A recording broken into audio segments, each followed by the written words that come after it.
Good afternoon. This is the June 16th, 2026 regular meeting of the Santa Barbara City Council. Would you please join us in the Pledge of Allegiance?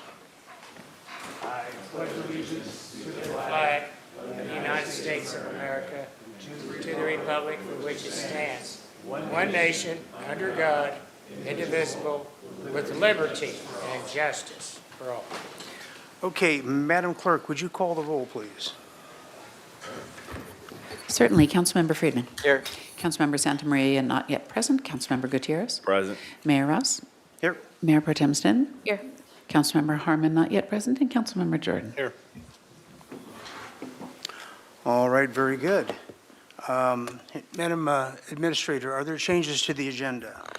Just consistent with the past few weeks, Mayor, for items for the administrative items, we will change, the consent calendar, we will change pulled consent calendar items off. They will come before general public comment. All right, thank you. Very good. Madam Clerk, on the consent calendar, you have some items to read. I do, Mr. Mayor. Item 2, an ordinance extending the transient occupancy tax TOT monthly remittance to the Director of Finance from 10 days to 15 days. Ordinance adoption. Recommendation the Council adopt by reading of title only an ordinance of the Council of the City of Santa Barbara amending the Santa Barbara Municipal Code Section 4.08070 by extending the transient occupancy tax TOT monthly remittance to the Director of Finance from 10 days to 15 days after the close of the calendar month. Item 3, introduction of an ordinance approving a lease agreement with the United States Department of Commerce, National Oceanic and Atmospheric Administration at the Airport. Ordinance introduction agreement. Recommendation the Council introduce and subsequently adopt by reading of title only an ordinance of the Council of the City of Santa Barbara approving and authorizing the Airport Director to execute a lease agreement with the United States Department of Commerce, National Oceanic and Atmospheric Administration commencing upon the effective date of the enabling ordinance. Item 4, introduction of an ordinance authorizing a utility easement to Southern California Edison for the installation of electric vehicle charging facilities at the Harbor Main parking lot at 401 Shoreline Drive. Ordinance introduction. Recommendation the Council introduce and subsequently adopt by reading of title only. An ordinance of the Council of the City of Santa Barbara approving and authorizing the Public Works Director to execute a public utility easement deed to Southern California Edison on City of Santa Barbara property located at the Harbor Main parking lot. Item 5, intent to levy parking and business improvement area assessment rates. An annual assessment report for fiscal year 2027 resolution. Recommendation of the Council A, adopt by reading of title only a resolution of the Council of the City of Santa Barbara declaring Council's intention to levy parking and business improvement area assessment rates for fiscal year 2027 at a public hearing to be held on June 30th, 2026 at 2 p.m. Item 6, Gibraltar Reservoir Caretakers Residence Rehabilitation Project Resolution Agreement. Recommendation that Council C adopt by reading of title only a resolution of the Council of the City of Santa Barbara amending resolution number 25066, adopting the budget for fiscal year 2026 to appropriate $1,302,672 for the Gibraltar Reservoir Caretakers Residence Rehabilitation Project. And that's all, Mr. Mayor. All right, thank you very much. Are there any items that anyone from Council needs to pull off for separate vote or discussion? I have no public comment speaker slips on a particular item for consent calendar. Are there any comments online for that? There are no raised hands, Mr. Mayor. Very good. I will entertain a motion on the consent calendar then, please. So move. Moved by Friedman. Second by Sneddon. May we have the vote, please? And do you have to do something with Ms. Harmon in terms of, actually, Ms. Harmon and Ms. Hanna. Yes, before we vote, I'm just going to retake attendance in the system, so Okay, hold on very real good. quick.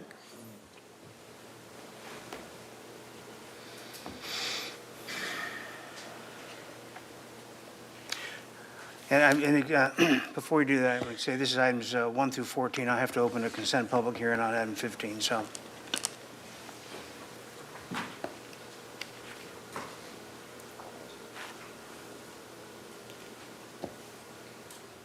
And what's showing here is just attendance. Yep, Ms. Sorry, Santa Maria is here now. we'll do that one more time. So we're still missing Ms. Harmon. One moment, we'll do attendance real quick. Hold, please. Hi, Wendy.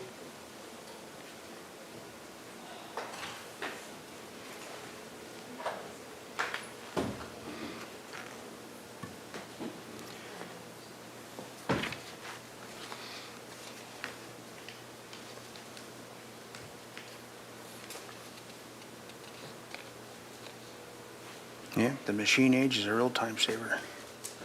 All right, very good. That's the attendance. And we have a motion and a second on the floor for items 1 through 14 in the consent calendar. Correct. This is a motion by Councilmember Friedman, seconded by by Mayor Pro Tem Sneddon. Correct. As stated. Go ahead and vote, please.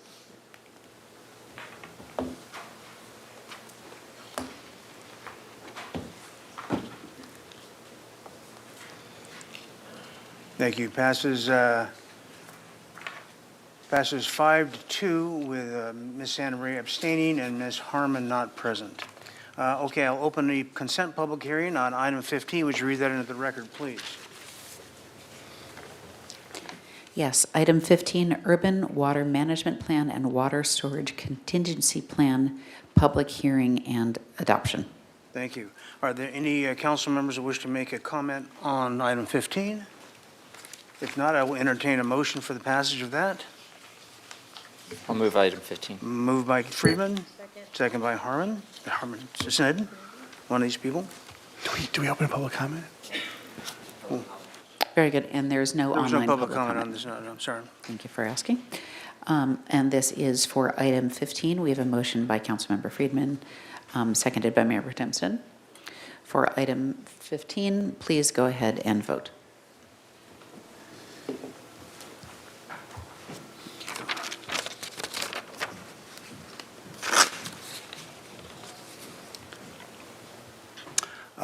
Passes 6-1, Harmon not present. Thank you. Okay, with that, we will move to, there are no poll consent items then. We will close the consent calendar and close the hearing for item 15 and move on to public comment. General public comment is 3 minutes at the dais for any item that is not on today's agenda, but within the purview of this body. And we'll start out with Mark Redmond. Hey, you honorable mayor and all you hard-working council members, Eric, Wendy, Oscar, Kristen, Megan's hard-working, and she probably got caught in traffic, Mike. I am going to be Spider-Man at the Solstice Parade come next Saturday in 4 days, right there at Ortega Street and Santa Barbara, all the way to Alameda Park. Have a good time. I'll be right in front of those ostrich feather ladies called La Boheme Dancers.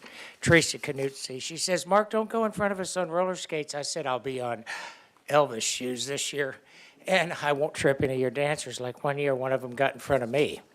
Okay, so I am an honest person, and I'll do everything in my being to work hard to be the people's mayor. I'm running for mayor. Megan knows that. Hi, Megan. And we will have a Midwestern Pope Leo XIV congratulate me. He's Catholic, too. And I'm working hard because these college kids said, don't give it up and run for Megan's seat because she's termed out. And that's my district, downtown Santa Barbara.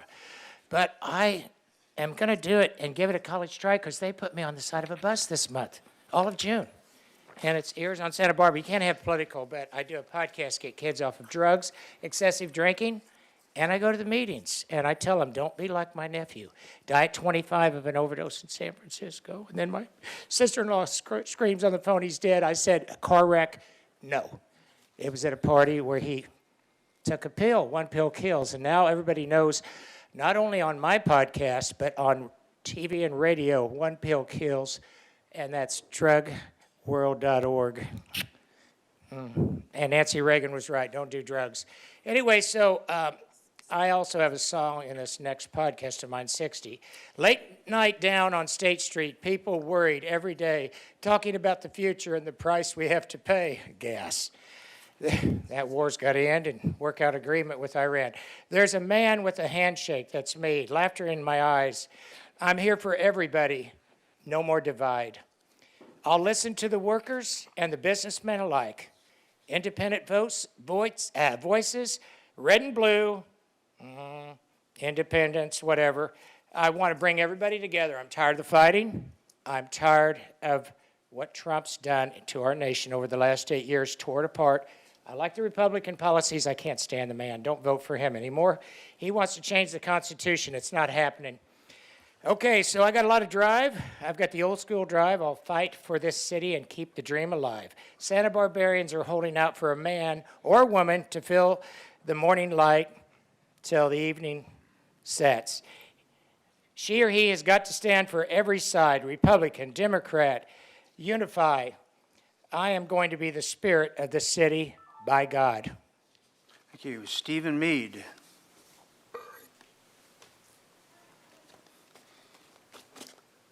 Hi, guys.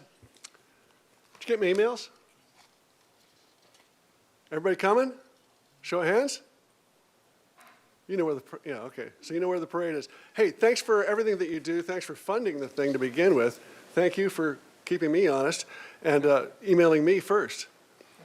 I'm talking about Solstice, of course. My name is Stephen Mead. I'm one of the advisory board members on the staff, and it's a lot of fun. Always has been, 52 years this year, and we couldn't do it without you. So thank you again for all of your participation. And we still have a costume for you if you want one as well. Solstice is a little bit of a force, you know that? Because I've been looking at all the, the media that comes from San Francisco, San Diego, New York. Everywhere seems to be talking about Solstice, and Santa Barbara gets mentioned quite a bit because it is unique. And that unique moment that we bring, we celebrate across the world, but who has a parade for it? We do. That's it. That's how unique it is. And it's something that puts a smile on everybody's face for at least 3 days and doesn't cost you anything. So that kind of works with a lot of the budgets that we have today, don't you think? Hotels full, a lot of the good press, that social media, very robust. We can take a message from Carpinteria. They had an idea about 40 years ago, and it was to put on a little bake sale for people called the Avocado Festival. Grown 40 years into an economic impact that's really easy to see. The problem with Solstice is maybe it's not so easy to see because we're in peak season, and we're right here in the middle of Dad's grads and 4th of July. Well, if we didn't do it, would Santa Barbara be as cool as it is today? Not a chance. So I thank you again for all that you do. We'll see you on Saturday, noon time, and I'll buy it, Jill's. Okay, take care. Thanks. Karina Ballantyne.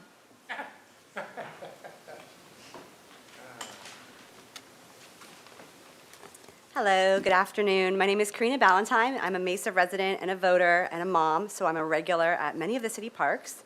And I've been compelled to attend here today to let you know that there is magic happening at one of our parks. It is Plaza Veracruz, and it's with the Santa Barbara Trapeze Co. This is worth highlighting. Each time I'm there, I notice people of all ages and different backgrounds collecting and connecting safely off screens, off e-bikes, happily brought together by the Trapeze Co.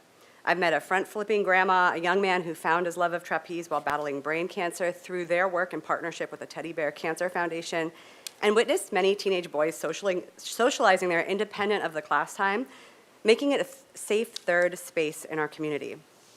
The Trapeze Co. is a business that is also a conduit for the productive, mutually beneficial use of Plaza Veracruz. And I've recently come to learn that their lease is not being renewed next year by Parks and Rec. I don't know why, so I'm here to help find some answers. And so why this park, though? Well, one of the owners told me they're looking into other options for their business, but none would be as easily accessible, especially to the scholarship campers and flyers, of which there are many.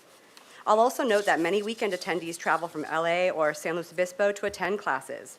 Trapeze Co. is a unique draw of downtown Santa Barbara that brings in tourists and delights the passerbys. It's also a part of what makes downtown Santa Barbara cool and unique, kind of like Solstice. So how can we keep this awesome community strong in Plaza Veracruz? And what can the raving fans like myself do to restore the symbiosis between the city of Santa Barbara and the Trapeze Co.? And that's what I would like some help with. Thank you all. Thank you. Michael Hernandez.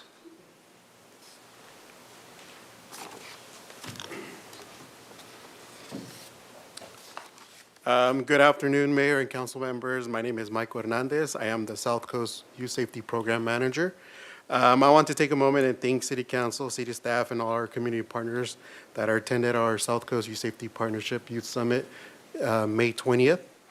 The Youth Summit brought together young people from across Santa Barbara, Goleta, Carpinteria, with local leaders, educators, service providers, law enforcement, and community organizations. What made this event unique, it flipped the script. From the traditional format, instead of adults speaking to youth, youth were given the opportunity to ask questions directly to those. This event was grounded in positive youth development, and the Annie Casey Foundation, a framework that focuses on recognizing the strengths, talents, and leadership potential of young people. When youth feel connected, valued, and heard, they are more likely to academically, socially, and emotionally build safer and stronger communities. We were inspired by this thoughtful conversation that took place by the willingness of the community leaders to listen. The message from our youth was clear. They want safe communities, meaningful opportunities, supportive relationships, and a voice in decisions that impacts their lives. This summit was not intended to be a one-time thing. Based on the success of the gathering and the feedback that we received from the youth, we plan to continue to host youth summits across South County, including Santa Barbara, Goleta, and Carpinteria. Our goal is to ensure that youth voices are heard in every community and the local leaders have ongoing opportunities to engage directly with the young people they serve. On behalf of the South Coast Youth Safety Partnership, thank you for your continued partnership and support. Together, we can continue to create spaces where youth feel valued, empowered, connected to the future of their communities. Thank you for your time and your commitment to the youth. Thank you. Brian Cornell? Mr. Mayor, members of council, my name is Brian Cornell. I've lived in Santa Barbara 44 and a half years, and I have never spoken at general public comment. But I've been troubled for quite a while. My office is in the 500 block about State Street. So last week, I took a walk up State Street from my office with my dogs all the way up to Victoria and then walked back. And I observed a very vibrant sidewalk with lots of pedestrians. And there were 11 parklets. I didn't think there were that few, but that's the number. Some of them were empty. None of them are aesthetically very pleasing. And State Street, which was basically a sea of e-bikes and, you know, doing wheelies and swerving all around, and it frankly just looks terrible. What concerns me is that we obviously, as you know, have budget issues. And I don't think anything is going to happen, even if we get grants to proceed with some of the engineering, as I have been told. Nothing's going to happen for 4 or 5 years. So I challenge each of you to take the walk I took from the 400 or 500 block on up to Victoria and back. When I was doing that, there were maybe 5 pedestrians walking on State Street. Everybody was on the sidewalk. I just don't think we can stand to have it look the way it does for the next 4 or 5 years. So I implore you to consider, when you meet on this, I think in 2 weeks, to consider opening up State Street, not necessarily both to lanes in both directions, but maybe just one direction, to narrow the bike lanes and to give us a chance to just settle in, raise the money. I want to assure you I am a ardent supporter of the State Street Master Plan. I think it's awesome. I believe in its principles. So instead of living with State Street for another 4 or 5 years, I think we need to put our emphasis on achieving the housing goals that are in the State Street Master Plan and doing what we can to incentivize developers to build more housing, because we know that that master plan is not going to work if we don't have the residential units. So take the walk, observe it. I'm sure you have done it, but it's really good to take the whole walk up and back and really feel it, because it needs to change. It just can't stay the way it is for another 4 or 5 years. Thank you. Thank you. Colleen Macy, and you are having time donated by Cassandra Ensberg. And so that will be, Madam Clerk, that'll be 4 minutes, please. Okay. Good afternoon, Mayor and Council and community. My name is Colleen Macy, and I am a local business owner. I own Santa Barbara Interiors on Figueroa Street. And I am speaking today on behalf of the State Street Business Alliance, which represents over 500 business owners, property owners, residents, and tourists who are directly affected by State Street's closure. We recently emailed the council a comprehensive list of petition signatures and personal testimonials from business owners and residents who support reopening State Street to vehicles. These voices represent people who live, work, invest, and operate businesses here every day. They believe in and help to create vibrancy and a unique character of downtown Santa Barbara. They represent the people who visit, who have noticed how things have changed, and hope that we can restore what has been lost. In just 1 month, we have collected 500 signatures and comments, and we know this number will continue to grow. I would also like to point out about this petition, which you have all received, that there is an active link on it, and anyone can go on it, and you can read every single testimonial. I implore you to do this. I think it's so critical that you know what people are saying in order to make the right decisions for your community. And it's an up-to-the-minute interactive link. Okay, so State Street was never a failed street waiting to be saved. It has long been the economic and social heart of our community.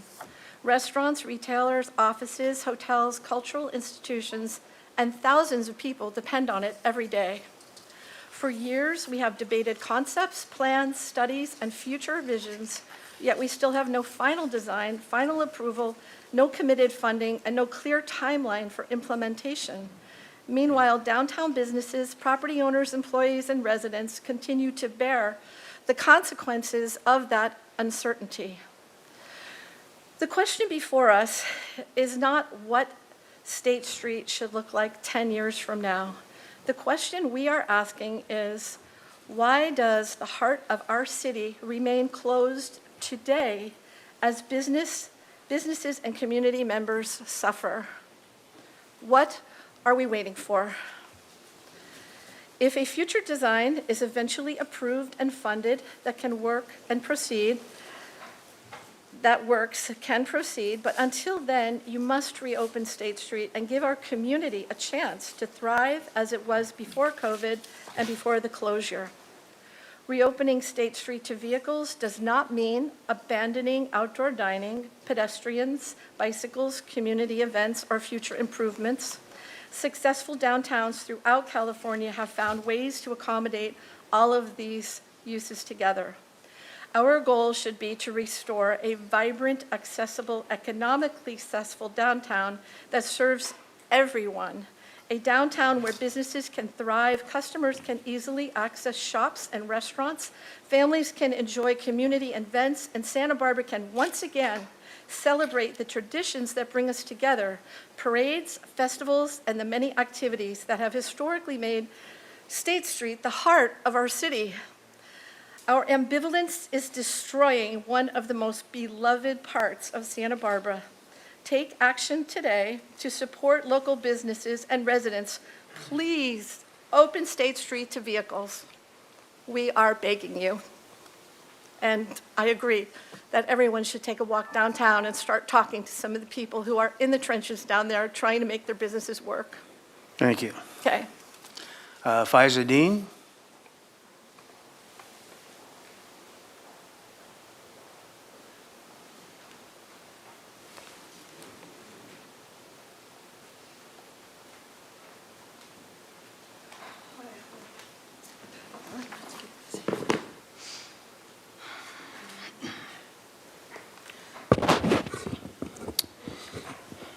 Okay, good afternoon, Mayor and member of the City Council. My name is Faiza Dean. I'm a U.S. Army veteran, a sole corporate officer, a certified heavy machine operator, a lineman, and an accountant. I stand here today to demand that this council immediately shut down the non-compliant closed-door loop operating between municipal homeless funds and local service providers, and mandate strict internal financial controls as an absolute condition for receiving public capital. Right now, under the guise of the coordinated entry system contracted entities like New Beginning, Second Story Associates, are utilizing their corporate position to shield the housing authority of the city of Santa Barbara from federal liability. While my lower court housing dispute is under an active pending appeal and statutorily masked under California Code of Civil Procedure, Section 1161.2.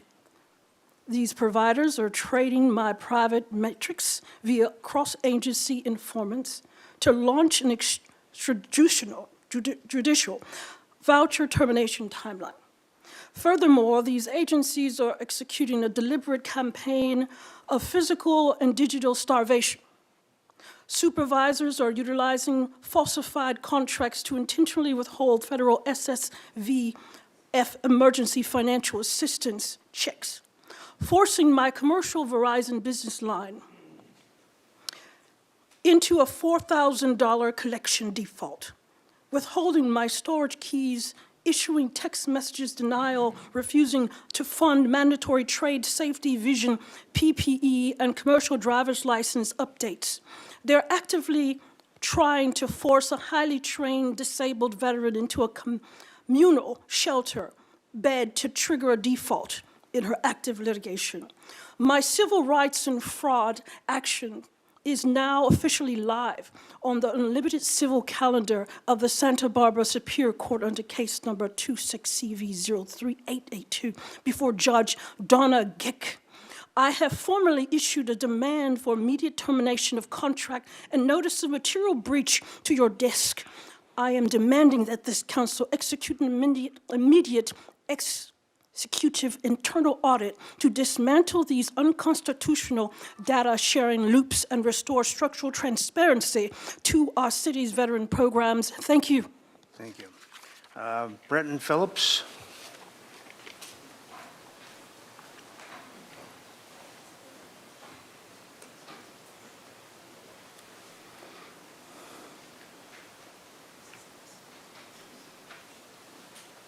I'd like to correct the artificial intelligence. My name is spelled B-R-E-T-O-N.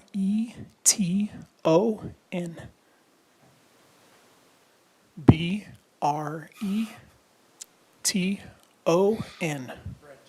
There we go. All right, very good. Are there any public commenters online? No, Mr. Mayor. Okay, very good. And with that, we will move on to item 16. Would you please read that into the record? Yes, Mr. Mayor. Item 16, approval of development and disposition agreements and related agreements for the Paseo Nuevo Redevelopment Project Ordinance Introduction Agreement. Recommendation, the Council B, introduce and subsequently adopt by reading of title only an ordinance of the City of Santa Barbara approving and authorizing execution of the 1 Paseo Nuevo Redevelopment Project Development and Disposition Agreement between the City of Santa Barbara and PNSP Real Estate LLC. 2, the Paseo Nuevo Redevelopment Project Development and Disposition Agreement between the City of Santa Barbara and DSP Santa Barbara Sub LLC.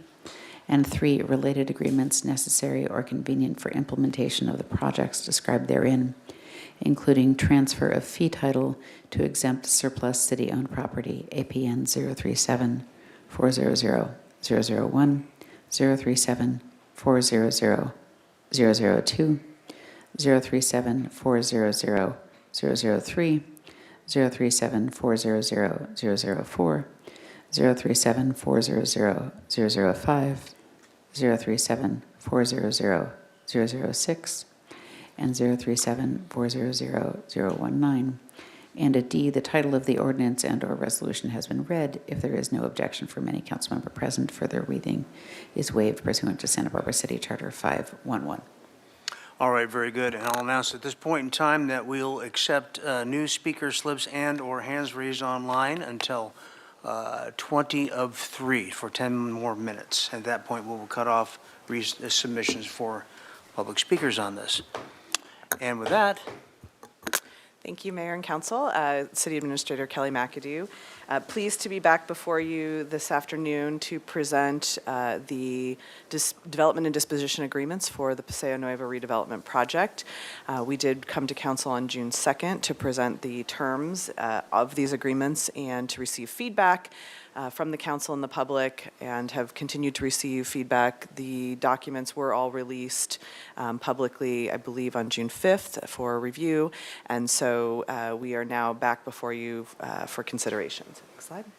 And I wanted to just say I will, myself and Ms. Tess Harris will be presenting most of the information in the PowerPoint today, but all members of the Yardi Systems and DSP team are here to answer other questions that the council may have as we go through this agenda item. So we'll go briefly through some background from Paseo Nuevo. Again, I would reference individuals back to June 2nd, that meeting where we went into a lot more depth on the background and the history of where we've been. So I'll do a high level today, and we'll go through a summary of the terms of the agreements, the California Environmental Quality Act recommendations, next steps, and the staff recommendation. So just by way of background, the Paseo Nuevo Mall was developed in the late 80s, early 90s under the former redevelopment agency for the city.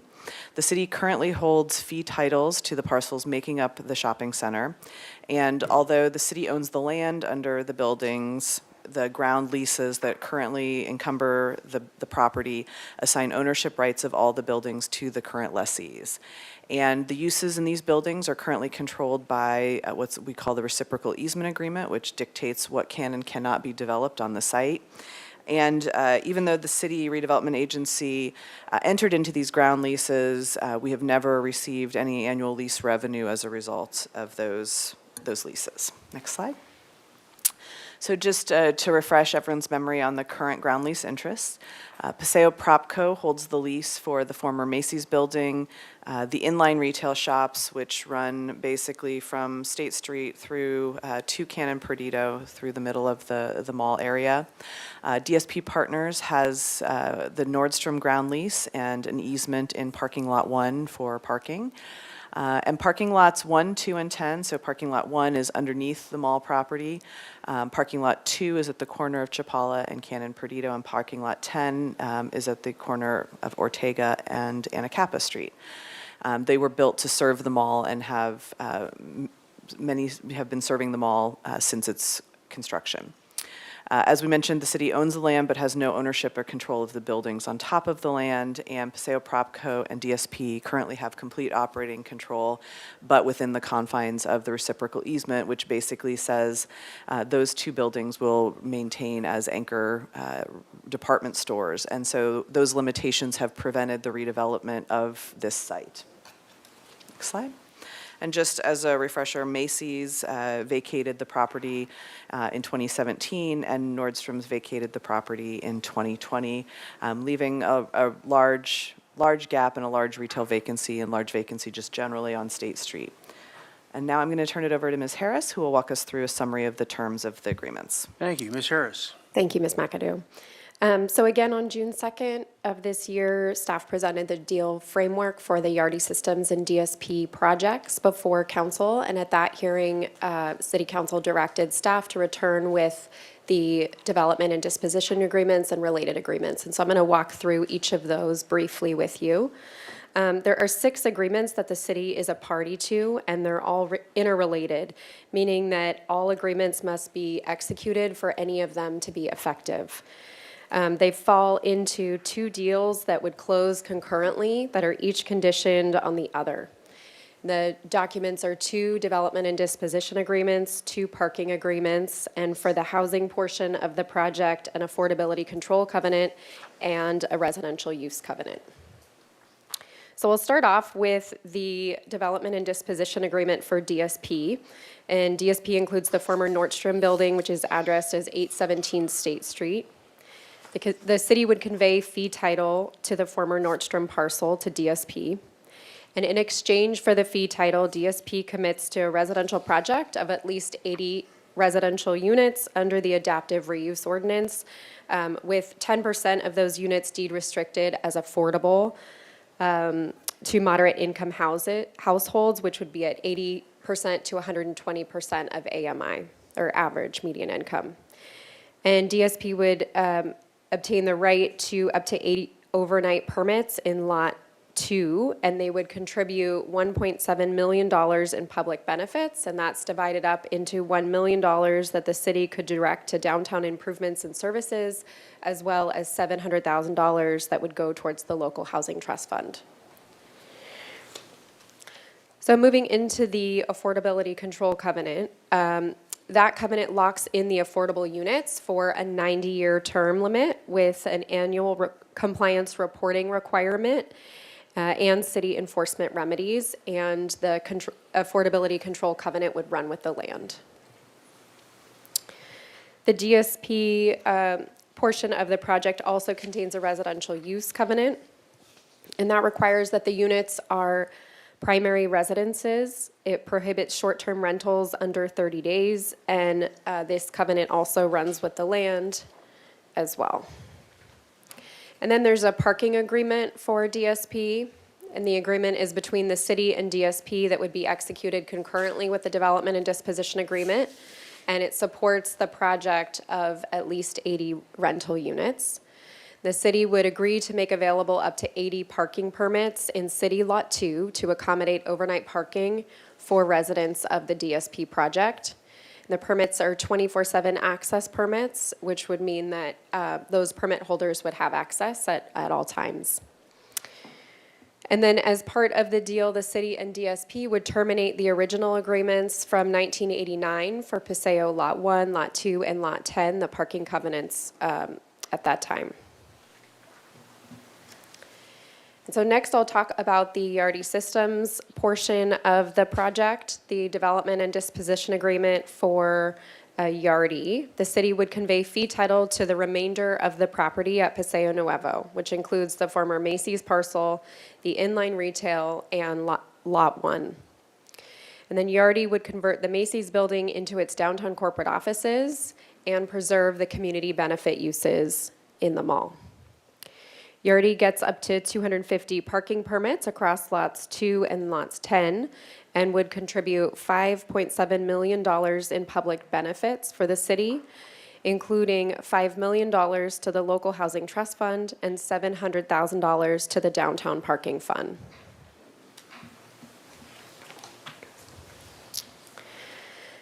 For the Yardy parking agreement, the city would agree to make available up to 250 parking permits in total across city lots 2 and 10, and they would be allocated as follows. So they would be 50 24/7 permits in lot 2, up to 50 standard commuter permits in lot 2, and up to 150 standard commuter permits in lot 10.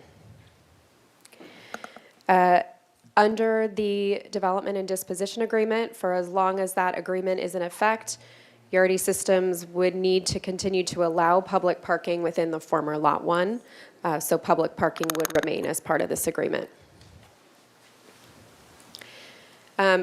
Before we actually go on, I wanted to also mention Attachment 4 that's in your packet. It's the restated vacated De La Guerra easement. That agreement is between the city and Yardy, and it would be executed concurrently with the development and disposition agreement.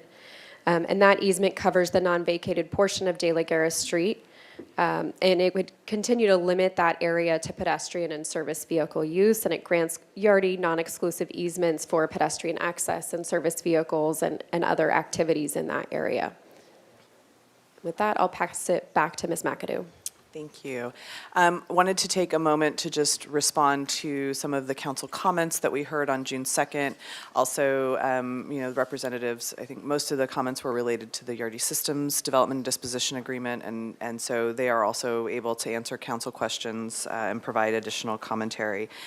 There was a request for an additional contribution to the Local Housing Trust Fund. Yardy Systems has considered that, and given the financial terms of the deal, respectfully cannot make that additional contribution at this time, and so that just wanted to share that feedback. Yardi Systems definitely open to a Chumash cultural presence in the Paseo Nuevo Shopping Center, and will engage in further conversations with the appropriate groups. But again, not necessarily to be a term of the development and disposition agreement, but a commitment to have that conversation and continue to engage in that. There was a request to translate the various agreements into Spanish, which was done and completed, and those were posted on the city's website with the Paseo Nuevo page. And then some concerns were expressed about the need for ground floor retail and/or State Street activation in the Macy's building, and also a desire to potentially have a local business leasing preference in the mall. And so definitely an acknowledgement of both of those concerns and a commitment on Yardi Systems' part to partner with the Downtown Santa Barbara Improvement Association, the Chamber of Commerce, and Visit Santa Barbara to work on those elements, and then also to increase overall visits to downtown. I also wanted to just share some of the public engagement that has gone on with respect to the project to ensure that we've tried to reach out and share news of this proposal for making sure that there's appropriate opportunity for public comment. On May 28th, the city sent a press release to local media, which resulted in extensive coverage of the revised deal points, the new deal points with Yardi Systems and DSP partners. Yardi Systems themselves emailed a release to more than 500 community stakeholders, city commissioners, appointed officials, businesses, and other community organizations outlining the proposal. And we've held dozens of meetings and briefings and direct communications with a variety of stakeholders, board and commission members, businesses, downtown businesses, and other stakeholders. As I mentioned, the finalized disposition and development agreements and associated agreements were posted publicly on June 5th on the city's website in English and Spanish on the project webpage. And then we also announced a link in the documents to our weekly City News and Brief article, and then as part of the council agenda posting. There have been a number of meetings with active organizations. I'm not going to read them all out, but you can see them up on the screen to engage in a conversation about impacts of this project and/or benefits to the stakeholders that are part of those organizations. And obviously, significant news coverage through most of our local media outlets and a lot of engagement with reporters answering questions. And with that, I'll turn it back to Ms. Harris for discussion of the environmental review for the project. So I'm going to walk through the CEQA review. The project was reviewed under CEQA Guidelines Section 15183, which streamlines review for projects that are consistent with a general plan for which a program environmental impact report has already been certified. And in this case, that was the Plan Santa Barbara General Plan Program EIR. The project is consistent with the general plan and zoning, as it is adaptive reuse of existing buildings. It includes interior modifications and minor exterior work with no subsurface excavation and no grading contemplated. And based on that, staff prepared a Section 15183 environmental checklist that's attached to your council report as Attachment 1, which allows projects consistent with an adopted general plan's density to proceed without further review, except for any effects that are peculiar to the site or that weren't analyzed in the prior program EIR, which we did not find. The checklist evaluated every CEQA topic and found no project-specific impacts, no substantially more severe impacts, and no new significant effects beyond the program EIR. In recommendation A in the council report asks that council make the finding and direct the filing of a notice of determination for CEQA. I'm going to move now into next steps for this project. As we've talked about, this is a really defining moment for downtown Santa Barbara and for State Street. And at the center of State Street sits two long vacant anchor buildings that have generated no activity and no jobs and no revenue for years, since 2017 in one case and since 2020 in another. This action today turns them back into significant anchors of downtown and of State Street. The project is funded entirely with private capital. It triggers more than $100 million in reinvestment into downtown and shifts construction and leasing risk off of the city and onto private investment. and there's no cash outlay for the city, or from the city, excuse me. The project also generates significant annual revenue, more than $700,000 a year in transient occupancy tax, sales tax, and the city's share of property tax. And public parking also stays accessible, with parking revenue increasing significantly. If council introduces the ordinance today, the ordinance would return for adoption on June 30th. And then if the ordinance becomes effective, escrow would be scheduled to close on July 30th, which is also when the ordinance would become effective. The city would transfer the fee title on July 30th as well.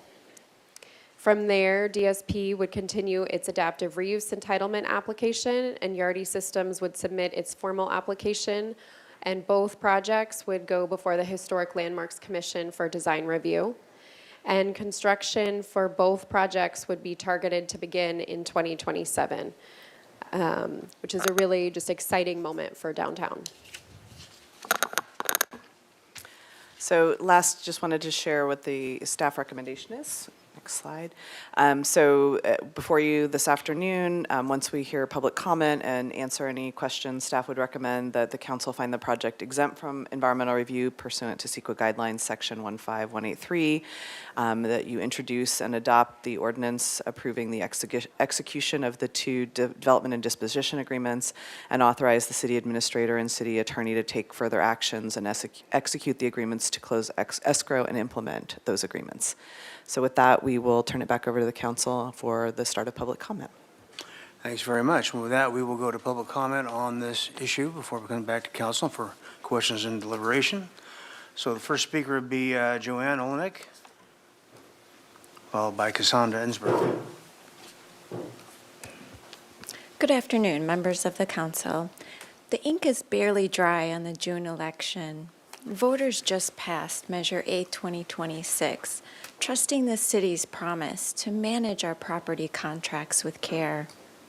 But let's be honest, that campaign was never properly transparent about what was actually coming next. Because the very first thing this council does with its new power under Agenda Item 16 is retreat into the shadows. Today, you are using a loophole to declare our downtown public parcels as exempt surplus property. You are rushing a single vote to completely bypass open, competitive bidding and permanently hand over 7 prime public parcels to private entities. Worse, yesterday was a strict legal deadline under the Public Records Act for the city to answer requests seeking the internal emails, alternative bids, and backroom negotiations behind this Paseo Nuevo deal. The city chose to let that deadline pass in silence. You generated a massive 742-page packet detailing everything the city wants us to see, while withholding the actual public records until after you vote. This is happening at the exact same time our finance department admits we are breaking our own emergency reserve policies. Our fiscal safety net is facing a real crisis, yet this council acts as a rubber stamp, doing nothing to stop the bleeding. In this post-Measure A 2026, our new reality? Disregard our emergency reserves, mislead the public on the ballot, and then liquidate our downtown land wealth in total darkness? The public has a right to see these background records before you sign away our public land. I ask this council to honor the public trust, enforce real fiscal discipline, and delay this vote until the outstanding records are transparently disclosed. Thank you. Thank you. Cassandra Ensberg.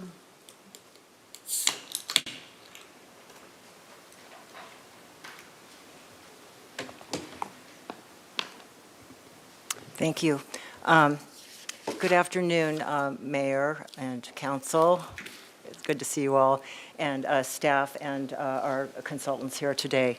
I was here for the earlier public comment, and since I was here, I wanted to stay and just give a comment about this project because I am very, very in support of it. And I did speak about it before when it came to, was it a council or was it planning commission? I'm losing track.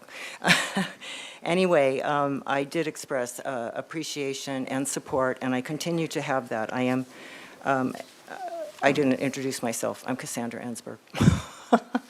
And I am an advocate for architecture and art in our community and in our downtown, and I am extremely grateful for the Yardies who have come through with what I see as being an excellent proposal.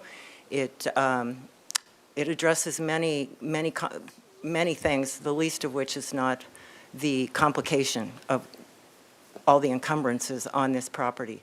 So I applaud them in coming forward with a proposal such as this that I think will be very, very successful. And I especially, as an architect, am very appreciative of the adaptive reuse for both of these buildings. As was said earlier, I guess it was Ms. Harris said, you know, these are two large buildings, and the Nordstrom's building is beautiful. It has been designed really well. The HLC is totally, you know, have expressed support for it. It's beautifully done.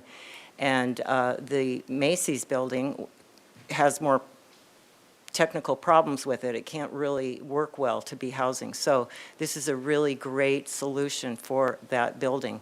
And I think that it brings balance to the whole development there by having the offices and then having the housing on the other side. And then, of course, the other parts will be addressed as well. But I'm just really grateful, and thank you to the Yardies, our friends and neighbors who have proposed this project.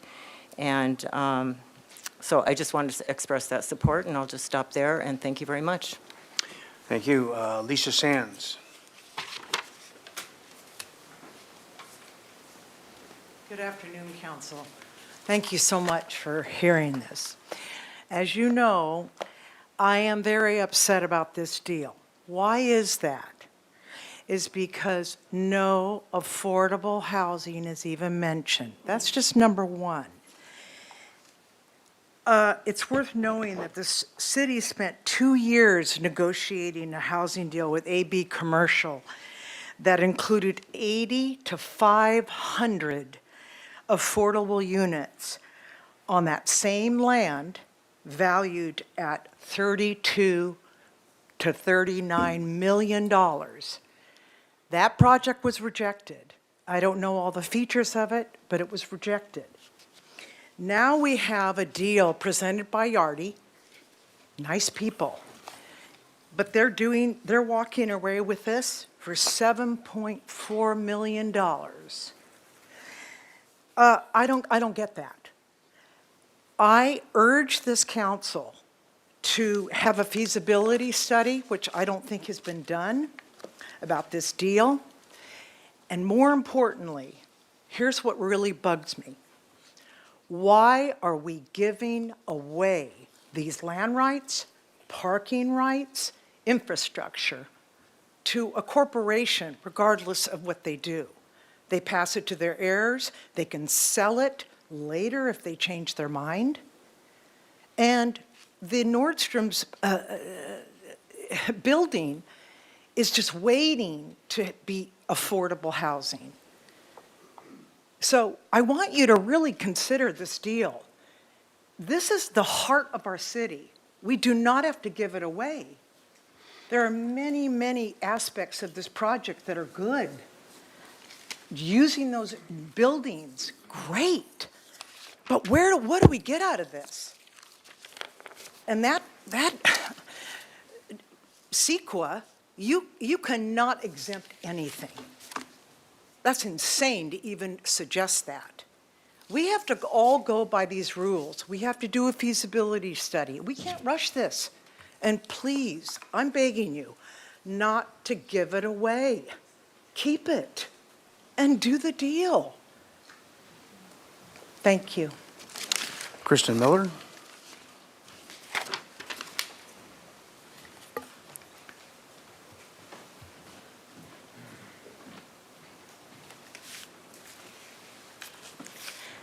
Good afternoon, Mayor Rouse and Santa Barbara City Council members. I'm Kristen Miller, President and CEO of the Santa Barbara South Coast Chamber of Commerce, representing 800 members and 75,000 jobs in the region. I'm here today to express the Chamber's support and excitement for the approval of the DDA for the Paseo Nuevo redevelopment. Our organization has consistently advocated for solutions to bring activity and economic vitality back to the downtown corridor. We believe this redevelopment agreement is the best opportunity for the city to bring this vision to life. The added bonus is this is with a trusted community business. We're pleased to support this significant investment in downtown being led by Yardi Systems, a local employer that has demonstrated integrity and a strong commitment to our region for decades. Yardi's offices will bring 600 employees downtown daily, creating year-round foot traffic and economic activity at restaurants, retailers, and service businesses. This major private sector investment signals confidence and certainty in Santa Barbara's downtown future. We like the combination of housing and commercial activity, the donations to the local Housing Trust Fund and Downtown Parking Fund. This project is a clear win for the city and all community members. Thank you to the city staff, council members, Yardi Systems, DSP, and community partners for all your hard work and deliberations that make this project possible. The Chamber looks forward to continuing collaboration with you, downtown businesses, and the community for economic vitality in our community. Thank you. Thank you. Dr. Lee Heller.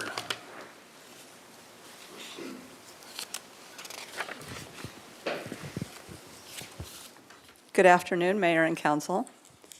I am back today because of the remarkable discussion 2 weeks ago and what it means for the future of downtown.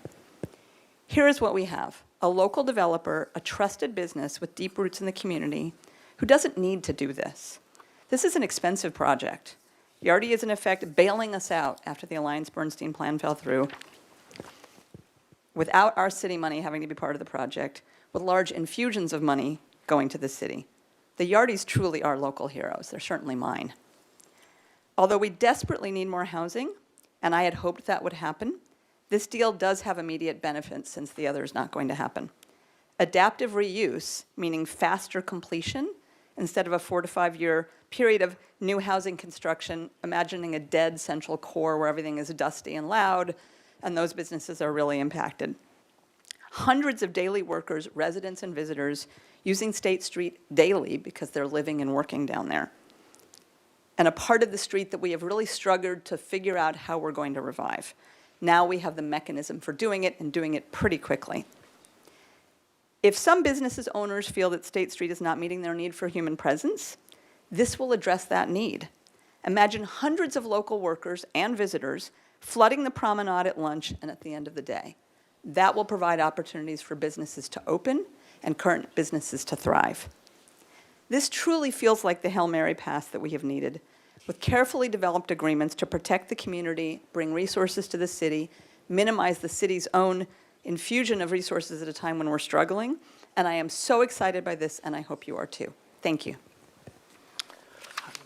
Stacy Espana?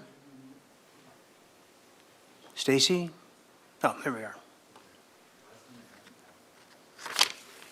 Good afternoon, Mayor and Council members. Thanks for the opportunity to speak today.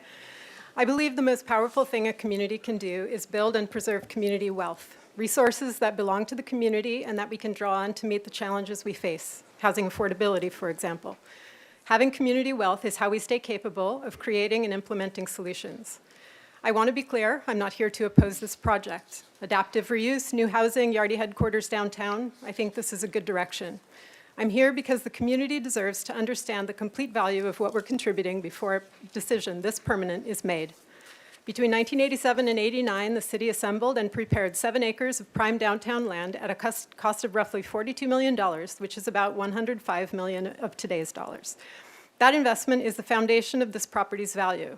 What we hold, and what we are now being asked to give up permanently, is that land. The buildings on the land are a different story. A series of private investors brought underperforming business models to this property. The latest business model ended in a $120 million loan default in 2022. The primary value lost was in these private investments, not in the land the community assembled. The location is still prime, the infrastructure is still there. But looking at the numbers presented, it can appear that the community is being asked to absorb the consequences of private business decisions that didn't work out by discounting the value of the land. This is exactly why I think the underlying analyses need to be public. My records requests focus on 7 questions. I have not yet received the requested documents, so my comment today just highlights a few of the questions. What is the city's land actually worth? The $32 to $39 million figure and the State Department of Finance's zero value ruling have not been reconciled publicly. Neither appears to account for the value of the buildings that would revert to the city in 2065. What portions of the $100 million in private investment are expected to result in public benefit, and what specific forms will the community see for those benefits? Was a ground lease or community land trust option ever evaluated? Measure A 2026 removed the legal barrier to long-term leases, but nothing in the public record shows that such an option was considered. How is property tax assessed for this project? The $120,000 annual property tax estimate is difficult to reconcile with standard Prop 13 reassessment math. The community is being offered real benefits. I don't minimize them, but there's a difference between community benefits and community wealth. Benefits are one-time, wealth is ongoing. Before escrow closes on July 30th, I'm asking the council to release the appraisal and fiscal analysis underlying this deal and to confirm whether a ground lease alternative was evaluated in light of Measure A 2026. I want to see Paseo Nuevo become a vibrant place. I also want this city to carefully steward the wealth we've built as a community, so ours and future generations have resources to draw on. Thank you. Thank you. Online speakers, please, Madam Clerk.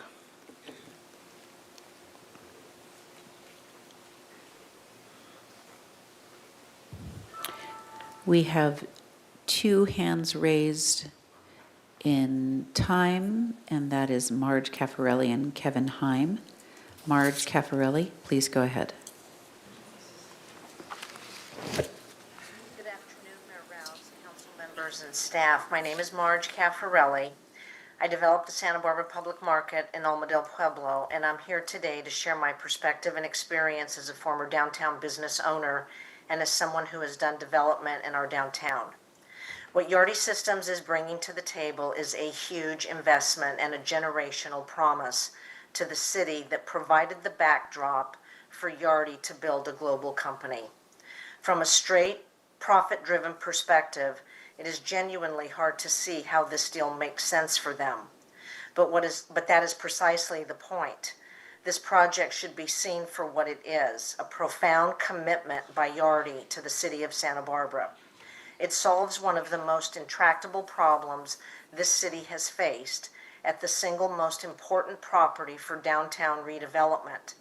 And it does everything a city could ask for, provides housing, jobs, activation, and public benefit, all entirely with private funding. The city stands to gain a tremendous amount here. Beyond the millions committed by both Yardi and DSP, think of all the small businesses lifted up and the ripple effects that will spread across our entire downtown. As Council Member Harmon said at the last meeting on this project, I quote, "This is a miracle." This is a real chance for city to actually do something at Paseo Nuevo. And finally, I want to reiterate something that was raised at the last meeting. I serve on the board of Good Samaritan Shelter, the largest provider of homeless services in this county and a major provider in the city. Yardi Systems has been there for us and for dozens upon dozens of nonprofits across our community. Over many years, they have proven to be exactly the kind of neighbor and good employer we should be desperate to have in Santa Barbara. In everything they do, they have proven that they can be trusted. This is a tremendous commitment to the city. Please, let's get this deal done. Thank you. Thank you. Next speaker, please. Our final speaker is Kevin Heim. Kevin Heim, please go ahead. Thank you for the opportunity to speak, Mayor Rouse and council members. My name is Kevin Heim, and I am making these comments on behalf of Strongtown, Santa Barbara. Paseo Nuevo's adaptive reuse is a major opportunity for downtown, and we strongly support bringing new housing and jobs to State Street. Paseo Nuevo cannot go on as is, and this plan provides a strong plan to jumpstart our vision for a vibrant, livable State Street. But the agreements before you still miss three critical protections that could make this project an absolute slam dunk. First, Yardi is asking the city to substantially subsidize employee parking without committing to our investing in our city's public transit network. Under the agreement, Yardi can receive up to 250 permits in lots 2 and 10, including the right to purchase 200 commuter permits at a 25% discount in perpetuity, forever. At current parking rates, these discounts would cost the city $45,000 per year, with no way for the city to end this discount. This subsidy of what will primarily be single occupancy vehicle traffic is out of line with our sustainability goals and places a permanent financial burden on the downtown parking program at a time when the budget is barely balanced. Please direct staff to remove the discounts on commuter permits or add in a reasonable 10 to 15 year sunset provision for the discount. Second, there's no requirement that Yardi or DSP purchase transit monthly passes for employees, tenants, or residents. On a prime transit-served downtown property, that's backwards and out of alignment with our stated goals around reducing vehicle miles traveled and greenhouse gas emissions. Third, the enforcement structure is too weak, given that the city is conveying prime State Street lots at a deeply discounted price. After closing, in the event either Yardi or DSP fail to complete their project as promised, our only recourse as a city would be to take them to court and force them to complete the project, a process that would take years to resolve and cost the city millions of dollars. What's worse is that the agreement waives the city's rights to be reimbursed for our legal expenses in the event we prevail. That means that even if the city wins, Santa Barbara residents would still be left paying large legal bills just to get what was promised. Ideally, those provisions are never used. We love Yardi, we trust Yardi, but if they are, the public should not bear the entire cost of enforcing the benefit of this bargain. We urge you to direct staff to return to the negotiating table to revise the agreement so that 1, discounted commuter permits are removed or time limited, 2, MTD pass funding is required, and 3, the city must receive the ability to recover its reasonable attorney fees and costs in the event it has to enforce specific performance. These adjustments will not kill the deal. They're reasonable, small asks that will simply align it better with our climate goals and protect the public's investment in this very important piece of downtown. Please ask staff to spend one more afternoon at the negotiating table in order to make this project an absolute winner for Santa Barbara. Regardless of your decision on these suggestions, we feel strongly that this project is the right project at the right time in the right place, and we're excited to see it move forward with some simple adjustments. Thank you. Thank you. Are there further speakers, Madam Clerk? No, Mr. Mayor. Okay, with that, we'll come back to council. We'll go through, and if anybody has questions, let's ask those now, and then we'll go back for another round of deliberations. Questions from council members? There we go. Ms. Harmon? Or is that from the old, is that, okay, thank you. Did you just push a button, Ms. Sneddon? I thought you did, yeah? I think, say Mr. Gutierrez and Mr. Jordan haven't pushed buttons yet? You did? Okay, and Mr. Gutierrez, did you push a button? Okay, go right ahead then. Thank you, Mr. Mayor. Can staff comment at all at some of those comments made by the public about whether or not some of this information was made public? So the terms of the deal were all made public, so those have been public. There have been Public Records Act requests submitted, and we are in the process of preparing those responses.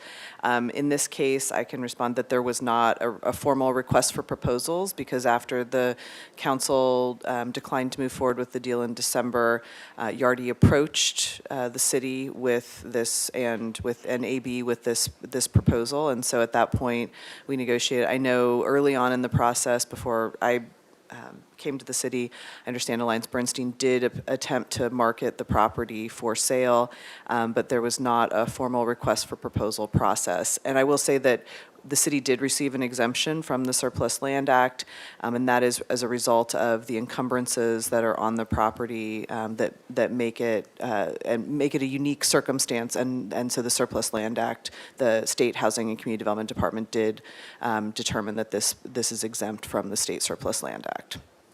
Okay, and so do we know how many actual physical employees are going to be operating out of this building? Because some people have asked me, is it really worth having just a few dozen employees that are showing up in person when the rest are working remotely? I will ask if a representative from Yardy Systems want to. My understanding is that there will be a substantial number of employees in the building, so I will let them respond on that question. Mr. Yardy. Sure. Yeah, Kevin Yardy here. Thanks for the question. We have 610 employees anchored to our Santa Barbara office. Our expectation is all of our employees are in the office some number of days per week, depending on the role. Our numbers suggest it's several hundred per day. And if you look at the first 41 years of Yardy's history, we were in the office 5 days a week. COVID hit, we moved to a little bit more of a remote situation, and we are slowly kind of coming back into the office. So the notion of several dozen is a little bit foreign to us. It would be many hundreds per day, and all 600 would be expected to be in the office on any given week. So do you allow them to work remotely, or is it mandatory for them to be there in person? There's mandatory in office, but not 5 days a week. How many days? Those are subject by role, and it's a little bit hard to share on average, but our data suggests in Goleta we have several hundred per day. Okay. Yeah. All right, thanks. Yeah. My other question is so leasing the land to them is not possible? We have to sell it or give it to them? So we are transferring the parcels to Yardy Systems and DSP. That was part of the deal that was brought to us. That was the deal was contingent on that. So that was the element that was brought to the city for approval. And so we did ask about the ground lease possibility, and I think both parties declined to move forward with the ground lease. Okay, thank you. Mr. Jordan. Thank you, Mr. Mayor. Just a couple questions. I keep hearing these over and over again, and I don't know if it's the same people or if they're just people who haven't been part of this for a couple of years. So you had a slide on the ground leases, if it's still slide 4.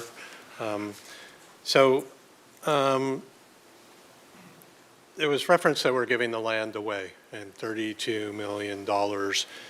Could you talk a little bit about our role as one of the 3 partners in the deal, and how did we come to the determination that our land to us in this particular situation was worth 0 or even less than 0 in today's world? So I have a number of folks who can probably also help me respond to that. There's a ton of you over there. Yep. Yes. So with the current encumbrances on the property, the ground leases, the restrictions, the current value of the property is 0. That is also why we received the Surplus Land Act exemption. It was part of that determination. The $32 million number that has been thrown around, that was a projection of what future land value might be under the other development scenario. It is not relevant for this conversation.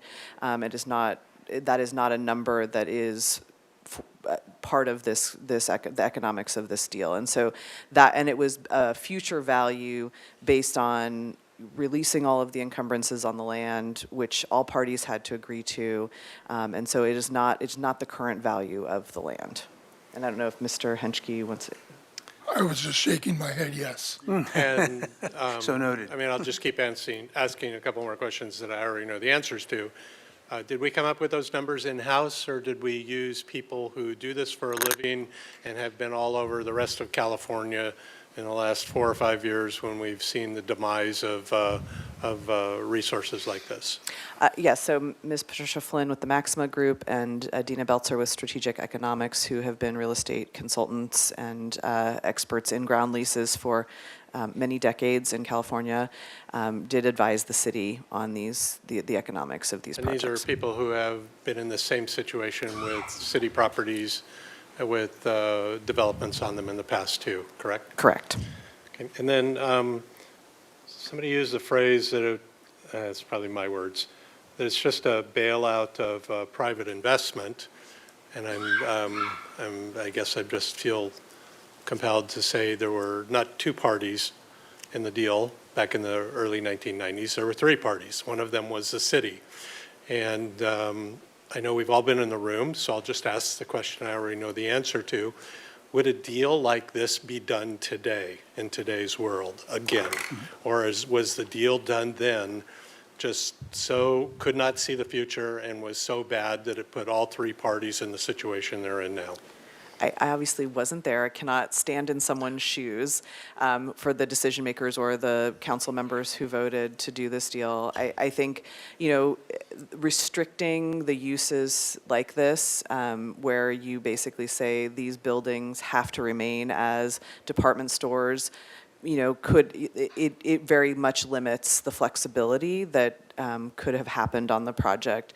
I think the staff team that is here now understands the sort of nuances and changes that happen in the development world over time. And I think you don't want to create situations where you bind the hands of future policymakers, and basically are so restrictive to limit development. So that's how I would respond to that question. And my last question just has to do with the parking.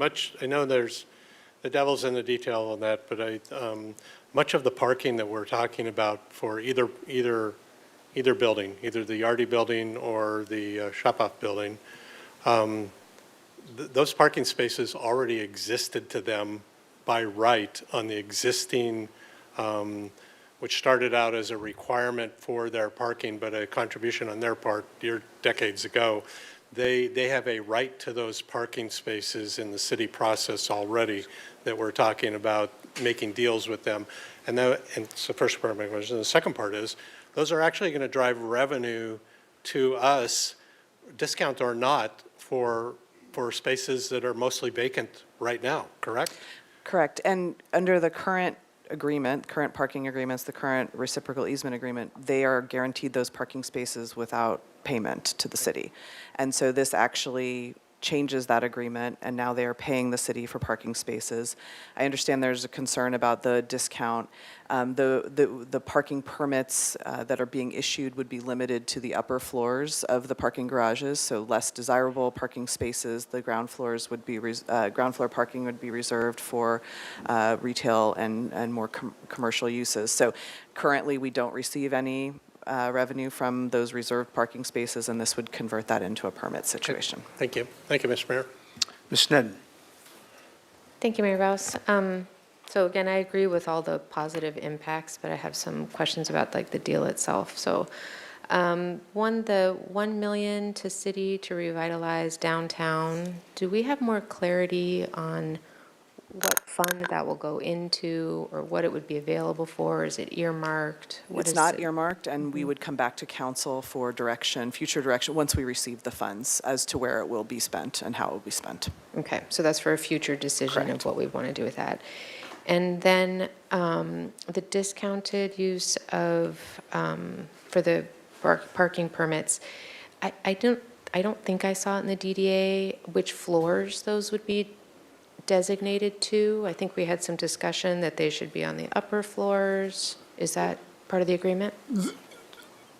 The way that the parking agreements are structured right now, these are parking permits. There are no reserve spaces. And so they would simply use the parking lot in the discounted situation, it's as a commuter. So these are commuter spaces, and they would be coming in and out and going like any other.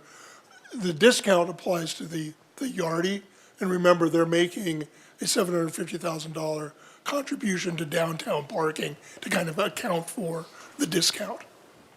So there's a little bit of a trade-off there, but they're not.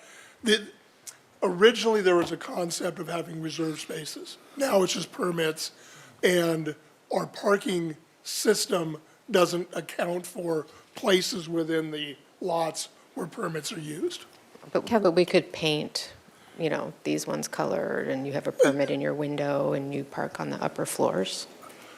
Councilmember Snedden, if I could chime in. So with the parking permit that DSP and Yardy Systems would receive, our permit agreements stipulate that those permits would need to be on upper floors. It doesn't assign a certain floor, but they wouldn't be parking on the ground level. So that is in the agreement, because I thought that's what we discussed. It's in the rules that they have to comply with. So the agreement refers to the rules. The rules restrict where the areas are. So if you were to look, I didn't want to say, if you look at the agreement, it says they got to park upstairs. Okay. It doesn't say that. But It if says I they have look to- at the rules, they have it will to- say, they- okay. It is what the rules, the city sets the rules and establishes where they go. If I look somewhere, Yes. I will find, okay. So, and you just mentioned something, and this is my other question, is I don't really understand why we're discounting them. Why would we do that? It was part of the negotiation for the overall transaction. Yardy asked for a discount against the normal parking rate with regard to the commuter permits within the Yardy lot. And part of the negotiation, as we talked about, was they would make a $750,000 contribution to downtown parking. And so that is part of the negotiation. I guess I thought the 750,000 was like a contribution. I didn't think it was buying down a permit discount. It goes, they're not directly tied. You asked why. And so part of the negotiation, they asked for a discount against the commuter permits. That was agreed to as part of the negotiation. And it's a 25% discount on the permits. And the contribution to the downtown parking was $750,000. Does that equate directly across the board? I don't know. Okay. I guess I'll make the comment that I don't agree at all with giving discounted permits to employees of one private business when we're charging other commuters who work for the police station, who work for the fire department. We don't give them discounted commuter passes. So this isn't something I conceptually understand at all. Why would we do that?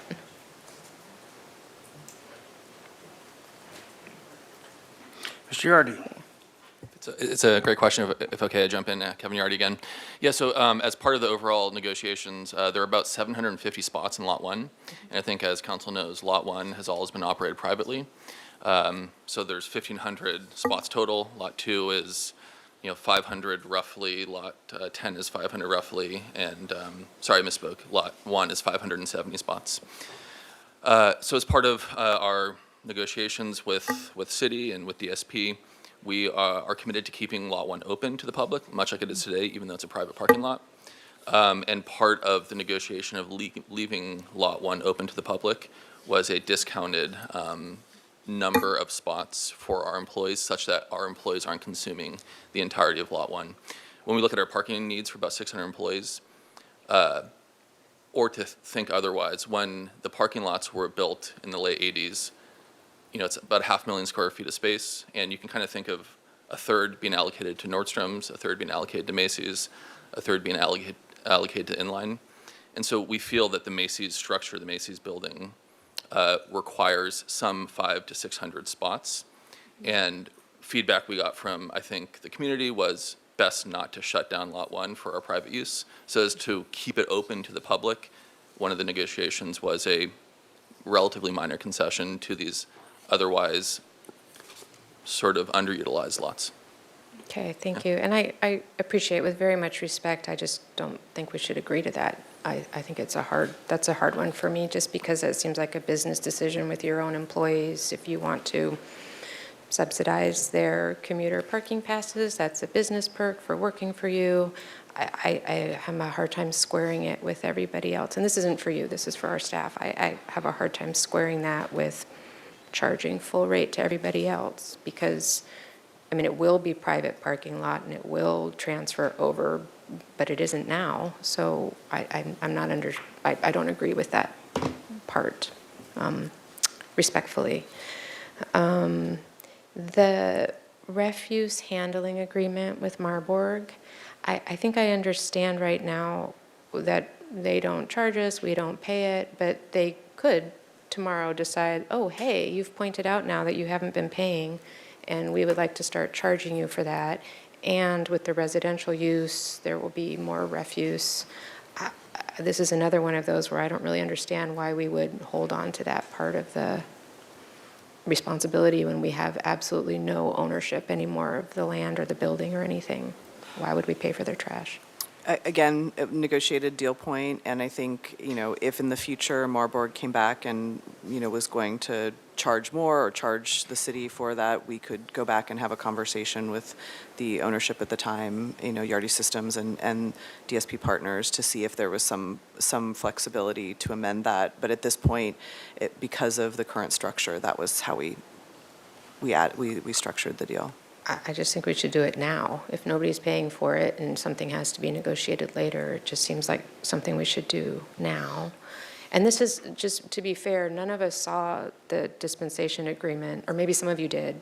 I didn't before last meeting, so I think it's fair to bring questions that weren't apparent before. I just want to make sure we would not be paying for any of the transaction fees for the title company or the escrow or any of those things, because those could be considerable. We're not paying those. Not paying those, thank you. That's great. I think, and again, this is no disrespect, what happens if they go bankrupt? At what point? Any point. What are you asking? Does it revert to the bank if it's owned outright? Does it can be held? What are the, and maybe there is no answer to that. That's none of our business anymore because it's not ours, but just a question. Well, it would depend on what the circumstances were in terms of the nature of the bankruptcy. But let's assume they go bankrupt 20 years in the future. It would be the same impact on the city as any other privately owned land. At that point, the land is privately owned and managed, and so the impacts to us would be the same as any other bankrupt property owner within the city. If what you're asking is, does the agreement have provisions in it that say that it binds future successors to the property? Yes, it does. Okay. For those particular uses? Okay. And these are questions that have come to me also from the public too. So could you say more about the De La Guerra part? It used to be a street, and then that... The city has a portion of De La Guerra Street that was unvacated. Mm-hmm. Part of the original Paseo Nuevo transaction, there was an easement granted. It's called the non-vacated De La Guerra Street easement. That easement basically gives to the Paseo Nuevo Shopping Center control and maintenance responsibilities with regard to the closed portion but non-vacated portion of the street. De La Guerra used to go all the way through. I remember. The part that is over by California Pizza Kitchen, that area has been completely vacated. The portion kind of from the middle of the De La Guerra over towards State Street, that is a closed street, no vehicular traffic, but it has not been completely vacated. There is an easement over that area to the shopping center that allows them to basically manage that area, keeping it open for public pedestrian traffic and such, but prohibiting vehicular traffic and other kinds of activities in there. This easement basically just continues the existing restrictions, but changes the easement holder to Yardi. So forevermore, it has to be open for pedestrian traffic? The easement goes along with the property and keeps it open for access to Paseo. It's basically the entrance to Paseo Nuevo. So yeah, it's, and in this case, Yardi, as the owner of the surrounding property, is required to maintain it. As open. As Maintain it. open, they That's what keep I'm it asking. open. Yeah. The uses would basically be what you see now. There are access rights that are retained for the private businesses on either side of the Paseo. But not Like the retained. Balboa Building and the Theater Building, they have the ability to get their people in and out. Nordstrom's will have the ability to get its people in and out through that area, which Will can't we drive be them. able to walk? Yeah, the public through- rights are not impinged. And that's what I'm asking. Yeah. So, and that's forever. So they Yeah. decide to turn it into something else, that Paseo through there that allows you to walk along De La Guerra and cross all the way through to Chapala stays open forevermore. Yes, the public rights to the street, essentially the pedestrian access, are retained in perpetuity, where the Okay. city has never vacated that interest. That's my It could come question. back to Okay. the council, but the council would have to vacate it. We don't want to The vacate. property owner has no control over that. That's my question. Thank you. Mr. Henschke, I think I don't ask questions the right way to get, but we're getting there. Okay. We'll work through it. Thank you. And then, I think those were my main, and you've answered it before. Well, this may be a different way, but I actually have a couple questions. One, so if it's parkland, this isn't parkland, but this is, if something is parkland, we have to take it to the voters to decide to transfer it away. Why is this different, or how is this different? It's different because it's not parkland. And the charter provision vests in the city council the ability to convey public property, except for parkland, and any conveyance or encumbrance of parkland requires a vote. That's because it's in the charter of the city. But in other jurisdictions that don't have that kind of restriction, the power to dispose of the public property is vested in the city council. And so you have the ultimate decision-making authority on this particular transaction. Okay. Thank you. And then, I guess I really, how is the property tax going to be calculated? So that goes, the county will, once the property improvements are done, there will likely be a reassessment of the value of the property and the improvements. And at that point, they will be issued a property tax bill consistent with other commercial property owners in the city. Okay. And we're making an estimate of what that will be? Correct, based on what we believe, and that would, our economic consultants, based on the construction value and then future land value, and that was where that property tax estimate came from. Okay. And then we hear the number that 100 million will be invested in the property. Can you just kind of give me an idea of what that is? Like, what is the 100 million? Is like,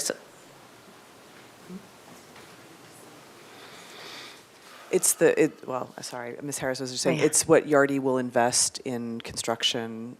You know, both DSP and Yardi Systems will invest in construction, the tenant improvements to the property. That's what is estimated at the value of that. That is where the $100 million came from. okay, so it'll be actual money investments into The building. the building itself.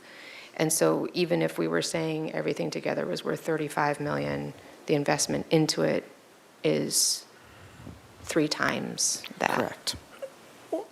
One thing about this, there's a lot of conversation been floating around about the $30 to $35 million. It's important, I think, to go back to what Ms. McAdoo had talked about earlier, and that was a projected estimate based upon an unencumbered piece of property in the future. And that's not a real number. And it's unfortunate that we've been talking about it, because when we look at the property now, you have to look at the legal encumbrances that are placed on the property. You can't ignore them. And legally, that property is constrained for the next 40 years, approximately 40 years, and in a condition that results in basically no economic value coming to the city.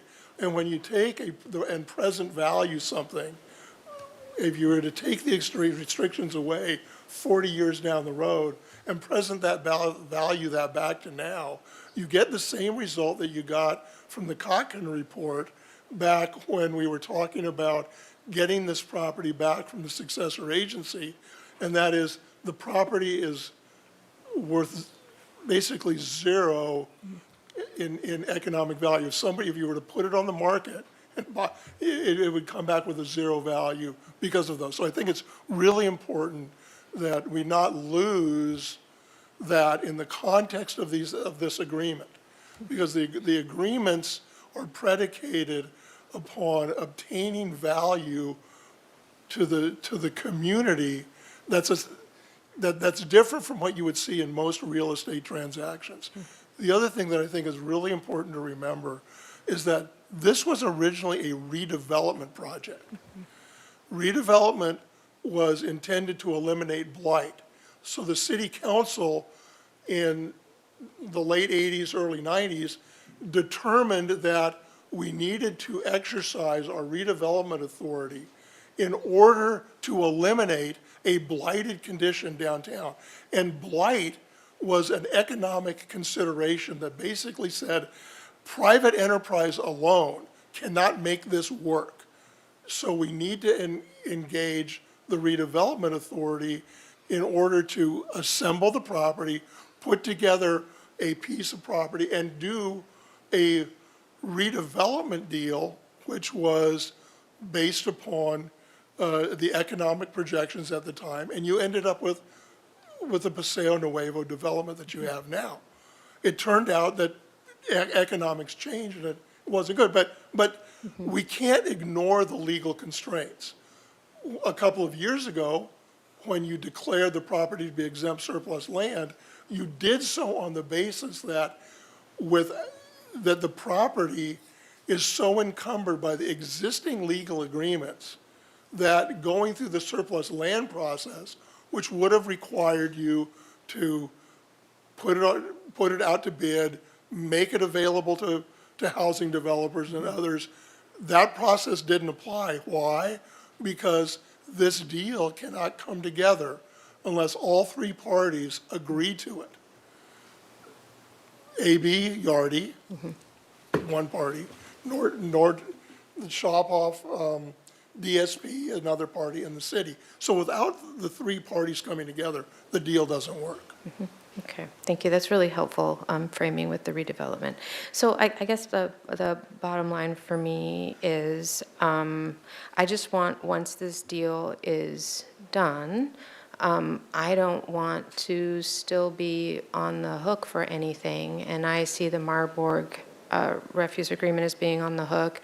And I also see giving a subsidy for discounted commuter permits being still on the hook. And, this whole thing has been very complicated agreement, and these seem like two very small things. And I'll mention it here too, and I know this is going to be extremely annoying, but I do think it'd be so nice to just have right of first refusal if the whole thing ever sold again. And we'd never be able to pay for it, we would never be able to buy it, but I sure would like the public to have the opportunity to take that to a vote at that time. Do you want to buy it? And have there be some way that it doesn't happen again, and other than, trust and appreciation and all of that, which I have, but things happen, and I just, that's the one thing that still nags at me, is that I'd just love to have that.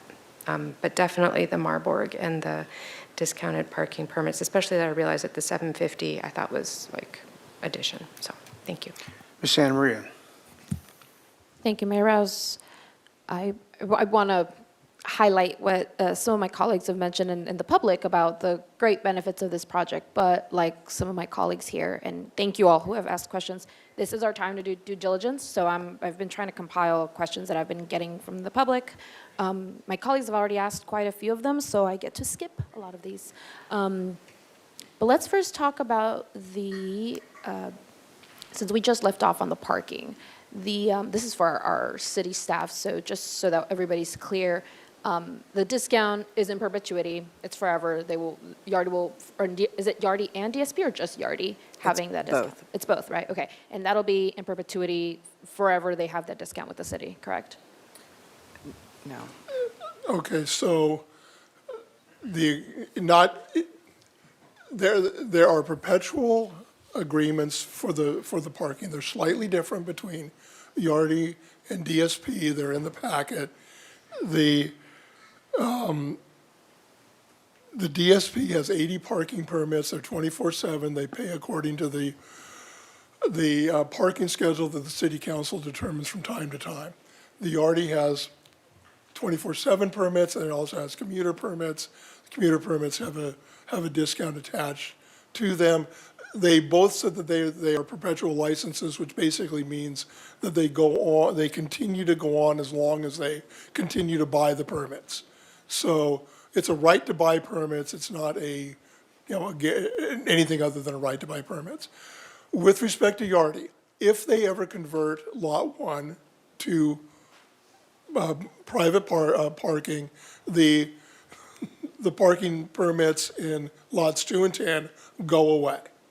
In other words, as Mr. Yardi indicated, they're a way for Yardi to provide parking for its guests, its invitees, and its employees in local city lots, but then they pay a price, and as we talked about, there's a 25% discount on some of the permits. Okay. Thank you so much. If I could add as well, the permits for lots 2 and 10 are only, Yardi would need to keep Lot 1 open and available to the public in order for permits in lots 2 and 10 to still exist. Yeah, that's what I said, yeah. Okay, thank you. And I know the $750,000 contribution was sort of mentioned. It's not necessarily a causation thing, but it was just something that Yardi's contributing because they're opening up Lot 1, is that what I'm hearing? Or what was the reasoning behind that contribution? It was in consideration for both the parking permits and the discount and for keeping Lot 1, for basically the acquisition of Lot 1. So it's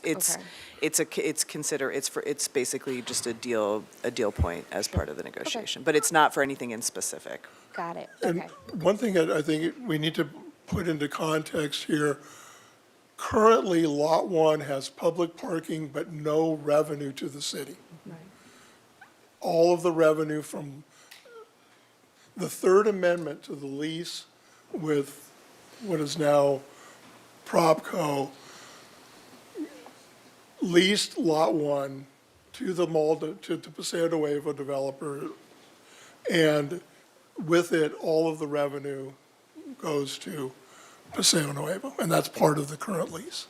And that's going to be the case going forward if we're transferring land. They still keep all of the revenue from that parking, correct? They have agreed to keep it open as a public lot, but essentially it would become a private parking lot that's open to the public on the same terms and conditions as other city lots. Okay. So yeah, they keep it open, they run it, and let the public park there. Okay, how this is for our staff, how much of a discount did Yardi ask for initially? Did it start at 25%, or was it, were they asking? No, it was more. It was more, okay. And how did we get to the $750,000 contribution? It was simply a negotiated number. There was not a calculation that was done. There was not a value placed on it. It was simply a back and forth discussion with the Yardi Systems team, and that was the number that we landed on. And how much did the city ask for initially? Those were, I want to be careful because those were part of a negotiation that, it's not the deal that's here in front of us. And so I just want to be thoughtful about the confidentiality of some of those conversations. And, this is the deal that's here in front of us. There was a back and forth in terms of what the Yardi Systems initially asked for, and then what we have brought forward as the negotiated deal with council. Okay, thank you, Ms. McAdoo. I do want to be careful with the sensitivity of the issues, but I also have an obligation to ask for context for how we got to these numbers. So I'm going to move on to the property tax estimate. I know, was it about 100 and something thousand that we estimated in revenue per year? Because I know we're only getting a fraction of it. Could you remind us what that number is again? I think it's 120,000, and that is the city's share. So the overall property tax revenue annually will be much more than that. The city receives about 11 or 12% of every dollar of property tax that comes in, and that's where that $120,000 a year came from. Okay. The rest of the property tax revenue goes to the county, the school district, the other taxing entities. Yeah, that makes sense. Okay. I'm going to ask really quickly about the contribution to the local housing trust fund. It's $5 million. I think it's, again, it's a great start. How did we get that number? Did Yardi offer less? Did the city ask for more? How did we get to that number? Was that just what Yardi offered right up front and you all were like, this is wonderful, let's take it? How did we get to that number? No, there was a back and forth conversation in the context of the whole deal. And so Yardi had offered less, we went back. Same with DSP Partners. They had offered less, we went back. And so that was how the negotiation worked. Was that started by an initial proposal of the city that, hey, in order to do this, you would contribute No, something? Or was that something from- both Yardi Systems and DSP Partners had initial proposals to the city, and then we went back to them with revised negotiations and deal points. Okay, just a couple more questions, stay with me. The lease of, or leasing the land, I know that's been mentioned multiple times. I heard that it was pitched to Yardi and DSP, and they said that it was contingent on us transferring the land that they were going to go through with this deal. Did we ever get as far as figuring out how much that lease revenue would have been per month? Like, how did they determine that that was not feasible for their project? I mean, there would be, we didn't even go down that route because it was just a non-starter in the negotiation. So we asked if there would be interest in negotiating a ground lease. Both parties said no. And so at that point, there was not a conversation about negotiating that ground lease. And I think a lot of it has to do with the financing potential of the properties. And, both of these partners have outside financing partners and, probably we're looking at calculations with their financing partners, and that was the determination. So there wasn't further negotiations about what if any lease revenue. I will point out that the city has never received any lease revenue from this property since the property was constructed in the 90s. Okay, final question. We heard a bit, and I've been hearing actually a lot about this from constituents, establishing a community land trust. I never heard that be discussed in the conversations. I'm seeing Ms. McAdoo shake her head. It doesn't look like it was ever considered. We all, I want to say, I think most of us in this room, we want to see the housing get developed. We want to see downtown revitalized. But also what I'm hearing from the public is that we want a balance where the public can still have some sort of say and stewardship on this land. This is community land, city land, but it's really the communities. So if that wasn't ever considered, why not? Like, why did we never even think about, establishing community land trust and allow the community to have a say in this in perpetuity? Well, because it really doesn't work that way. You're talking about establishing a community land trust for what purpose? And that would be a disposition and conveyance of the property. So you would still have to go through the same process of declaring the land to be surplus land or exempt surplus land, and then go through a process and then have a conveyance to the trust for some purpose. And so in this particular context, if you were to convey the land into a trust, it would still be subject to the same legal restrictions that would exist. And what you would essentially do is divest this body of control over the ultimate decisions of what's done with the property and give it to somebody else. Well, isn't that what we're doing by transferring the land over? We're no longer having a say as a city. I would also just point out that I think, given the restrictions in the ground leases, I mean, both Paseo Propco and DSP Partners would have to agree to a conveyance of the land to a land trust. So it's actually legally, I don't think it's even technically possible, given the current restrictions on the Not property. possible because all three parties would have to agree. Agree to it, correct. Right, that's why I say this doesn't work. So And but I want to be very norm- clear, the reason it doesn't work is not because legally it doesn't work, but because we would need to have 3 parties agree, and the 3 parties wouldn't agree to this. There is a legal agreement that There's requires there's the 3 legal parties. restrictions that would apply to creating this. And normally, community land trusts are done with things like open space properties and those kinds of areas where you're maintaining it for a specific purpose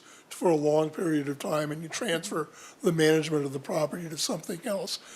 In this context, the city council ultimately has the responsibility for managing the city's property. That's what you do as essentially the trustees of the city.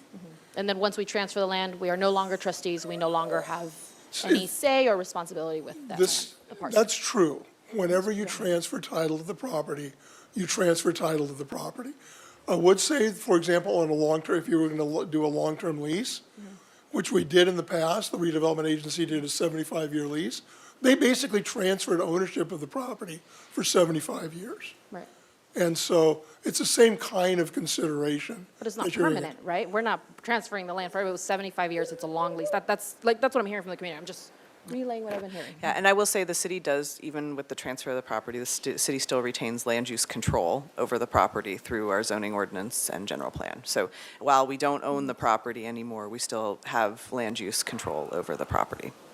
Okay. So if there is a change of use or a proposed change of use, that would have to come back through the city's processes. Okay, I just want to be very clear, my final question. So we did not even explore any long-term lease options. None of that was discussed because it was a non-starter in the negotiations. Okay, That's correct. okay, thank you.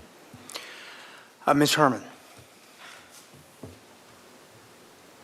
Thank you, Mr. Mayor. Just one brief question and then comments if that's appropriate, or? Comments Are we done? after. We're going to do a round of questions first, then come back to Well, I'll just have comments. one, and I guess it'll hopefully make sense in the comments, the context of my comments, but were we to pass a bond to, say, purchase back some piece of land or project, how long would that take? I mean, floating a bond is like a year plus minimum, right? Well, it'd have to go on a November general election, and so that would have to, you'd have to put the measure on the ballot in August for a November election, and then again, And then go to the it would- bond market. And not only that, you would have to, because it was for a specific purpose, it would be a 2/3 majority vote required. And then if that did in fact pass, we would then have to structure the bond issuance, which is not, that doesn't take, maybe it's a few months. But I think the bigger hurdle is getting the 2/3 passage of a bond to fund the project. Okay, so I think we could just say, at an absolute minimum, if timing and every single thing was in our favor, it would be 1 to 2 years for that process, probably? Okay, thank you. And then quick follow-up, Mr. Henschke, this is related to the right of first refusal, which I think is important to think through. I have never seen, in my experience, a right of first refusal that is longer than like 90 days at the absolute maximum. I can't imagine a right of first refusal would be indefinite or would stay open for 2, 3, 4, 5 years, right? Yes. I mean, I guess my question is, have you ever seen it? My experience is similar to Okay. to yours, that Yeah. if you are going to have a trigger for essentially a reverter into going on into the future, those are very, very rare, and I haven't seen. And time limited. And time limited, yeah. Certainly not Yeah. half a decade. Yeah, Okay. and this agreement, I think, has significant remedies that are available to the city. The covenants are to basically use the property for the intended purpose. Those covenants exist, that the affordability covenants are recorded. The city's regulatory authority over the property can never be contracted away. So we are not contracting away your ability to control the uses of the property into the future through our traditional land use powers. Thank you. Mr. Doimus? I just wanted to thank you, Honorable Mayor. I did want to follow up on that point because I understand the policy implication of a right of first refusal. But as you said, Councilmember Harmon, you do not see those things very long. You see it a 30-day period because of the effects it has, right, in terms of the investment. It really holds and stops a project. And just looking at the city's mechanisms of how we process things, there is no way we could get together the mechanisms to even act. I mean, it would really be a stretch to even be able to even, fulfill and come to a answer back on a first right of refusal.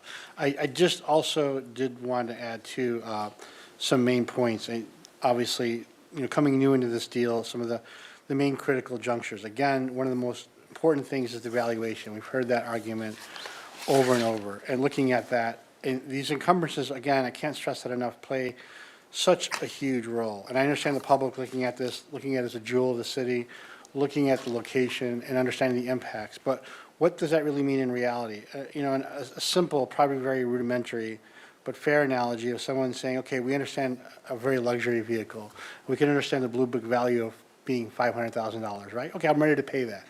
Except for the next 40 years, you can't drive it, you can't do anything with it, you can't even use a little cup holder and put anything in there, right?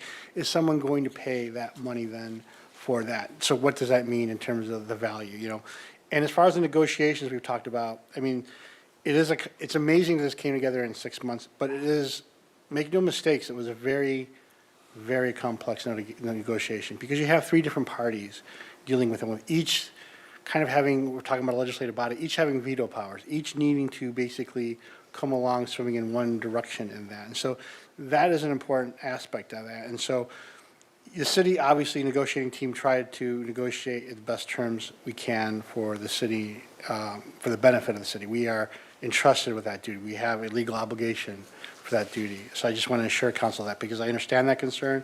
I understand the public raising those questions. I understand your responsibility to bring those questions to us, which are very fair. So we just wanted to assure that point. We look at the numbers. 2 of the most impactful numbers, we look at, when we're looking at this PowerPoint, is the numbers 9 and 6. And one of those numbers referenced is the 9 years that Macy's was abandoned, 6 years that Nordstrom was abandoned, right? Those are also competing numbers because there's nothing been done with those properties. So just wanted to address those points. I want to leave it to staff. We're doing a great job of presenting it, but I just wanted to give one perspective on just the overall understanding the points, the questions, where they're coming from, but the broader picture in terms of what we're dealing with here. All right. Mr. Friedman. Thank you. Most of my questions have been asked. Just a couple follow-up questions. Just again on the lot 1, just for clarification, if we didn't go forward with the permit, they would have the option to just close lot 1? So that's the trade-off right there. I just want to be crystal clear on that. Correct. We're offering the permits because they are maintaining, and they're not using all of Lot 1 for their employee parking and not having it be public. And that would not affect whether or not they still contribute the $700,000? No. Correct. That's Then, independent of that. speaking of Lot 1 being open then, as the deal stands, is there any requirement that the rate for the public to park there is tied to the public rates for the other lots? Is it the same, is it different, or is there a requirement that it stay the same, so there's no difference to the public? They're required to keep it available to the public at the same rates that the public is able to park in other public parking lots within the city. Okay. Then last question, and we've talked about the Museum of Contemporary Art and the Center Stage Theater. There are protections built in so that they remain there and that it's affordable for them to remain there so that their rent doesn't get skyrocket so that they become priced out. And then the other part 2 of that question, just want to verify that, is should, going down the line, long time from now, ownership change, are there protections for those 2 facilities even with a change of ownership? The answer is yes, but the protections extend only for the next 7 years. So there's a time limit on those to deal with changed circumstances that may exist. The Yardies have expressed here publicly their willingness to continue to work with them, but the agreements themselves have a time limit of 7 years on the protections. We do specifically reference the art museum and the theater in the agreements. So there's 7 years, but then after that, what happens after the 7 years? Is it, It would be the same as any private landowner dealing with a community benefit asset like that. They would, have to make their business decisions. We don't restrict it beyond the 7 years in the agreement. okay, I'll save my comments for later. Those are my questions. Thank you. All right, very good.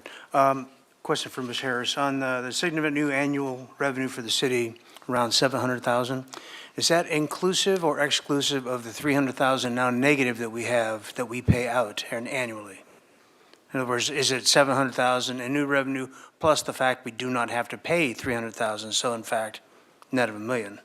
Is that more accurate? Mayor Rouse, I think I'm following you, and yes, so in the 700,000, it's 180,000 in TOT, it's the 120,000 mentioned in property tax, it's about 95,000 in annual sales tax, and about 320,000 in parking permit revenue. Right. Though So- I will just note, those numbers are also very conservative. Sure. And so I do anticipate that we're going to see more than $700,000 annually in investment into our community. Right, thank you. No, and I just, so quick clarification on parking, since I spent most of my adult career on the parking committee. And, back in 1994, we had a consultant report. Imagine this, a consultant had a wrong projection. So after we bought Lot 6, we'd have 1,200, a deficit of 1,200 spaces still. Well, we don't. We have excess spaces. So the idea that we're going to use these even at a discount is revenue positive, is absolutely positive. And in fact, the parking system has been exploring different ways to create residential parking and other kinds of local parking permits at discounted rates as opposed to what we have now. We only have one lot in the entire system, that's Lot 9, that has dedicated, this is my space lots. It's at the bottom of the basement of Lot 9. The rest of them that have parking permits are first come, first served. They're not restricted. The public can still use them. So if you have a parking permit and the lot's all full, which doesn't really happen, you still have a problem. It's like the harbor. You just don't have a parking space. So to clarify that and to put people at ease, this is a net positive for the parking system and for the city. So, just so people know. All right, very good. With that, let's go to deliberations, and also we can entertain the recommendations if somebody's ready to make a motion. Mr. Jordan. Thank you, Mr. Mayor. I'll be short. There's that slide you had, slide 20, that just had all those bullet points on it. I find nothing to fault there. And in fact, after hearing the questions and the answers today, getting a little more between the lines on these things, I think I'm still convinced that each one of those are true. There was absolutely no joy in December when the original project just ran into the wall that it should have. I think when that was originally planned at, 600 plus units, we all appropriately fell all over ourselves to try and work that out. And I think real life intervened. When they came back and said 250, it was clear because it was clear they couldn't do 600. And whether I'm right or wrong, I believe that there was no way they were going to be able to do 250. And I think when they went away after our December hearing, I think they looked at that some more and realized that too. Somebody, I don't know if it was one of us sitting up here or somebody out there, characterized this now as being a Hail Mary. Absolutely not. This is just a normal, organic evolution from a project that wasn't going to work to something that does work. And my favorite, at great embarrassment to myself, my favorite quote today is from Dan Henschke, who I had to write it down because I'm going to use it for the rest of my life. And that was, this project, rather than putting $1 on the table, obtains value to the community. And we've talked about this 2 weeks ago, and we can talk about it through these things today. What's missing on this today is the actual impact to the downtown corridor in ways that we can't even imagine yet or anticipate. But they are ways that are so contrary to what's out there right now that they are totally going to happen. You cannot put hundreds of employees downtown 5 days a week, and you cannot put 100 or 120 residents in the 80 apartments there and not guarantee that there are positive impacts that radiate from this project in addition to those bullet points you see there. So I'm not going to nitpick on the details. I think staff has done a great job. I think the project partners have done a great job. All of that negotiation has taken place behind the scenes, and I have the utmost trust for all of our players involved and all of their players involved that we're getting the best project we're going to get as it exists today. So I'll be happy to support it as it is. Thank you, Mr. Mayor. Thank you. Ms. Harmon. Thank you very much, Mr. Mayor. Well, I concur wholeheartedly with Councilmember Jordan's comments. I'm very excited to be at this point today, and I remain, as I was just a few weeks ago, strongly in favor of what's before us. I do want to take a few minutes to address some of the issues that came up in the conversation today, because I think it was a very worthwhile discussion. I think it's very important for all of us to be thinking through some of these questions. On the parking discount piece, Mayor Rouse mentioned this. Yardy Systems is going to be taking spots that are chronically underutilized and quite literally driving revenue that the city currently doesn't and wouldn't otherwise get. More to the point, as was raised, the totality of this deal that Yardy and DSP teams are investing, upwards of $100 million of private capital into our downtown, is really a key component here. I do want to acknowledge, of course, that they're both getting a lot out of this deal. I think we all know that. That's clear. But we shouldn't miss the forest for the trees when it comes to talking about a relatively minor discount on a small number of totally underutilized parking spaces. I also want to address briefly the right of first refusal concept, because it's something that I also have thought a lot about, and I do think it's definitely worth discussing and sort of drilling down on. To be clear, a right of first refusal in this context is essentially meaningless to us in the city. As was mentioned, we would never be able to afford the purchase price. And more to the point, we also wouldn't be able to float a bond or get our financing together in the time frame that would be allowable under a ROFR. So while if we could theoretically suspend time, it would be awesome to be able to go to the voters and float a bond and get that money to buy this. That's not reality. No right of first refusal would be indefinite. And it simply just isn't a mechanism that allows one party to buy a parcel whenever that party happens to get their financing together. And given that, whether we're talking contracts or legislation, personally, I believe if a contract term or a rule or an ordinance doesn't do anything, and we know it doesn't do anything, and we know that it can't do anything, I'm really not a fan of just putting it in there. And frankly, I think that approach of let's just put it in there and we'll see what happens and maybe we'll be able to utilize it is kind of how we ended up with the contractual mess that we're in Paseo Nuevo in the first place. So I really think that it's worthwhile considering, it's worthwhile thinking through how that might play out. But the reality is it wouldn't serve us, it can't serve us, and throwing in additional complexity into an already complex deal certainly doesn't serve us now either. As to the documents themselves, our city attorney, Mr. Henschke, I know you've put your full focus and many resources into developing these documents and making sure that they work for us from a city perspective. I know you both to be excellent attorneys. I trust our city staff, and you've done an excellent job putting it all together. I'm also a real estate finance lawyer in my professional life, and though I don't act in that capacity up here at all, my training does inform the way I think, it informs the way I review, it informs the way that I understand what comes before us. I have read the documents, and I've read them carefully, and I do find them to be entirely consistent with the deal points and the agreements that have been discussed publicly.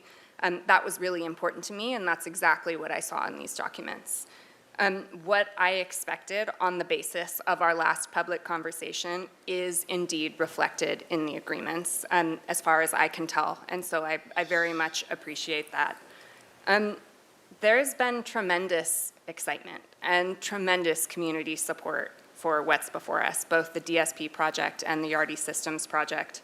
I really believe that this is the best deal that there is. And respectfully, Councilmember Jordan, I said this at the last meeting, I'll say it again today. We needed a miracle. This is our miracle. And I'm very excited to make it happen today. I'll be voting yes. Thank you.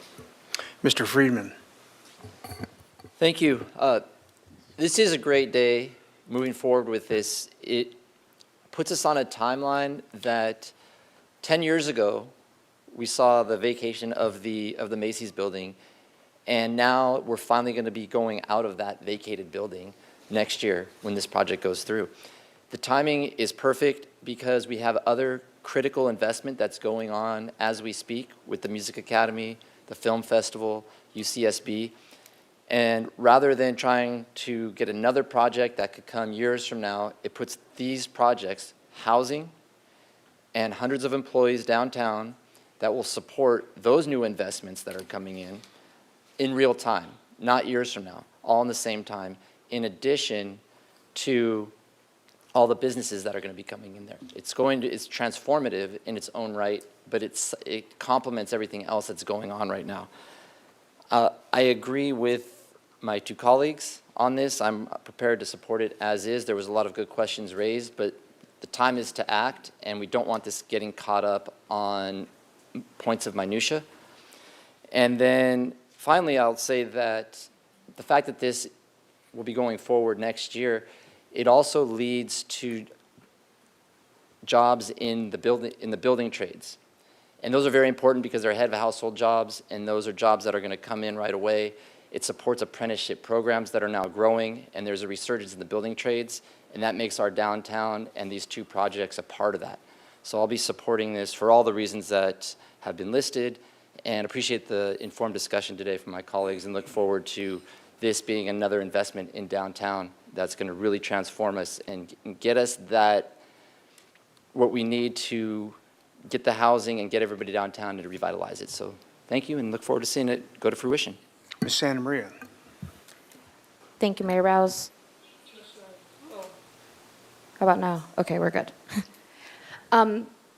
Yes, our staff, DSB, Yardy, you have all came an incredibly long way, and believe it or not, I am genuinely very grateful. Yardy, DSB, and especially Yardy, coming forward and providing an option for us for what we could do moving forward when things didn't go as we may have hoped for back in December. I want to be very clear that while I am supportive of housing and additional economic revenue and activity in our downtown, the questions we are asking about the things that were considered during this deal, respectfully, Councilmember Friedman, they're not points of minutia, it's due diligence. We need to make sure that the community understands in context with Measure A that just passed, in the context of the questions of a long-term lease. And we're understanding that that wasn't doable, but these questions had to be asked because otherwise the community had been left in the dark for, it was a select information that went out. And, the community doesn't have all the details, and understandably so, in negotiations, you don't reveal everything to the public. I get that. But we have to, everybody in this room, we need to understand why there was those consistent emails that we were getting and people coming up during public comment. I very much, while I see there are wonderful benefits to this project, I very much hesitate to call this a done deal, a miracle, it's a slam dunk, let's just do it. That, for me, raises red flags because we need to all be doing, again, our due diligence to make sure that it is the right project. And it's not about the people behind it. All of you are lovely, but it's about the project itself. And so I do want to speak to a couple of the topics that were raised today. So I'll start off with the parking discount. I do agree with Mayor Pro Tem Sneddon that we need to just be equal in how we are treating our private enterprises. So if we are giving a discount to one private employer, that's going to open the door for other employers who rightfully would want to ask, well, what about us? We also bring a lot of employees downtown, and we also need this, and any one of them could make the argument that they too deserve discounted parking. So I'm hesitant personally on going down that route. I don't know. I think it was Councilmember Harmon mentioned this. It's quite a minimal discount. I think that if it's such a minimal point, I think that is a point that could be ironed out, and at least concede that to the community to be like, okay, we're going to pay the price of the parking. We're going to be like every other business. And I just want folks to consider that. I think when it comes to on the right of first refusal, I do agree with Councilmember Hartman that if it's not going to do anything, then maybe it's not worth trying to go back and forth about it. If it's something that we actually could use, then I would be interested in exploring it. But it sounds like it's something that would only be on for what, like 90 days? And it's not like, Yardi and DSP are going to acquire the land and then be like, just kidding, like 89 days later. Like, we wouldn't have the time to get finances to purchase it back. So if it's not going to really move the needle on anything, then I don't think there's a point in really moving it forward. Or, we can talk about it, but I don't know that we'd really have to push for it.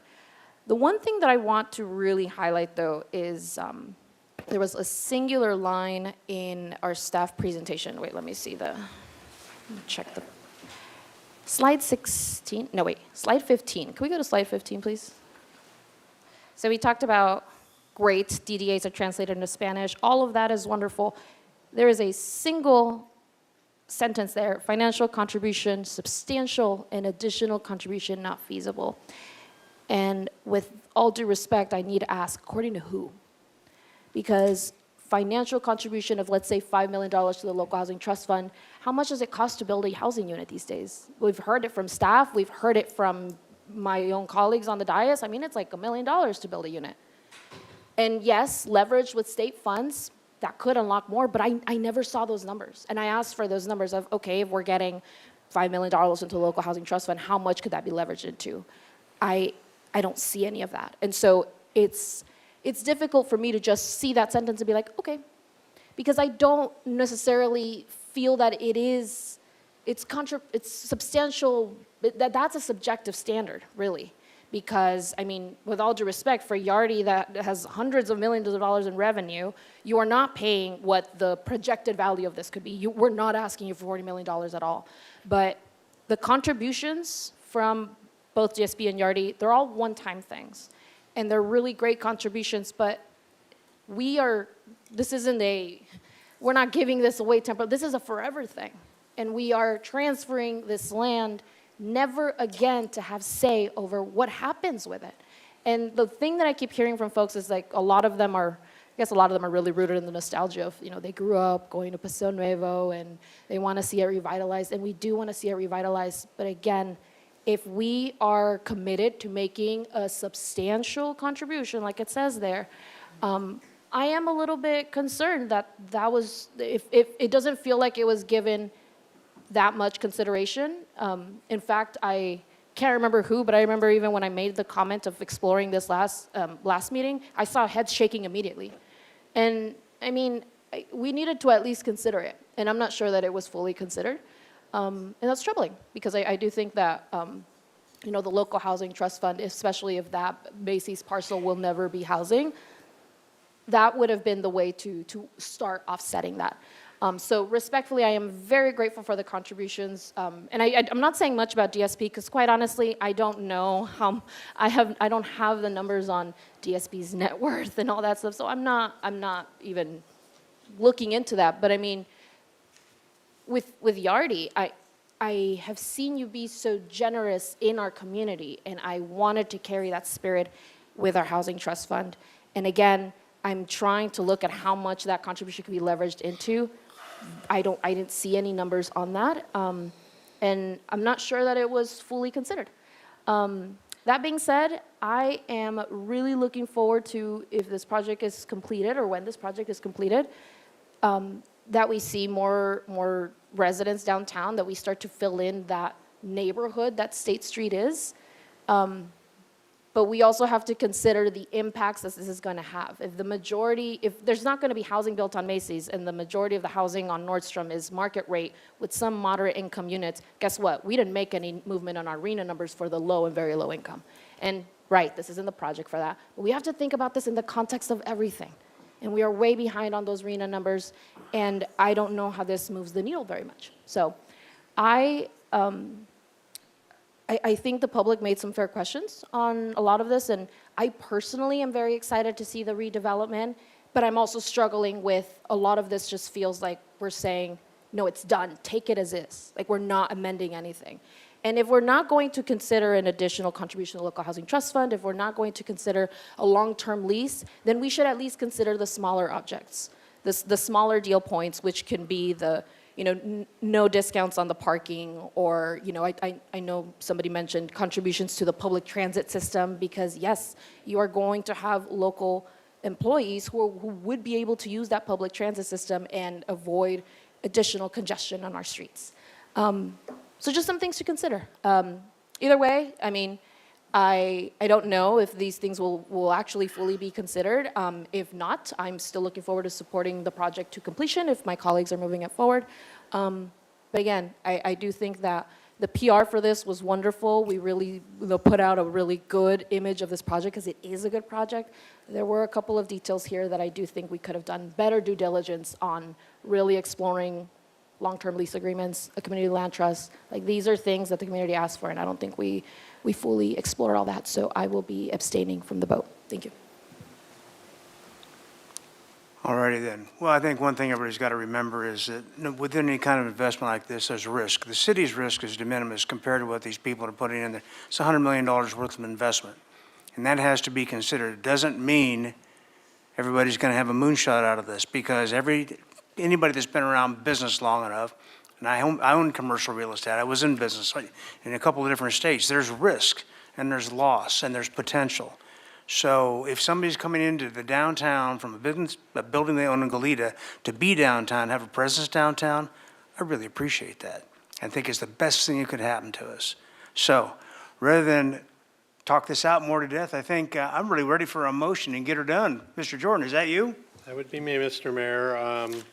I'll just recommend the staff recommendations in regard to the exemption from SEQA, the introduction of the ordinance approving and authorizing execution of the development and disposition agreements, and authorizing the city administrator and city attorney to take those future actions on the agreements and closing escrow.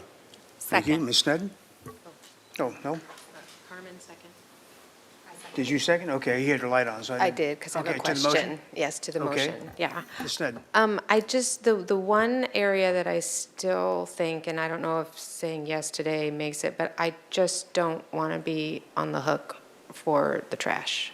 I just think that's one lingering, weird thing to have to be connected on when the whole point of this is unencumbering all of these weird connections. So I'm going to vote yes, and I'm very excited.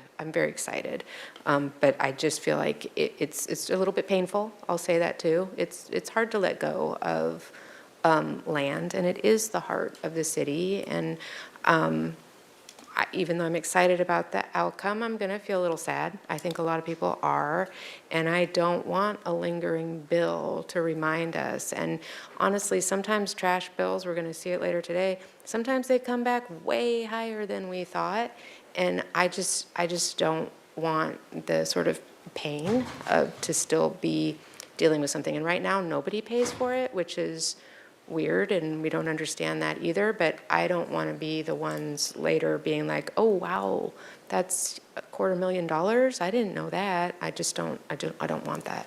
So, but supporting the motion, and very, very excited that. Comments for the record then. Well, I'm hoping it can be maybe sorted out by the time we vote on this.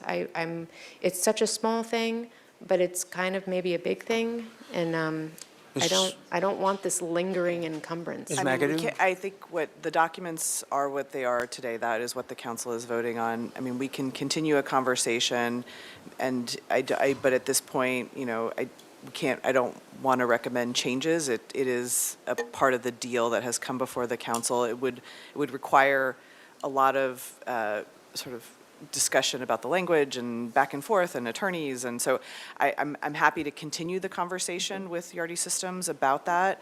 But I think our recommendation today is that we can, maintain the agreements as is and that we can continue the conversation. We can't just delete the sentence that says, There's no sentence, no so we're not sentence on in- the hook.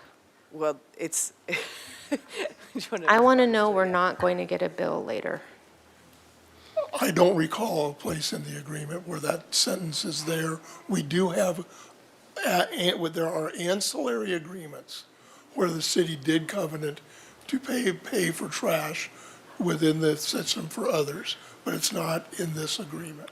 So outside of this agreement, we could take time on Yes. getting out of those covenants, Yes. and it's not part of this agreement at all? Yes. Okay, thank you. All right, very good. And Ms. Santa Maria to the motion? No, not to the motion. Thank you, Mayor. Okay, so we have a motion on the floor, first and a second. If there's no further discussion, we will entertain the vote on the motion. And to confirm, this is a motion by Councilmember Jordan, seconded by Councilmember Harmon for the staff recommendation? Correct. Okay. Go ahead and vote, please.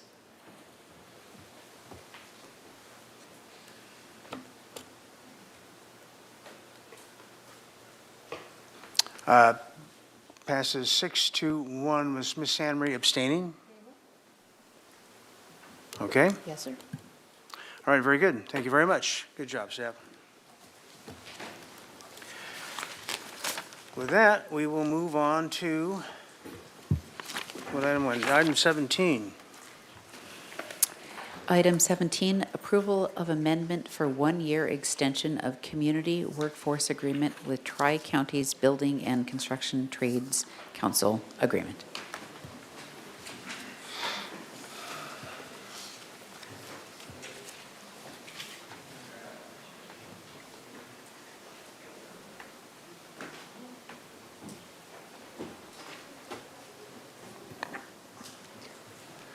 All right. Good afternoon, Mayor Rouse, members of the City Council, Brian Demore, Public Works Director, here today for what should be a pretty quick item. Just looking for a one-year extension on the existing CWA, the Community Workforce Agreement that is currently in place and set to expire next month. A Community Workforce Agreement, it's a collectively bargained agreement. In this particular case, it's between the City of Santa Barbara and the Tri-County Building and Construction Trades Council, and it sets terms and conditions for specific construction projects. So a little bit of history, just additional background on this particular item. This started back in 2018 when the council adopted an ordinance changing the municipal code 4.52, which requires a project labor agreement for all projects greater than $5 million. The language of that municipal code change is included on this slide, but the key thing really is the $5 million threshold. So that's required per the city's municipal code for all projects as we move forward, and it's satisfied through the community workforce agreement. So you may have noted that it was in 2018 that the code changed. It wasn't until 2021 that we had negotiated between city and the Trades Council that particular agreement, the community workforce agreement. So it did take a little bit of time to negotiate the terms on that. In the meantime, I don't think we had any $5 million projects, so it was kind of okay that it was taking some time to negotiate that. But it was executed back in July of 2021, so that it was for a 5-year term, and that period of time is coming up. It would be next month. Some of the key items that are included in the community workforce agreement include a local participation goal, which does focus on the Tri-County area, Santa Barbara, Ventura, San Luis Obispo. Also, provision for no work stoppages. And then I also did want to point out there is an allowance for non-union or non-signatory contractors to participate on a project even with the CWA in place. And this slide here, it just highlights the projects that we have moved forward under the CWA since it was put in place in 2021. Only one project that we've completed, so there hasn't been a lot of experience working under this yet. But the library project is one that was completed under the CWA. And then we have 4 that are currently in various stages of construction. The largest being the police station project, probably the largest and most visible right now. But also El Estero Electrical is a significant project. The Dwight Murphy field renovation, obviously that's a huge project that's highly visible. And then Cater Reservoir Resiliency, that was recently awarded, so construction is just kind of getting going on that one. But it gives you a sense, it's a large variety of projects, and interesting, just that $5 million threshold. These are all way above that threshold. We haven't had too many that are closer to the 5 million range. There are a lot of projects that would be coming up that would qualify for this. I didn't list them here, but there are definitely a significant number of projects that are being lined up that would fall under the CWA. Yeah, and so the current status, the project labor agreement, that remains in effect. As I said, that's a municipal code requirement. So we really can't let the CWA expire because we need that as the means to satisfy the PLA requirement of the municipal code. And just given staff workloads, we would like to have a little bit more time. There's a few things we're interested in negotiating with the Trades Council. Probably nothing too significant, but it would just take some time to get through that, to work through that. And given other staff priorities, and just workload, the recommendation is that we extend this for 1 year. That would give us some time to sit down with the Trades Council and work out a longer-term extension to this agreement. So with that is the recommendation. I'm available if there are any questions. Okay, questions for Mr. Demore. Ms. Snedden. Thank you, Mayor Rouse. Was Cabrillo Pavilion also? That came before. Came before, okay. And then I was just hoping there might be some data on how well it's accomplishing local participation. Do we get any kind of feedback like that so we can point to that the local preference is working? Mayor Rouse, Councilmember Snedden. So as part of these projects that fall under the CWA, we do hire a CWA administrator, and they do collect that information and compile reports. I don't have a summary of that information available, but that is something that we can bring to the council if they're interested. And Councilmember Snedden, I would recommend, since this is simply just extending the current terms, I think as we come back to council to talk about some of the negotiating points later, that we could bring that data back to council. That's great. You know, I fully support this today. I was wondering if we talked so much about the circles and the radii, and it would be great as this unfolds to be able to sort of point to how well it worked. Mr. Friedman.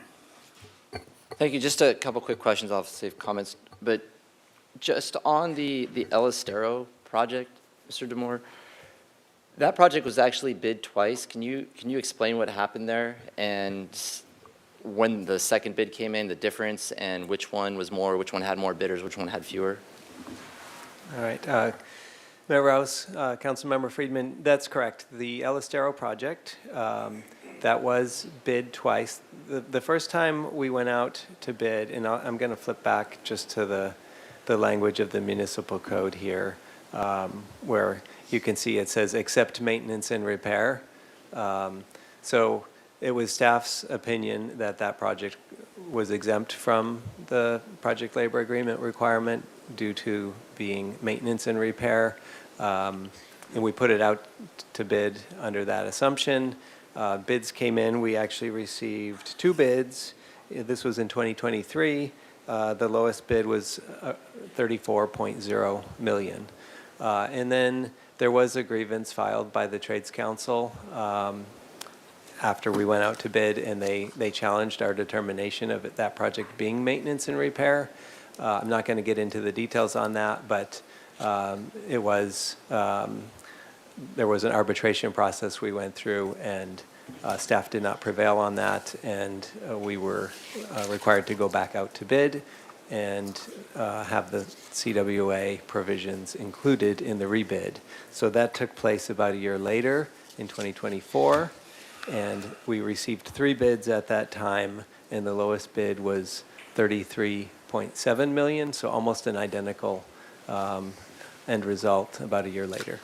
Thank you. Just wanted to put that in there for the record that a year later, actual dollar-wise, it was slightly less and there was more bidders on that project. And then the other question, because it did come up originally when this was going through, was whether or not non-signatory contractors would be able to compete. And can you talk just briefly about the police station, since it is our largest project, and whether or not the lead contractor is a signatory or non-signatory? So on the police station project, we're contracting with Pro West, who is a general contractor, and they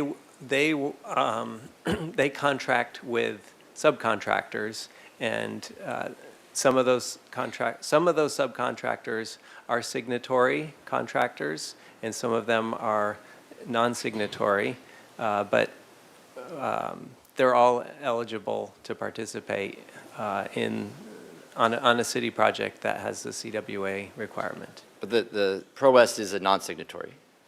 Correct. So there has been, on the largest project that we've done, signatory and non-signatory have been able to participate. Yes. Okay, thank you. That's all the questions I have. All right, very good. We'll go to public comment on this. Start out with Martin Rodriguez. You have 3 minutes. Good afternoon, Honorable Mayor and Council. It's good to be here. I am in support of this extension. It is doing what it's supposed to do. It is increasing the construction, skilled and trained construction workforce in Santa Barbara and surrounding areas. It is slow getting started, as you mentioned. It's the large cap projects that allow us to bring new blood into the trade are just now starting. And with that, you know, we brought in, just in the ironworks, brought in about 75 new apprentices in the area. Now, the city of Santa Barbara is a tough one to recruit from. Most of our recruits are coming from the northern Santa Barbara County. But that's good also, because we're in dire need of skilled and trained craftsmen. There's been a construction boom, not only in the city of Santa Barbara, but now it's happening at Vandenberg Air Force Base. We have 2 large hangars, going to be a massive space launch complex built there. We have satellite complexes that are expanding, where they're going to actually build those there.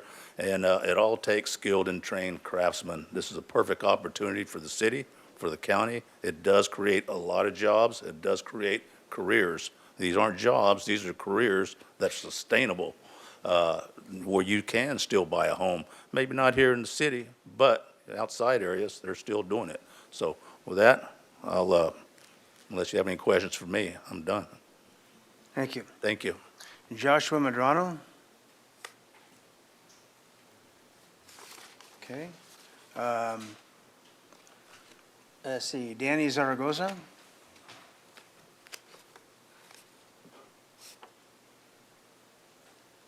Good afternoon, Mayor and Council. My name is Danny Zaragoza. I'm with Labor's Local 220 here out of Santa Barbara and Santa Maria.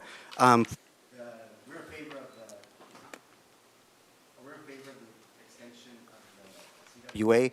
One, because it has been working as it was intended to. Speaking for the laborers, I can't speak on the other trades, but as for the laborers, I did a quick little test on 2 contractors, one for El Esterio and one for Dwight. Elasterio Lead Electric, they're one of our signatory contractors. They're still having to abide by the CWA.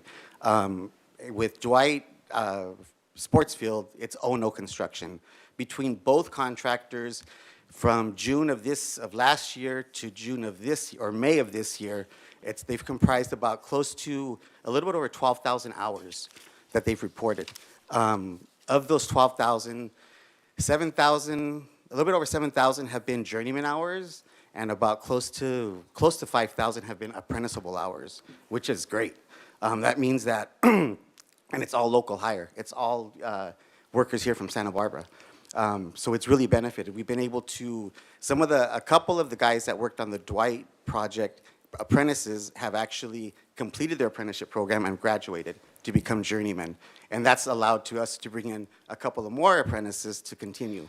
So yeah, it's been working really well, and we hope to to continue it. And that's all. Thank you. Thank you, Rich. I think it's Nidary. Rich, can't quite read the last name.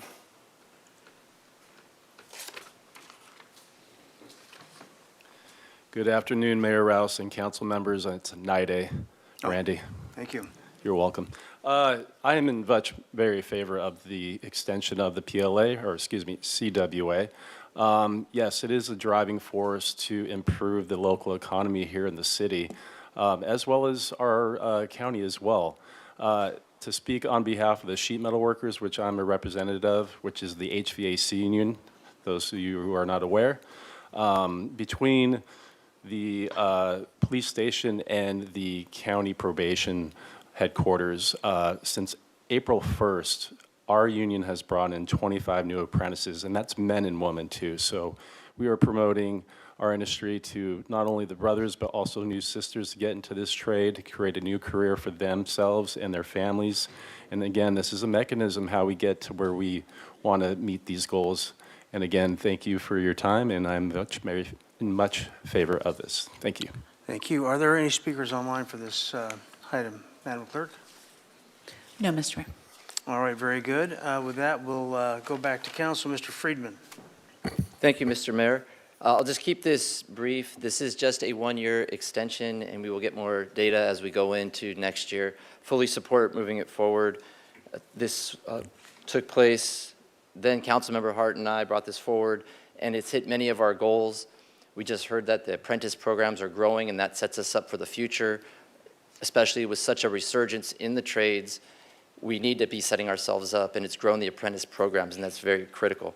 There have been successes, as we just heard with the El Estero project, and right now we do need more time for our staff because our staff resources are stretched thin to properly update the community workforce agreement, and a one-year extension gives us that time.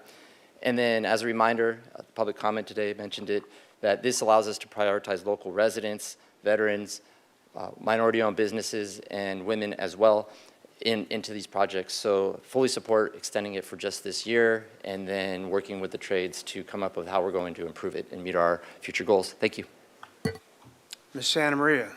Thank you, Mayor Rouse. I agree with Councilmember Friedman. Thank you so much to our building trades for coming out. And if you know anything about me, I am union all the way. So I wholeheartedly support this. I am very encouraged to hear the success stories that come out. I would extend it for longer than a year if I could. But I think this is, an adequate amount of time. Like Councilmember Friedman said, it gives us, our staff, an ample time to really, develop this further. So, yeah, okay, out of all the items on the agenda, I'm going to say this one. I know we're throwing around the words slam dunk and I don't see how we could vote against this. So fully supportive. Thank you so much to all of you who came out. And thank you to our staff who's working diligently on, making sure that our community workforce agreement is the strongest it can be and that we could have a strong local workforce. Mr. Jordan. Thank you, Mr. Mayor. I don't have any problem supporting an extension. I'm probably not going to be too excited about the results of the extension, but my conversation 7 years ago with some of the organizations sitting in the room was not that we'd have a goal for local hires, but we would actually have requirements to meet local hires. There are companies in town that are, and I don't know the details, so that's the caveat. I don't know what I'm talking about, so what's new? But there are companies in town that are working some jobs totally union jobs and then other jobs not union jobs. So I know it's possible. But when I drive by major projects and see the signs, I don't see a name of a contractor that I recognize in town. So, you know, Pirates of the Caribbean, the code be more like guidelines, right? So having goals is not really what I wanted to see out of this agreement over the past 5 to 7 years. I'd like to see requirements get built in with stepstones to that. And the other major thing I talked about back then, and I didn't hear it mentioned today, was that the real future of anything in the trades, whether it's changing a tire or fixing a washer and dryer, are the kids in high school or junior college, and having programs for them. And everybody was all excited about that until they didn't need my vote. But I still think the erosion of historical shop classes at the local level is, geez, just for your, maybe not, what do I know, but just maybe for your own survival is something that at one of these times you really need to get involved with. I know guys personally that are auto body shop guys that make $150,000 a year working 8 hours a day. And there's great livings to be made in the trades, and by policy and happenstance, we are not very supportive of that. We take over sites that house the trades and push them, if not to the outskirts of the city, from where they were traditionally in the city, to Ventura. You know, and you have repairmen or tradespeople now driving in from out of town where they used to be in the city. And what better way to start to remedy that than start at the high school and junior college level to build the next generation. So that's what I'd like to see when you come back after your negotiations, and some actual numbers, some real data on, if I'm just thinking this by myself, that there has been improvement in true local hires through this process. Thank you, Mr. Mayor. Ms. Harmon? Thank you, Mr. Mayor. I too am going to be voting yes on this extension today. And a couple of thoughts as my colleagues are talking. It's so funny, Councilmember Santamaria said, how could we do anything other than vote yes on this? And while of course I agree, I would just say this was hugely controversial and hugely challenging at the time that it first came before us. And it was by no means a foregone conclusion that this deal would be made. It was by no means, I mean, I think up here, even, and some of us were on council, it was a very divided conversation. There were real questions about whether it would work, how it would work, whether it would do what those of us who supported it said that it would do. And I'm just so pleased, and I know what we are hearing today is anecdotal, but anecdotally, it has led to meaningful increases in good head of household jobs, training opportunities right here in Santa Barbara. That was its point, and that is what we are seeing. I'm excited to see the hard data. I'll be watching from afar, but even just the numbers we heard in public comment are meaningful. The sky has not fallen. And in fact, it is quite the opposite. I want to specifically acknowledge Councilmember Friedman in this conversation. It really wasn't until he invited me to the Building and Trades in Buellton, right, in Buellton, and we spent a long afternoon not only going through the details of what a CWA is and what it means, but really seeing the training that goes into teaching our neighbors how to be skilled tradesmen.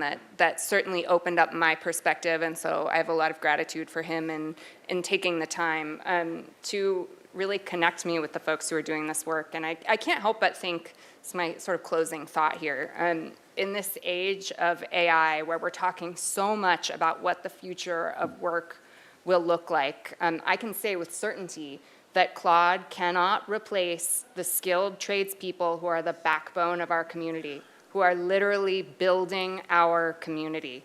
And so I agree, this extension is necessary, and the continued investment in what this deal will look like in the years to come will benefit all of us. Thank you. Ms. Sneddon. Thank you, Mayor Rouse. So, yes, I would say that this was difficult at the time, and this is a great place to be, and really happy that we'll be negotiating further.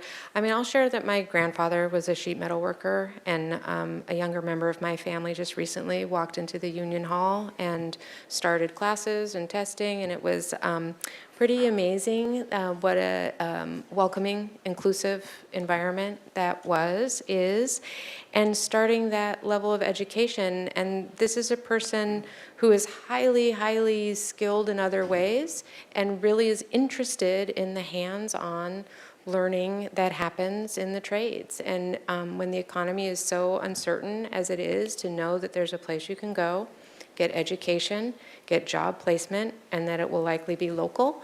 Going to the trades games recently, there were 3 generations in a family who all had good experiences in the trades and were still working in trades, and sort of celebrating that. So I think this is definitely one of those areas where the unknown of it raised a lot of questions, and now that it's been in place, and the known of it is really working, and I would love to see the data to be able to back that up.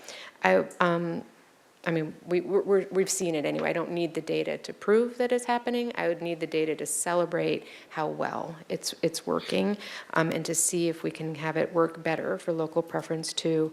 To Councilmember Jordan, this is education opportunity, and I'd really like to share that I work, I'll take off whichever hat I'm wearing right now.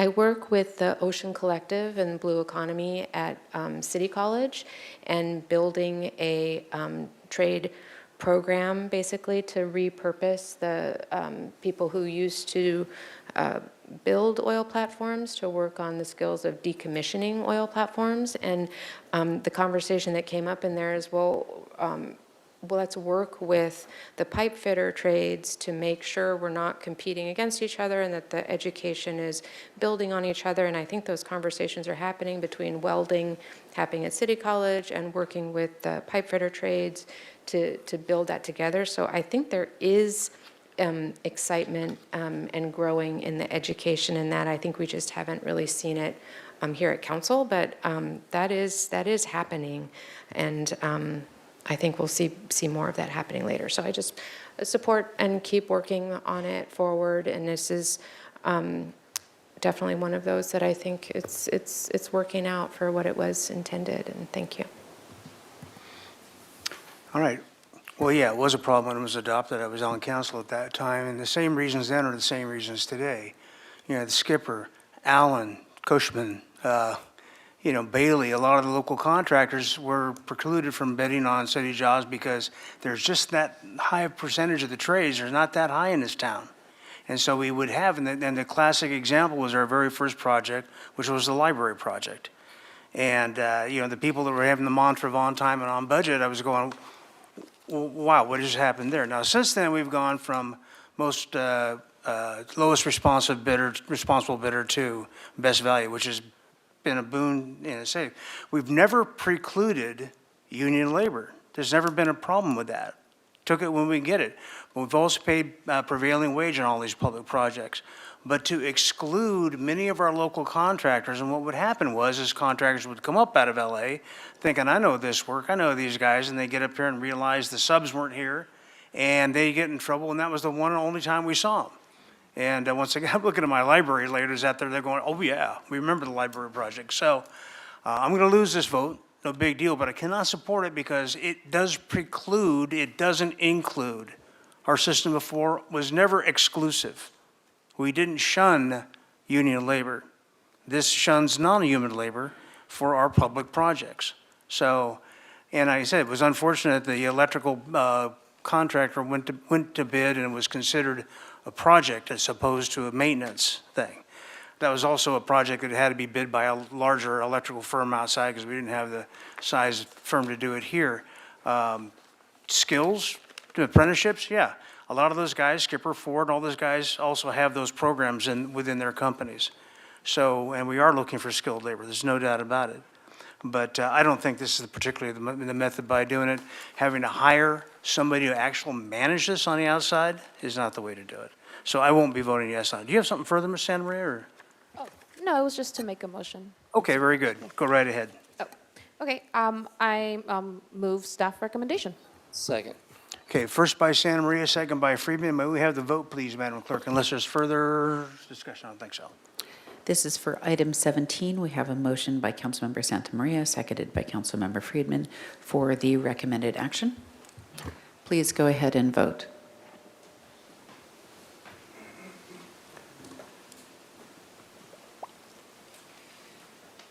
And that passes 6-1 with Rouse dissenting. Very good. Madam Administrator, we should work into the next item, or? I think if we could take a 15-minute break before we start the next item, that would be great. Okay, Thank let's you. do that then. We will reconvene at quarter after.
Get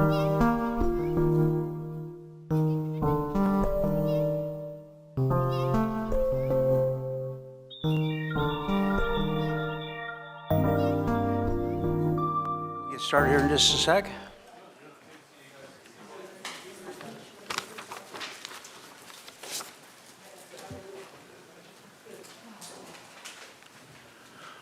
All right, very good. Ms. Grant, are you presenting? Or Mr. Demore? Mayor Rouse, I'll just give a quick intro. Brian Demore, Public Works Director, here for this item. This is Safe Streets for All. This was a planning grant that we've put together now a draft plan, which just wanted to remind the council, the item today, there's no council action needed. This is just to introduce this draft plan and receive any comments. And I can also assure the council that we've been working to keep this item pretty brief, given other items that are happening today. So with that, I will hand it off to Jessica Grant. Good evening, Mayor and Council. Jessica Grant. I'm the Supervising Transportation Planner with the city. So why this action plan matters is traffic collisions remain a major public safety issue, with pedestrians, cyclists, and motorcyclists facing the highest risk of injury and death. This plan responds by prioritizing safety and recognizing that collisions are preventable through enhanced street design, policies, education, and enforcement. For background, this action plan is primarily funded with a federal grant from the Department of Transportation, and this planning effort is a 2-year planning effort that we kicked off in fall of 2024.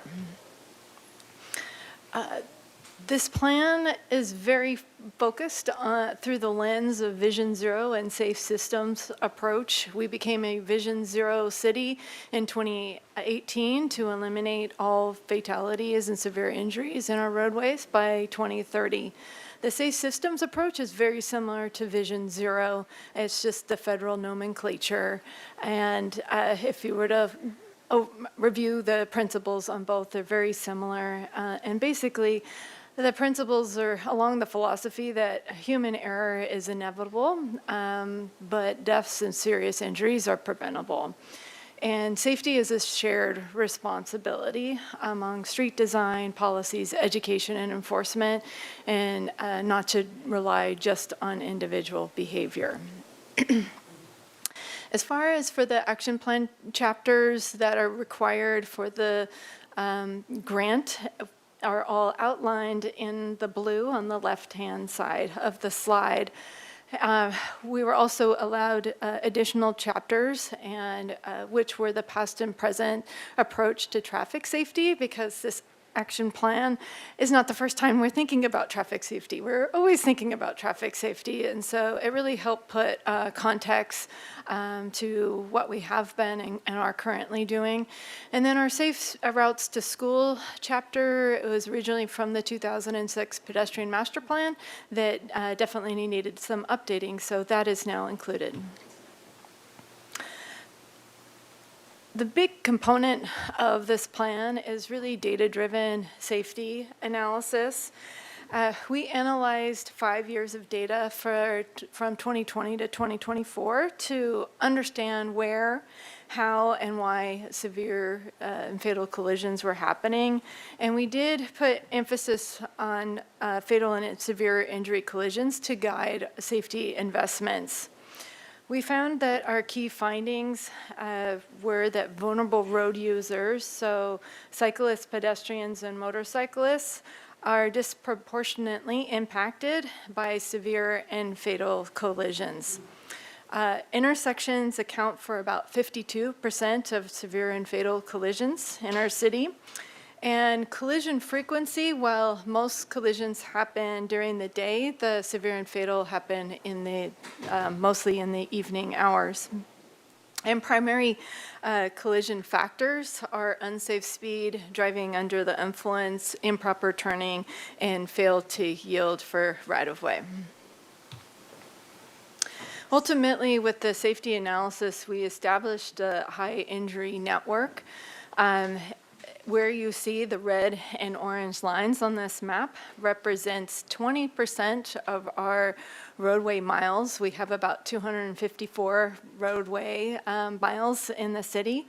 So just 20% of these miles is where 88% of our severe injuries happen. So if we were to make a significant impact in trying to get to the Vision Zero, this is where we should be putting our investments. In addition to the data-driven analysis, we really depended upon community engagement and cross-departmental collaboration as well that also really helped shape our plan. Community engagement was multi-pronged with surveys, multiple surveys, webinars, in-person community workshops, and public hearings. Where residents got to share their concerns about speeding, crossing safety, different stresses from walking and biking to work, and what's working well as well. All of those helped inform our strategies and project priorities. Equity is another very important component of the plan. And why that is because underserved communities often have a higher exposure to dangerous road conditions like poor street lighting, higher volume streets and speeds, and lack of sidewalks and a biking infrastructure. Just in general, going across several academic sources, technical studies, there is a strong correlation between traffic collision severity and underserved communities. In this chapter as well, we have been doing a lot of work in our underserved communities within the city of Santa Barbara, so all of those projects are documented in the chapter. And our Transportation Circulation Committee also had a great recommendation, is to talk about equity in terms of transportation modes too, because owning a vehicle is very expensive. It runs approximately about $10,000 by the time you think of upkeep, gas, and insurances and all of that versus walking, biking, and transit. So this chapter also closes with considerations to move forward with certain policies. Finally, and another big component of the plan is, okay, given the data-driven, given outreach, what we've been hearing from the community, what are our strategies and what are the project selections? So we've outlined 6 strategies here that I'll go into right now. The first strategy, again, is to focus work, whether from an engineering perspective, education enforcement, on our high injury network, where we believe, given limited resources, to focus our effort on for the most significant impacts in decreasing fatal and severe injuries. Also, the second strategy is to implement traffic safety countermeasures. These are some of the countermeasures up on your screen that we use most frequently and are priorities. We also have additional countermeasures in the appendices, but when you review the past and present safety chapter, we've had really good success in implementing a lot of these engineering design solutions and want to continue with that. The third strategy is to implement priority safety projects. I will not go through all of the corridors, but the big transformative projects that we're recommending are on the Upper State Street area, Las Positas Road between State and Modoc, and Calle Real. And then there's smaller scale corridor improvements on some of the segments in the downtown area. And also, we're proposing a pilot project on De La Vina at the next pavement maintenance plan to reduce the travel lane and add a bicycle lane similar to what we've done in the vicinity of Cottage Hospital and downtown De La Vina. All of these, again, would continue to have community outreach as if any of these projects move forward. In that chapter is just an this is one example of what a priority safety project would look like. Again, these are very conceptual, but in the case for Las Positas, for example, given the high volume roadway and speeds, we are recommending that we separate out the road users along this corridor, especially being a corridor that has an elementary school in Irwar and Showground, which has a lot of community programming. Strategy 4 is to implement the previously identified safety projects. What we heard from the community is just, well, what happened to such and such project? And we're continuing to work on a lot of great, really important community safety projects. For example, the Cliff Drive Vision Zero project and the Milpas Crosswalk safety project. So those are all funded efforts. Those make up our day-to-day workload for implementation, and we're getting closer to the construction phase. The map on your right represent the areas that we're in planning efforts on or just wrapped up planning efforts. And as you know from recent council meetings, thank you for your approvals. We're moving forward with grant applications on the East Side Overcrossing, the Castillo Street Undercrossing, and downtown State Street. The remaining segment where you see where Shoreline Drive is, that's part of the waterfront adaptation plan. We anticipate some projects to come out of that that have pedestrian and bike connections and just overall roadway safety in the waterfront area. The next two strategies is just additional considerations related on some other corridors for analysis and also specific intersections to make improvements on. So Councilmember Gutierrez, I know that you've had a lot of West Side residents talk about the need for the sidewalk on Carrillo Hill to have it on the south side as well. So that is in the plan, and Councilmember Sneddon continues to come up time and time again for improvements on Foothill at the intersections that go to Peabody Elementary. So that is in the plan. We're planning to write a grant application for that shortly, and some other sidewalk infill on APS. Just a short segue, we also wanted to tie in just our general land use planning and how that's an overlooked traffic safety tool. So when our general plan was adopted in 2011, it was very forward-thinking to really have a lot of strategy and policies to incentivize growth in the downtown area, really putting housing near places of work. Why that's important from a traffic safety perspective is it minimizes new traffic congestion. And as we have to implement the 8,000 homes from the regional housing needs assessment, that becomes really critical. There's also, besides local policies, state policies as well, incentivizing developments to make them cheaper in the downtown with by not requiring parking requirements. So why is it safer to have housing centrally located? There's kind of four short ideas around that, and it's shorter travel distances reduce overall exposure to roadway risks. Fewer long-distance commutes reduce congestion, lowering collision risk for everyone. Shorter travel distances make walking, biking, and transit more viable and safer. And reduced dependence on major arterials lowers exposure to corridors with higher severe injury rates. We overlaid the high injury network just into context of where we're seeing the multi-housing development. Again, it is most of what you're seeing is in our downtown area. And also with the high injury network in context to accessory dwelling units, most of them again are in the downtown area, but there is some in the outer lying areas beyond downtown that put higher stresses on the roadway network. In summary for the plan is there's one thing to just have a plan, but it's really to activate the plans, and we're going to continue to monitor the collision safety data. We do want to have yearly reporting before the Transportation Circulation Committee, Police and Fire Commission, as well as City Council.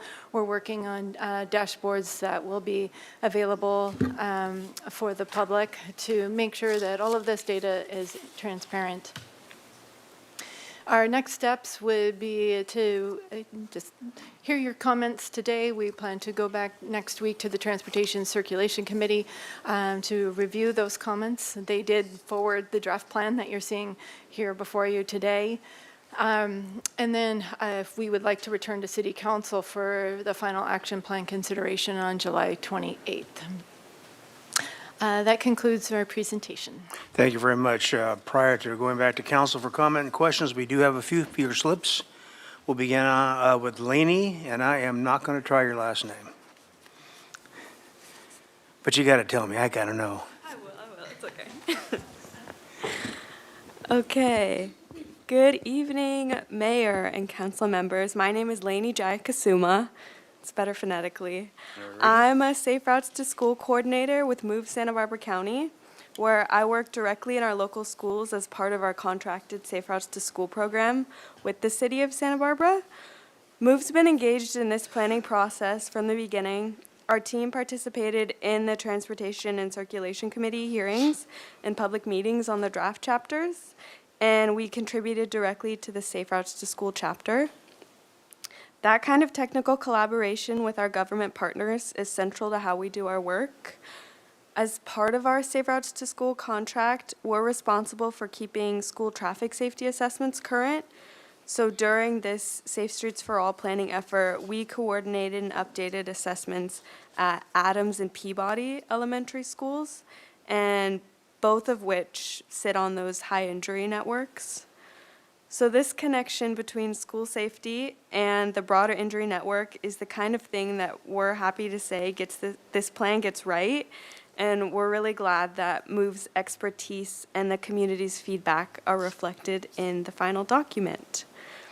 One other thing is we recently published an e-bike safety pamphlet that I believe you guys will have access to, and we have them in both English and Spanish.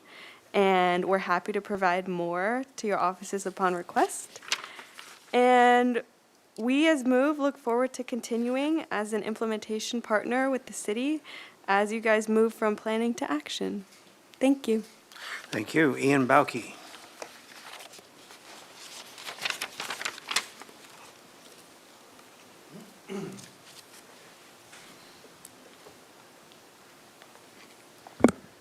Thank you, Mr. Mayor, City Council. My name is Ian Bauke, Chair of the City's Transportation Circulation Committee today, here in support of the Safe Streets for All Action Plan. This is a voluminous document that kind of goes over comprehensively just about everything you can think of in terms of transportation safety in our city, whether it's schools and e-bikes or specific projects that, you know, the data that we have post-COVID informs safety decisions.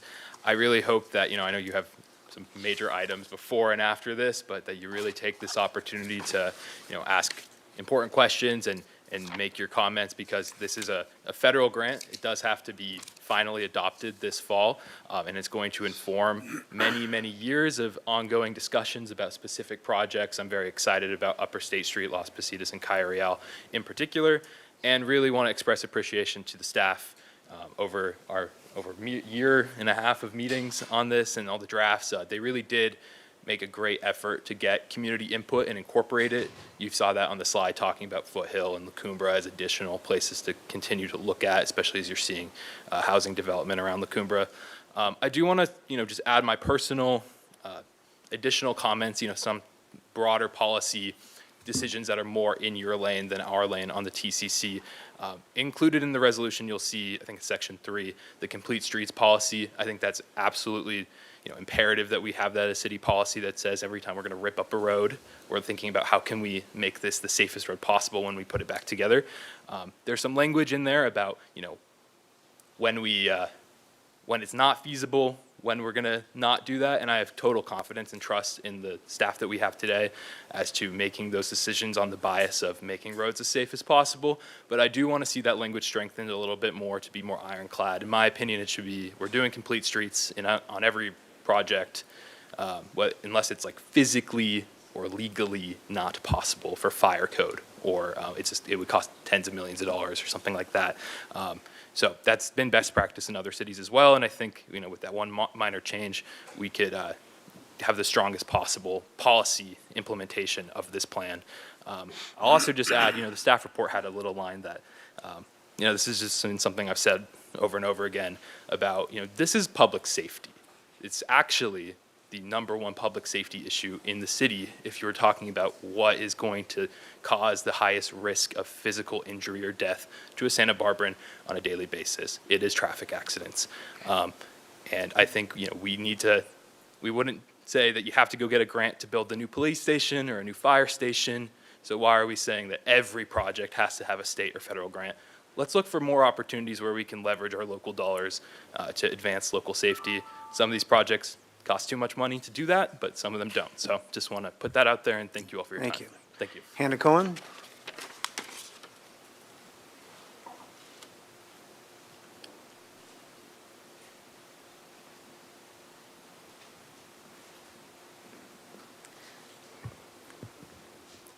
Hello, Council and Mr. Mayor. Thank you so much for letting me speak today, and thank you to staff for putting this together. This is a really comprehensive plan.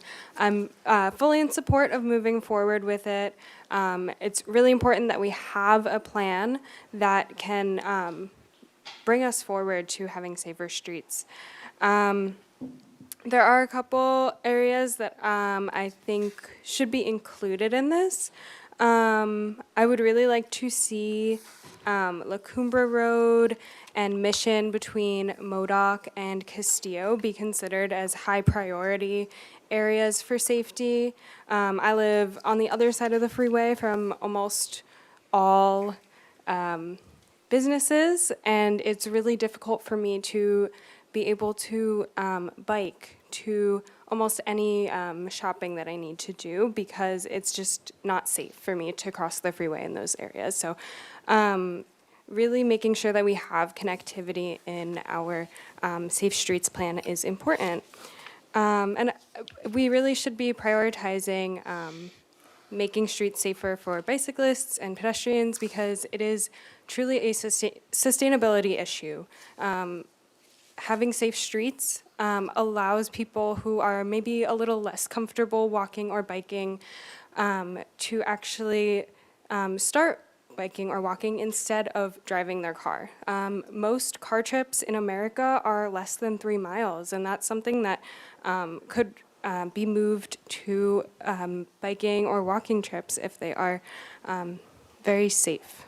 So that's just a really easy climate goal that we can have. And yeah, I just want to say that this is a really great plan, and would like you all to support it. Thank you.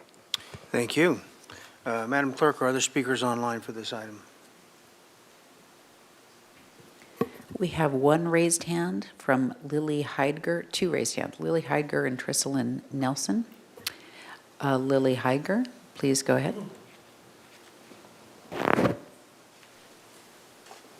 Hello, Mayor and City Council. Thank you so much for reviewing this plan. Thank you so much to staff for all the hard work that was put into it. I attended the presentation to the Transportation Committee and the in-person presentation at the library as well, and I'm just blown away by the thought and data and time put into this project. I want to speak in support of it and also just add how important the idea of adding additional traffic calming is. I know that it's not super feasible in all parts of the city, but want to speak in favor of it. I was hit by a car while biking in the Upper State Street area, while actually not on Upper State Street, but on the back roads on the dedicated bike route. And the crash was a result really not of either of us. I mean, the car was technically at fault because I had the right of way, but it was more of a fault of the lack of visibility, the high speeds, and the speeds at which cars pass bicyclists like me, and the lack of traffic calming measures like speed bumps that could really improve those different corridors. So this plan, again, reiterating what everybody has said, is extremely important. I know you all aren't voting on it today, but I want to put it on your radar as something that's going to be really vital for our city in the future. And again, give it my full support. Thank you. Next speaker, please.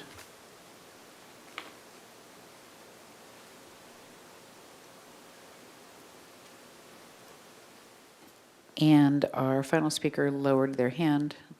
Please raise your hand if you do wish. Yep, raise, okay. Trislan Nelson, please go ahead. Thank you so much. Hello, Mayor and Council, and thanks for having me. I am Trislan Nelson. I'm a professor of geography at UCSB and Associate Dean of Sciences there. I wanted to share that we have been awarded a supplemental grant in support of the City of Santa Barbara Safe Street for All Action Plan. This is a program for regional bike and pedestrian count data collection funded by the Department of Transportation. We are really excited to be able to partner with the city in providing data on pedestrian and bike volumes in particular. So it matters because when you're trying to track safety through time, it's important to understand if you have 10 crashes in association with a route that has 10 bicyclists or 10 crashes and 1,000 bicyclists. And we need to be able to answer questions like, are biking and walking rates increasing over time? Do we see more people using this infrastructure? Is it making the rates of safety safer? So we are excited that we already have 2 state-of-the-art counters installed at the State Street Underpass and the Mitchell-Tellurian Bridge, and they're counting. At State Street, we're seeing an average of 4,200 pedestrians a day and 1,580 bicyclists a day. The Mitchell-Tellurian Bridge, we're seeing 625 pedestrians on average a day and 560 bicyclists on average per day. So all to say that we're really in support of this initiative and standing by to be a great partner in developing metrics and data that can support it. Thank you. All right, very good. That was the final speaker. Correct, Mr. Mayor. Thank you very much. Okay, this is not an action item, so please go ahead and combine your questions and comments for the staff. Ms. Sneddon. Thank you, Mayor Rouse. Thank you. Thank you for bringing this and presenting it. I have a couple questions. Really, thank you for working with the schools also and adding those few in there too. So this isn't addressing all of our roads everywhere. This is just for this particular grant that the focus is on the most heavily trafficked or where the accidents are the most. I just want to confirm that. Just because District 4 is completely not on the list except for that one little squiggle of, and I know the answers to this of why, but I just. Thank you, Mayor Rouse, Councilmember Sneddon. Yes, this is a data-driven study, and so the data is really pointing us towards which corridors are have the biggest opportunity to make the biggest impact on reducing overall collisions. And so District 4 is light on streets that have higher collision rates. We did hear from the community there are certain community desired features in the neighborhood. It may not be on a high collision corridor, but sidewalk infill on APS has come up. Crosswalks on Foothill have come up, even though they're not high collision corridors. Thank you. And so if residents don't see their streets in these slides, they shouldn't think they're not going to get any attention. It's just not going to be with this grant how those would be addressed. Is that correct or no? Councilmember Sneddon, part of this effort is prioritization. So it is a recognition that the city does have limited resources, and how are we as a city going to be most effective reducing collisions. So it's not to say that we can't work on other streets. It's just that it's an acknowledgement that the biggest opportunity for collision reduction is on these higher collision corridors. Okay. And I agree with that. I mean, focus on where it's most dangerous. But so how do we prioritize like paving or things on other streets that aren't highlighted in this figure? Is it just part of the streets maintenance program, or? That is a separate effort because it is more maintenance driven. As far as safety improvements go, we are heavily reliant on grant funding. And by doing that strategy, it keeps as much money flowing towards critical street maintenance needs as possible. But we're also beholden to what grants will fund. And so the grant funding sources that we typically tap into have criteria. They prioritize schools. Collision data often comes up, so that really aligns with what we're seeing on our high collision corridors. Disadvantaged communities are also prioritized too. So some of our downtown, east side, west side areas tend to be funded better through grants. So some of the areas that are not grant eligible, if the council would like those to be prioritized, that would have to be through the city's capital improvement plan. Okay. That answers that, thank you, because clearly the priority needs to be where there are children going to school and where these collisions are the highest. But this has come up over the years that if that's always the highest priority, then some of the streets up on hillsides that do wear down quite a bit and steep, they're sort of much longer in the cycle, which I understand. I just wanted to sort of make sure that doesn't mean they're off the list list. And I have to thank you, Mr. Bailey, for always meeting with neighborhood groups and explaining exactly this, that the priority of where the safety is where the data shows on these maps. So I have a question about the data. What is the story with Hillcrest? Like, why is that little squiggle there? Over the 5-year analysis period, there were 2 more severe collisions that happened on that. It's an anomaly.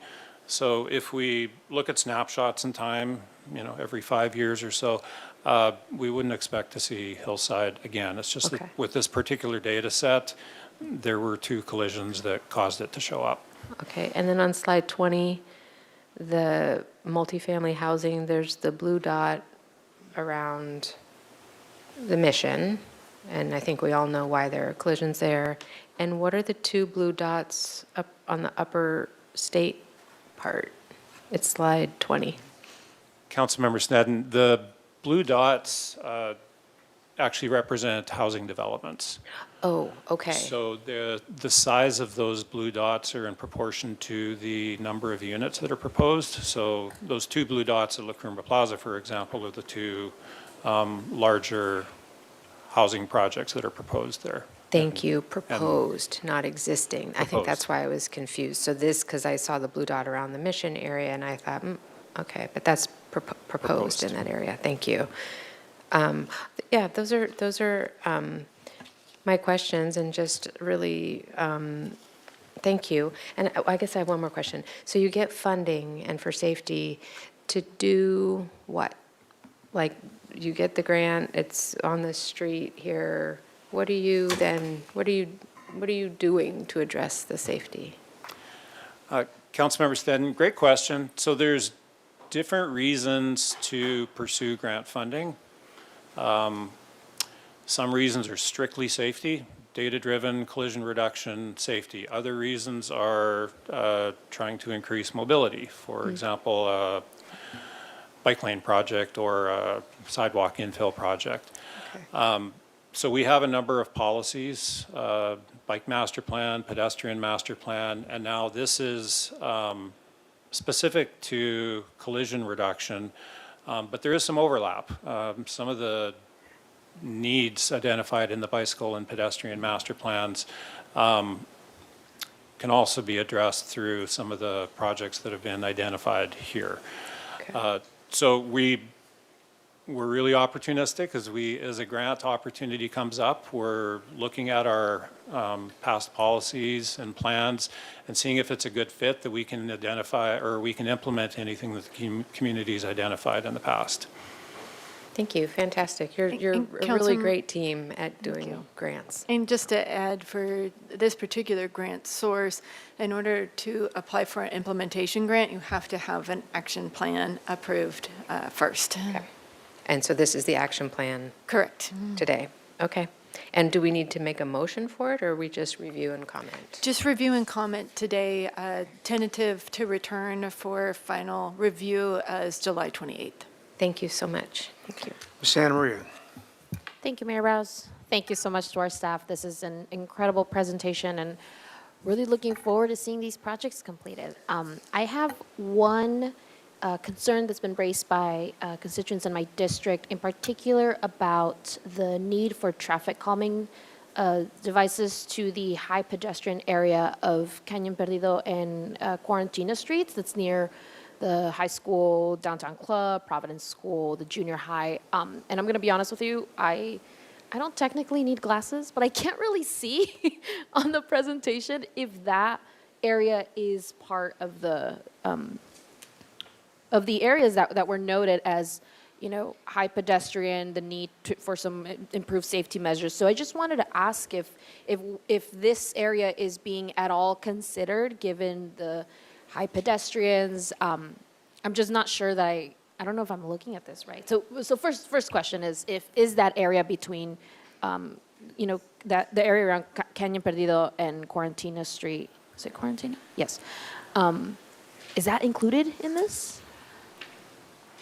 Mayor Rouse, Councilmember Santa Maria. Yes, Cañon Perdido is on our high injury network. But what this plan is not focusing on is traffic calming. I see. And so there's a pretty complicated history of traffic calming in Santa Barbara. And just with limited resources and the number of documented safety collision issues we have in the city, the city strategy right now is to focus on collision reduction and not necessarily speed reduction. They're not always the same thing. Speed reduction, there can be complaints about speeds on streets that don't have collision problems. And that tends to bleed more into a quality of life issue than it does necessarily a collision reduction issue. So this plan is really focusing on just collision reduction. Okay. But it seems like Cañon Perdido is part of this. So under this grant, what type of improvements could we make to Cañon Perdido? If it's not traffic calming measures, what else could we do? So it'd be looking at things like lighting, improvements specific to crosswalks, those sorts of things, more features that are directly tied to addressing a specific collision pattern. For example, like putting in flashers at the high school entrance. That's something we'd like to implement through this grant at some point. Okay.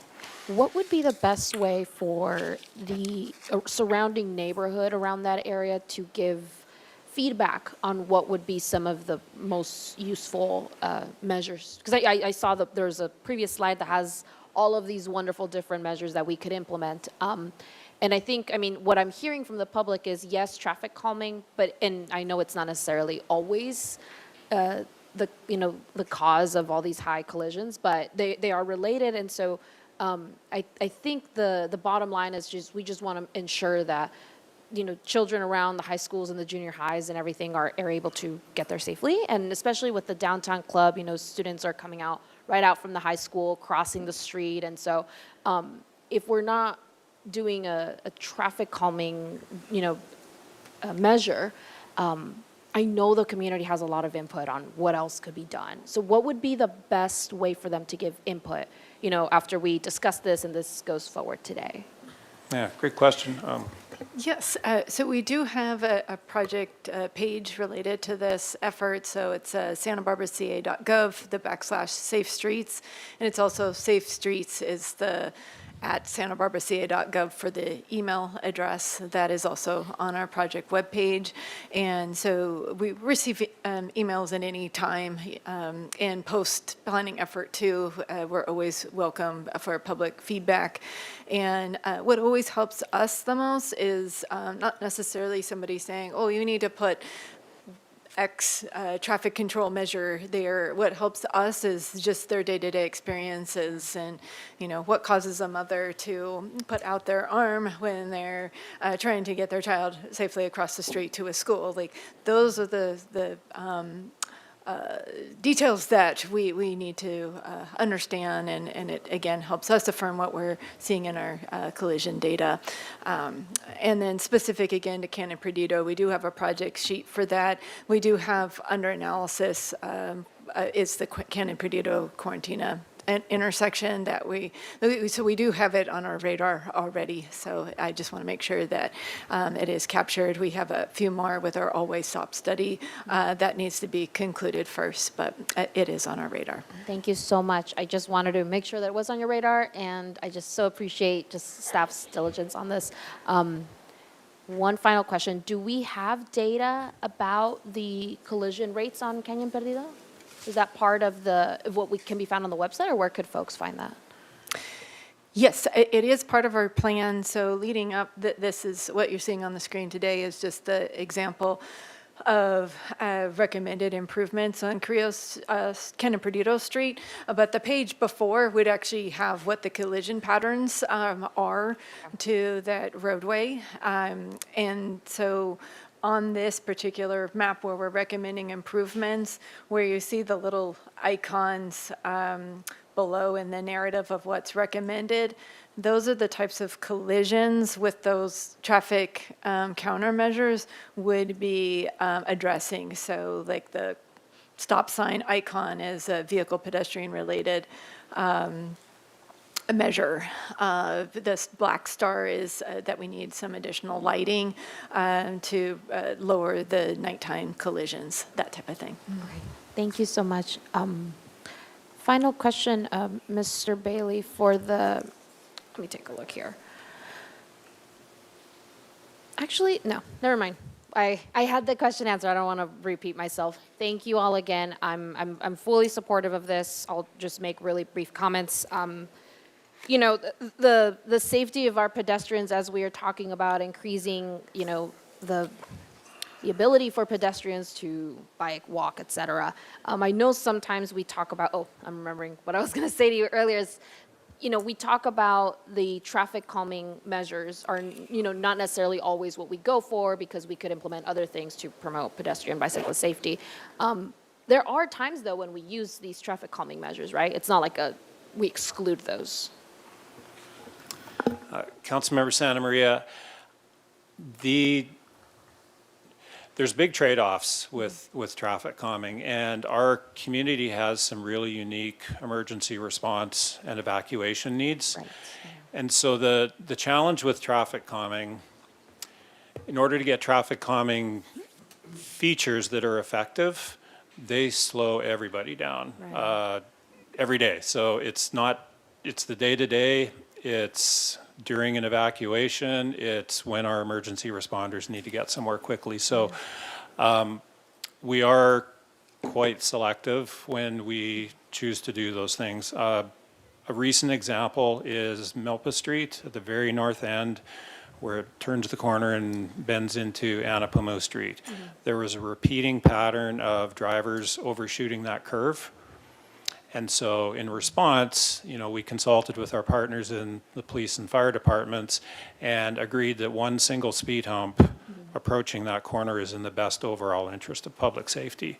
But it's really drilling down into the specific issues like that and making really thoughtful decisions that's not going to impede their ability to do their jobs.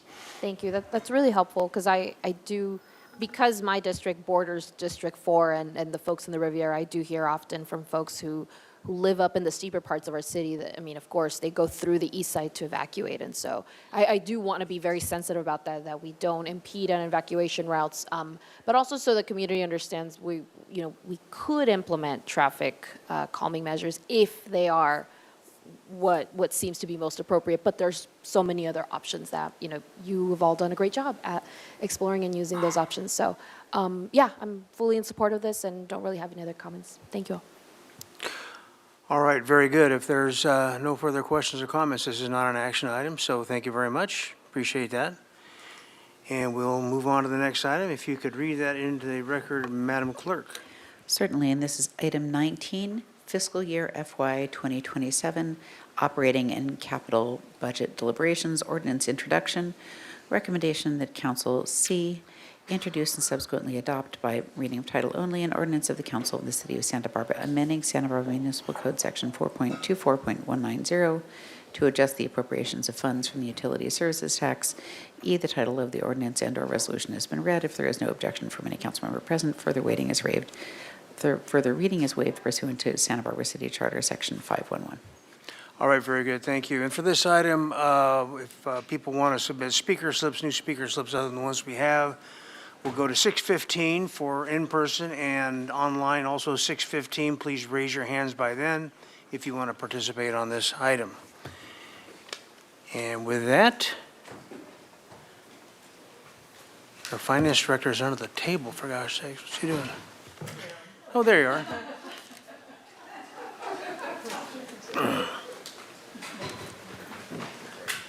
All right, thank you, Honorable Mayor, council members, members of the public. Thanks for sticking with us while we found power under the table. And we are here for final recommendations and adjustments, a continuation of our deliberations process for the fiscal year 2027 budget. Our requests today are that City Council approve certain adjustments to the fiscal year 2027 recommended budget identified by staff and detailed in the schedule of staff recommended adjustments. Excuse me. Provide final direction to staff based on council's review of the fiscal year 2027 recommended budget over the past several weeks. Introduce and subsequently adopt by reading only an ordinance of the Council of the City of Santa Barbara amending Santa Barbara's Municipal Tax Code Section 4.24.190 to adjust the appropriations of funds from the utility service tax.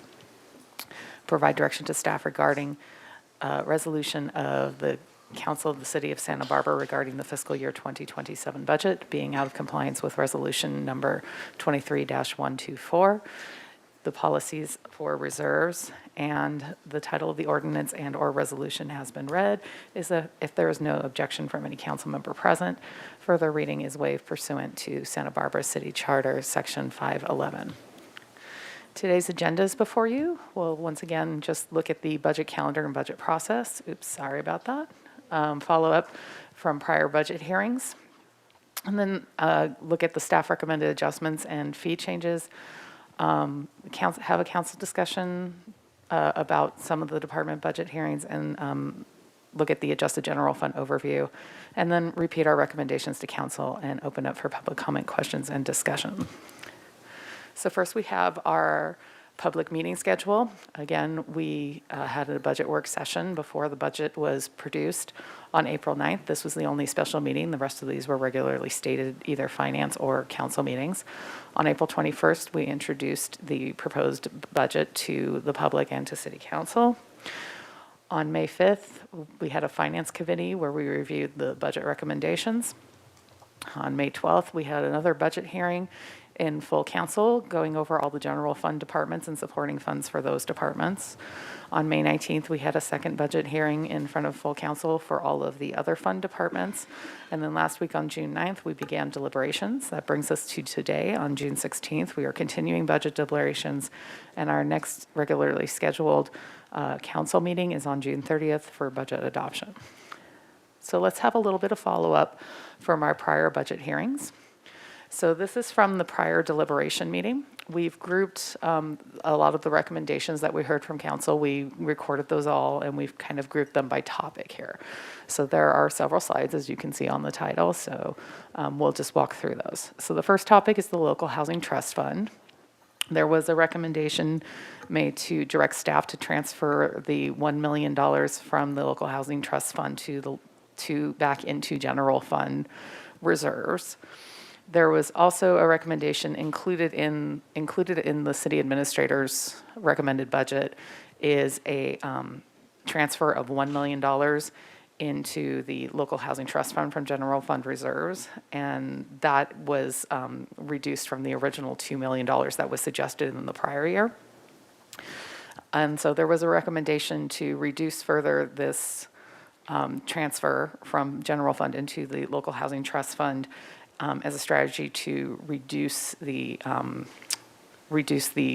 shortfall of the general funds, excuse me, of the general fund reserve. So this would just be deferring that amount until such time that the Housing Authority could approach staff during 2027 when they have a project that's actually ready to start work on.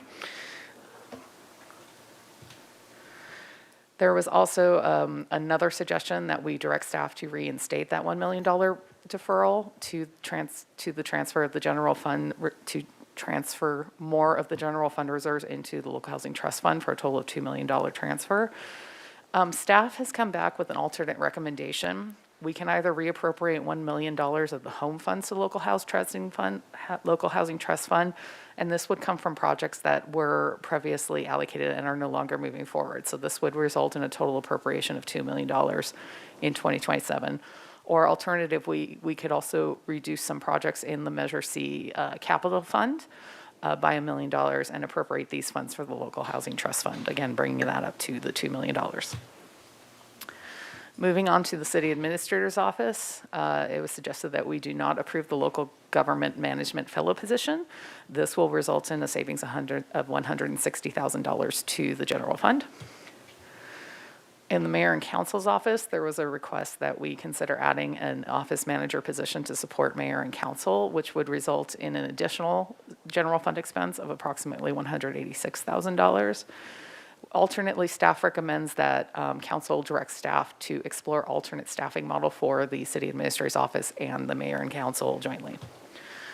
Moving on to the police department, it was recommended to direct staff to freeze the 3 police officer positions that are currently vacant. I would also like to mention any of the positions that are being frozen or eliminated are not currently occupied. So that would result in a general fund savings of approximately $576,000. This next suggestion is not for the general fund, it is for the solid waste fund. And that recommendation was to direct staff to not utilize reserves to smooth rates increases over the next 3 years, which would result in a $600,000 savings to the solid waste enterprise fund. And Ms. Parentow, our Sustainability and Resilience Director, will guide through the next slides. Good evening, Mayor and Council. So quickly before I go into the in-place or backyard service fee, I want to ground this in the context of the overall solid waste franchise agreement, which in June of 2023, we did renegotiate a 10-year agreement. And the main goal of that renegotiation was to control ratepayer costs for the coming agreement and to modernize the service. So a central part of modernizing that service and controlling those costs was moving to automated service, which requires a truck like you see on the slide in the middle there. And that truck transition does require a transition away from cans and to carts. So everyone in our service territory was transitioned to carts at that time. The major benefit of this change is outlined in this graph. We were able to have Marburg keep their compensation flat for the first 2 years of the agreement, which resulted in a year-over-year savings to our ratepayers of over $2 million, with the cumulative effect being estimated at over $22 million in the 10-year agreement period. And that's assuming that Marburg wouldn't have requested increases on the 2013 agreement, that it would have been status quo, so probably even higher, those savings. And this is really important because we did accomplish the goal of controlling ratepayer costs. So moving on to the in-place fee, instead of eliminating the in-place service, customers can continue to opt in and pay for that service. When we transitioned, we had 14,000 customers getting default in-place can service. That was just the service we provided by default at the time. The vast majority of those have successfully transitioned to curbside carts. So what we're talking about today is just the little red portion of this graph, about 1,400 customers that continue to pay for in-place elective service. The issue is that in that new agreement, the city pays Marburg $25 per cart, regardless, or, That's just the flat fee that we pay them. But we charge a flat fee of $44.89, regardless of how many carts they have. And we have a customer, for example, that has 17 carts, which means that customer pays the city $44.89, and the city pays Marburg $425 per month. So clearly, this cannot continue to go on, and we have already proposed in this budget moving to a per cart fee. What we're discussing today is timing. Do we move in option A to immediately transfer that pass-through cost to the customers electing for in-place service, which would result in a $26.75 charge per cart, because that's to this year's rate plus CPI? Or in option B, do we smooth that to prevent rate shock to that in-place service customer and smooth it over 3 years using some solid waste reserves? To be clear, reserves would then be replenished by all ratepayers. So previous meetings with the Sustainability Committee did vote 2-1 to go with option B to prevent some of that rate shock. Next slide, please. This is just an overview of the budget impact of either option. So option A, this is the next 3-year proposed per cart fee and resulting in a $0 use of reserves. Option B, again, you'll see a much lower transition in fiscal year 27 to that per cart fee, but it does result in a $900,000 use of solid waste fund reserves, getting to the same place in fiscal year 29. And that's it.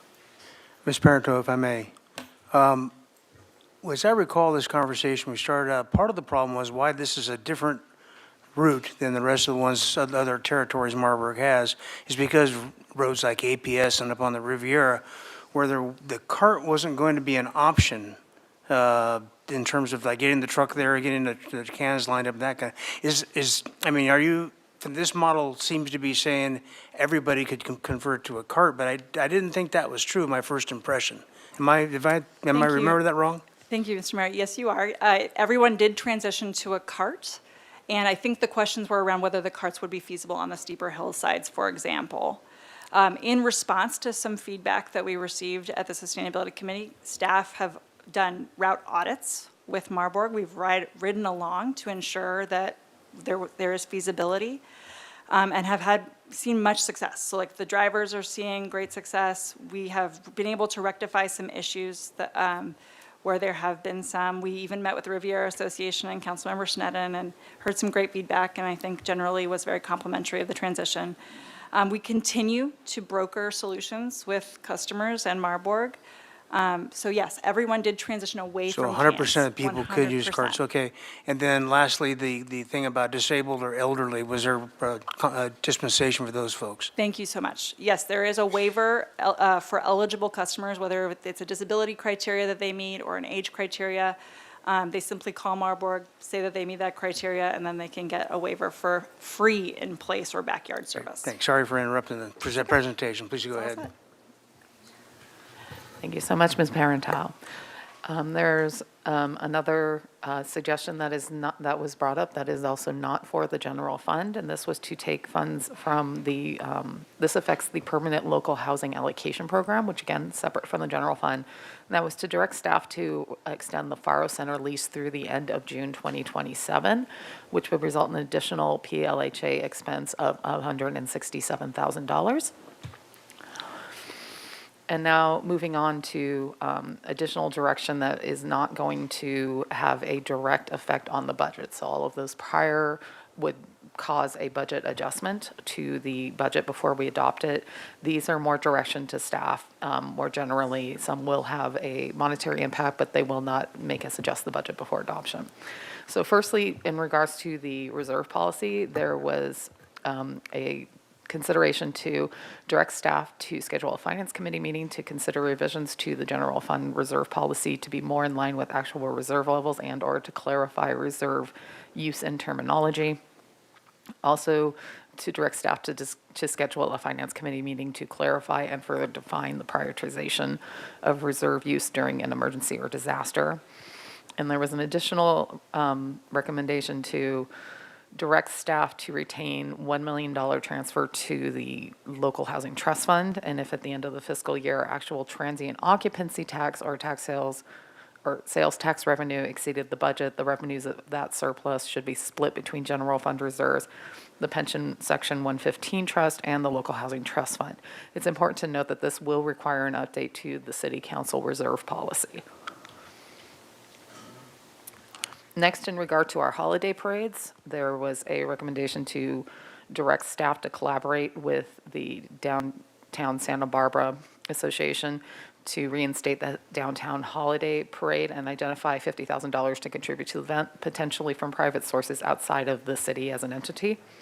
There was also direction to staff to support the Milpas Holiday Parade and identify funding to contribute to that event, and also direct staff to collaborate with organizers to reduce staff and other costs associated with that event.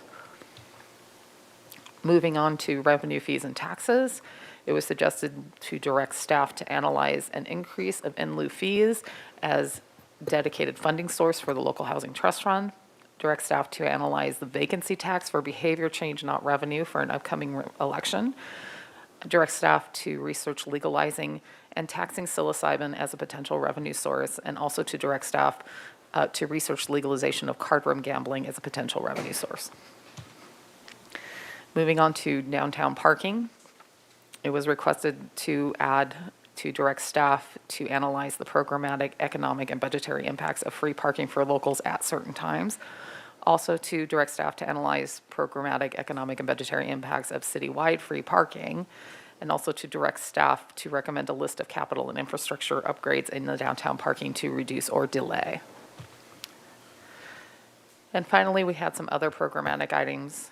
Those were included to direct staff to reduce funding for the sign program, to direct staff to reduce or delay any future pension fund contributions. The city administrator's budget for the fiscal year 2027 does not include any additional pension fund contribution, and the budget includes the required minimum contributions required by CalPERS. There was also requested to direct staff to identify a drop-in center to address homelessness, direct staff to not appropriate funds for fencing or gating in parks, and it's important to note that there is no funding within the proposed fiscal year 2027 budget for any gating in the Parks or Recreation Department. Also to direct staff to not add any new positions. And now we'll do an adjusted general fund overview. So we kind of broke down these slides and we're going to walk through a build of them. First, we're going to talk about the budgetary side, which is really more looking at a cash basis of the revenues that come in and the expenditures that go out. So if you look at the second to last column there, you'll see that our recommended budget, we are predicting that we'll have about 257 million of of revenues coming in and expenditures of about 257 million. So we do have a balanced budget as an operating budget. Precariously, yes, but it is balanced, and we do have about $100,000 of surplus. Building off of that, the staff recommended adjustments, which are part of the staff report, and these again are our technical adjustments where, we're all human. Maybe we allocated something the wrong line, or we looked at something between when the budget came out in April and figured out how to improve it. So that had a net of effect of about $100,000. And so the adjusted surplus would be about $200,000. So we still have an operating budget that is balanced. We agreed to some of the council recommendations, and those things would be very simple for us to do. Those include denying the local government management fellow position, which would add about $160,000 back into our budget. And also the directing staff to freeze the 3 officer positions for a savings of about $570,000. So that's about $700,000 of additional from the council recommendations. So that would put us at an adjusted surplus of just shy of $1 million. Moving on to the reserve side of things, the reserves that was more of the actions that happen on an annual basis, and this is more of the accrued effect over time. And I will pass that over to Mr. DeMartini. Thank you so much, Ms. Clusa. Good afternoon, Honorable Mayor, members of the City Council. Let's talk about general fund reserves. And so this table here shows the trend of our general fund reserves. The first line is our reserve policy target that is set by City Council resolution. It is the 25% target, 10% of which is contingency, 15% of which is the disaster reserve. And you can see that the reserve requirement goes up every year. That is because our expenditure budget goes up every year. So that is why that target is growing. The second line is our actual or projected reserve level. And so it's not the target, it's what we actually had in reserve at the end of fiscal year 2024 and fiscal year 2025, what we are projecting to have in reserves at the end of 2026, and what we are budgeting or forecasting to have in reserves at the end of fiscal year 27 and fiscal year 28. The third line is the difference. And you can see that this difference is, it compounds, right? So every year when we have deficits, we are dipping into our general fund reserves more and more. And that is what has happened over the last 3 fiscal years. And so we are projecting to be $25.2 million lower in our reserves by the end of this fiscal year compared to where we should be per City Council resolution, the target. And so when you're looking at our actual reserve percent, it's 12.9%. So we're far below the 25% target level. So I just want us to have clarity as to how this table should be interpreted. There's additional information that staff wanted to provide to the City Council and to members of the public that will have a positive impact on our reserves. First, as Council is aware, we were successful with recent litigation with the Disney Corporation for the applicability of our existing utility users tax on digital streaming services. We are now collecting ongoing utility user tax revenue from the Disney Corporation and other streaming service providers. And we are going after past due tax for the last 3 years, which is our statute of limitations for the state of California. And we are able to realize $2.2 million of past due tax that should have come to us during that time period. That's additional revenue that will benefit and have a positive impact on our reserves and the ongoing UUT revenue from that effort. Also, if we assume that council is going to move forward with the approximate $736,000 recommended savings from the 3 police officer positions and the management fellow position, that will also have a positive impact on reserves. So if you go to the next slide, what we're trying to articulate here is what the revised actual and projected reserve levels will be, and what the new percentages will be on that second to bottom line. And that last line shows what the actual improvement is projected to be in each of those fiscal years. So with the additional utility user tax revenue, with the additional savings from the positions, if council chooses to go that route, our reserve percent actually improves by 1.3% in fiscal year 2027. So with that, we just want to reiterate the recommendations to council. You have a number of items that you specifically requested to be included in today's presentation. Mayor Rouse, when you are ready, we will pull up each slide individually and we will do like we've done before. Our staff, Ms. Glusick, will document the motions and the actual voting on the individual items if you choose to do so. You may propose additional items that aren't currently on this list. You could also provide additional direction to staff in preparation for adopting the budget on June 30th. We will also ask that on this slide, the next slide please, that there are a couple of items here before you today which we are respectfully requesting your introduction of the ordinance, which is directly related to the budget, related to the utility user tax revenue. That one is item C. We really need that resolution introduced today. And then there's also the draft resolution that is before you today, which is stating that we are out of compliance with our existing reserve policy. And we welcome your feedback on adding additional specificity into that resolution so that we can be very clear about how we're going to either increase revenues and or reduce or control expenditures to help getting us on that track to replenishing our reserves to the 25% target level. That concludes our presentation. We'd be happy to take any questions you may have. Thank you very much. Thank you, Mr. DeMartini. So in addition or included in the staff presentation, because of a couple of articles that came out last night, after these articles were published for the agenda, I've asked the finance chair to address some of the articles in the specificity that came in during the op-eds. So before this, and this is to clarify for the public as well as the rest of council, exactly what we're talking about. So, Mr. Friedman, if you would, please. Thank you, Mayor Rouse, for the opportunity to address the allegations of the Finance Committee and Finance Department have abdicated responsibility to solve the budget and not been transparent. I can assure all members of the public that nothing is further from the truth. The allegations, to the extent, are completely without merit. The department and the committee take this responsibility seriously. Balancing the budget and maintaining reserves takes commitment, diligence, and discipline. Going back to 2020, my colleagues and I on the Finance Committee and the Finance Department have repeatedly stepped up to meet the challenges and make solid data-driven recommendations in regard to the budget. Our recommendations have received unanimous council support. This includes our response to the global pandemic that decimated our finances, responsibly allocating a one-time surplus in 2022, and it includes looking at today's challenge to the emergency reserves.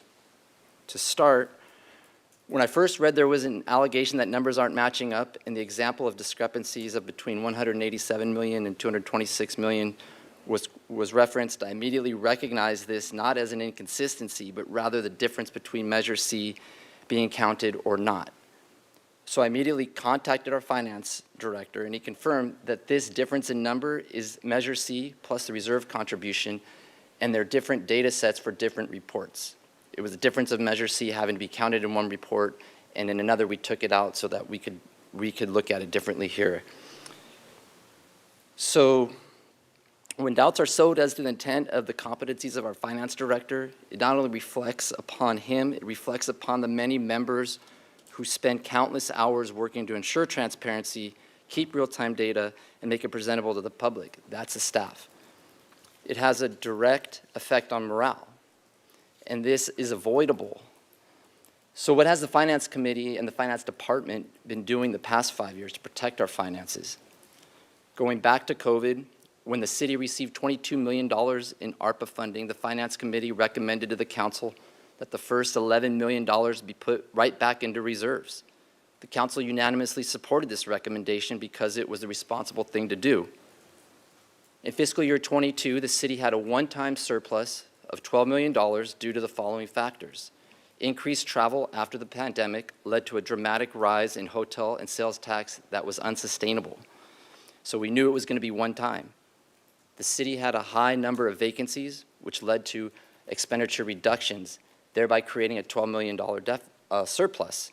So in response, the Finance Committee worked with the Finance Department and recommended the following: to put $6 million back into the reserves, designate approximately $3 million to the newly created Local Housing Trust Fund, which led to a match from the state soon after that, and has led to a housing complex that is now under construction as we speak. This is all responsible by the Finance Department and the Finance Committee. We also put approximately $2 million, some from the general fund, about half, and half from enterprise funds, into a newly created Pension 115 trust that our finance director had been pushing for. And that Section 115 trust for pensions goes towards our unfunded pension liability. And to date, that $2 million in just a few years has generated over $700,000 in returns, making it the highest performing fund in the city's portfolio. And that's $700,000 that didn't come from new taxes, it came from just properly investing in our city and our pension liability. In total, these measures put $17 million back into the general fund, and with the Section 115, $3 million, that's almost $20 million. And this was unanimously supported by council each time. All of these recommendations from the Finance Committee, again, were the responsible thing to do. And now that the allegation that the Finance Committee and city staff have not come up with a plan to address the reserves in 2027 is blatantly false. In response to the current fiscal challenge and the undeniable fact that the city is now using emergency funds, the Finance Committee and city staff have worked diligently over the past year to implement a plan. This is all city staff, starting with the city administrator and the finance director, but touching every single department. Every department came up with over 200 recommendations to the Finance Committee for us to prioritize and recommend to council on how we're going to solve the budget deficit. This included revenue enhancements, expenditure reductions, and operational efficiencies. The Finance Committee held 2 meetings, October 14th and October 21st of 2025, with the express purpose of providing recommendations to Council to address the operational deficit, and once that is addressed, how we then go and address the reserves deficit. It's budgeting 101. You can't fix the reserves if you haven't fixed your operational deficit. Due to the efforts of the Finance Department, the Finance Committee, and staff from all departments, the committee made a series of recommendations to the full council in terms of prioritization, in terms of expenditures, that again brought up to the council and were unanimously supported moving forward on how to address the deficit. This resulted in a reduction in spending, as we just saw, for the proposed fiscal year 27 budget of $10 million, which tentatively eliminates the operations budget deficit. So now we can focus on the reserves. This was difficult and hard work by all involved, and now gives us a path to focus on rebuilding the emergency reserves, and for staff to continue its work on the numerous other recommendations that will get us back into the contingency, but also give us the opportunity to see what other revenues are coming in, and give us an opportunity to figure out how to fund the local housing trust fund that everybody wants. In addition, the Finance Committee supported having an independent audit of our financial modeling practices, and the results of that audit are that the city has been implementing all the best practices for financial modeling and reporting. And the annual comprehensive financial report that has been talked about has received the Government Financial Officers Association highest award for best practices for the past 36 years and counting. All of this clearly demonstrates that our finance department, led by our director, Mr. DiMartini, and his staff, and the Finance Committee have taken our job seriously and acted responsibly in concern to the city's finances. I appreciate the time to set the record straight as to what the Finance Committee has done over the past year, and look forward to a robust discussion tonight that will help us get very close to replenishing our emergency reserves and get us to a position where we can continue to fund the local housing trust fund and emergency and all the services we rely on, and look forward to the discussion. Thank you for the time, Mr. Mayor. Thank you, Mr. Friedman. We will move on to public comment now. Penn McCormick.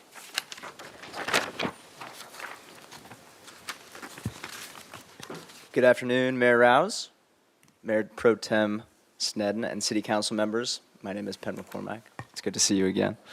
I'm here to speak on behalf of Habitat for Humanity of Southern Santa Barbara County. We recognize that reserve funds serve an important purpose.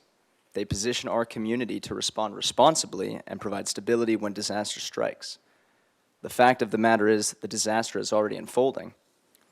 Housing costs continue to skyrocket in our community, and multi-generation families of Santa Barbara are seeking opportunities elsewhere or facing homelessness. It is our moral imperative to act urgently. We want to ask one question: what do we want Santa Barbara to look like in 10 years?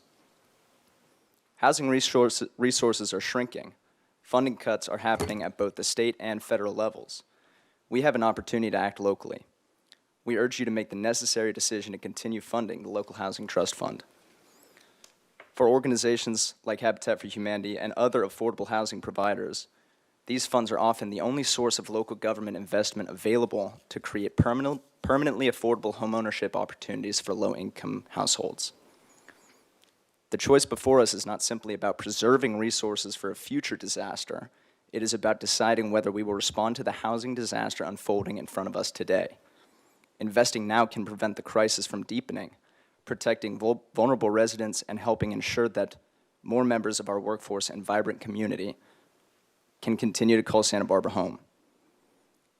At Habitat Santa Barbara, we are currently in the midst of a project on Coda Street that will provide 5 low-income families the opportunity to become first-time home buyers. Work is happening, not anymore as I speak, but work was happening earlier today. We have been working with city staff to request funding for this project, and the funding we are seeking, if awarded, would come from the local housing trust fund. That is the strength of funding and having a local housing trust fund. We don't need to wait for state or federal funds. We can choose to invest in our own local housing today with our own local dollars. As always, we cannot thank you all enough for the work you do for our community and to the countless city employees who work tirelessly to make this community what it is. Habitat Santa Barbara thanks you. Thank you all. Larry Barrett.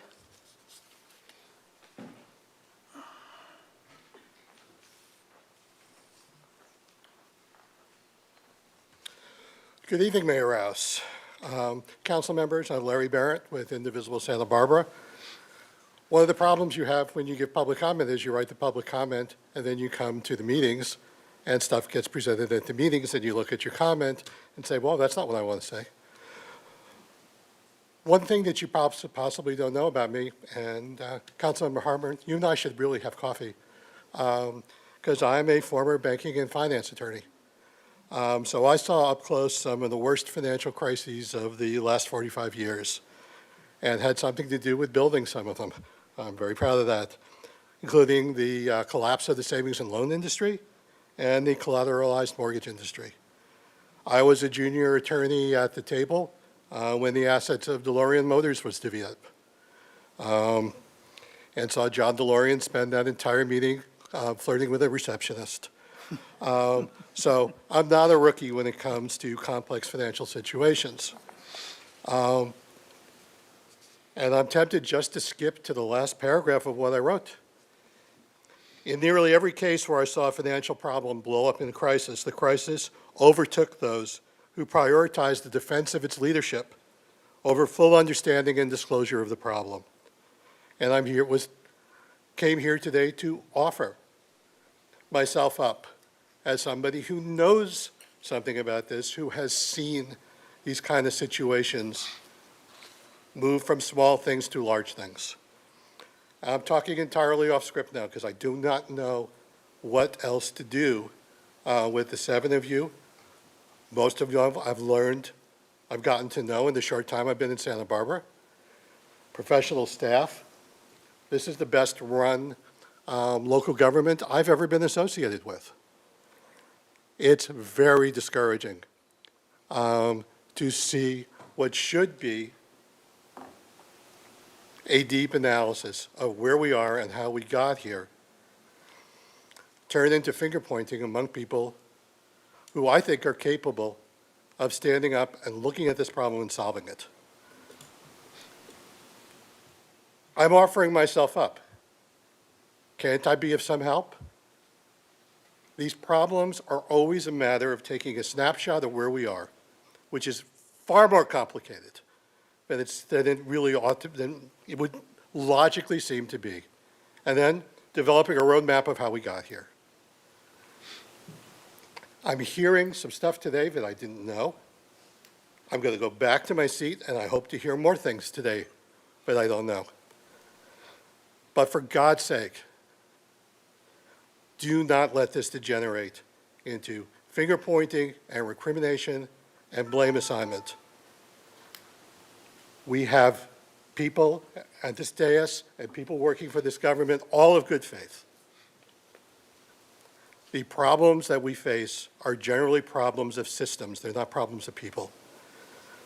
We falsely rely on systems that... Thank you, Mr. Barrett. That's actually time. You probably stopped me at a good point. I have Lisa Carlos, who's having time dedicated to her by Rob Fredericks, so that's 4 minutes on this timer, please.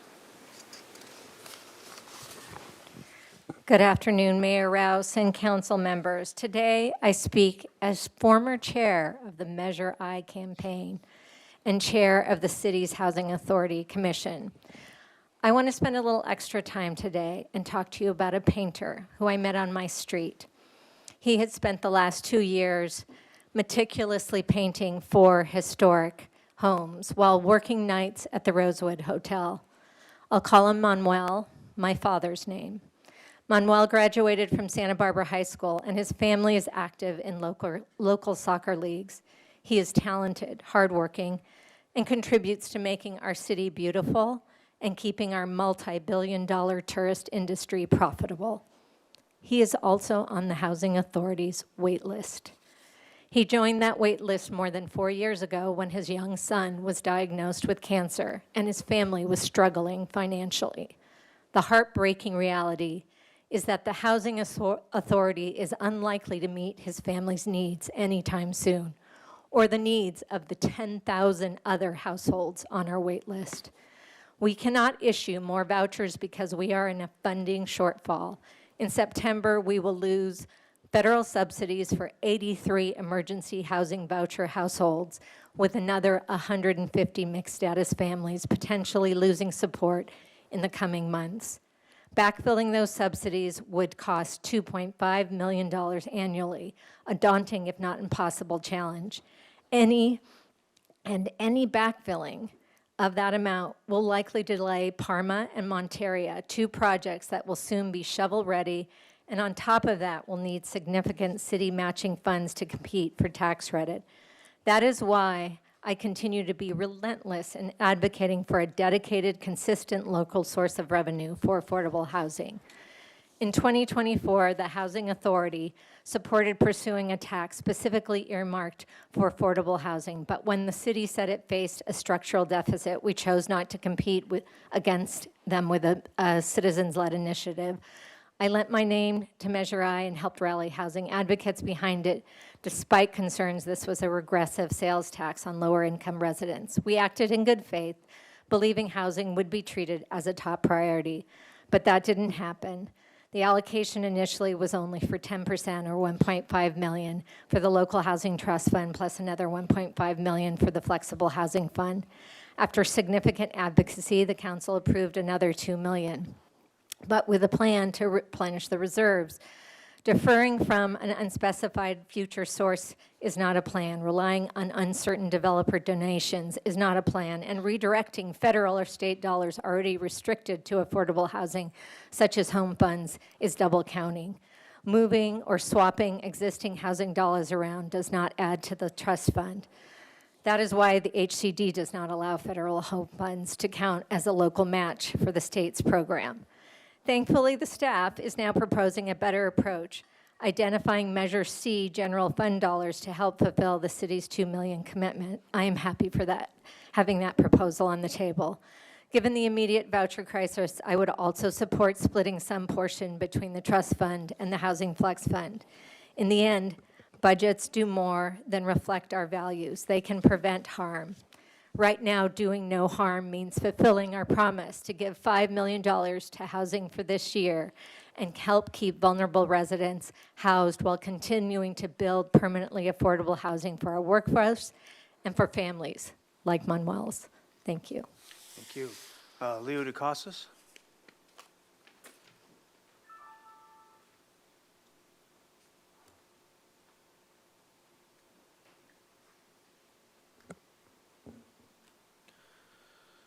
Good evening, Mayor Rouse and City Council. My name is Leo DeCasals. I'm here on behalf of SEIU Local 620, representing the hourly, treatment and patrol, general, and now the supervisors unit.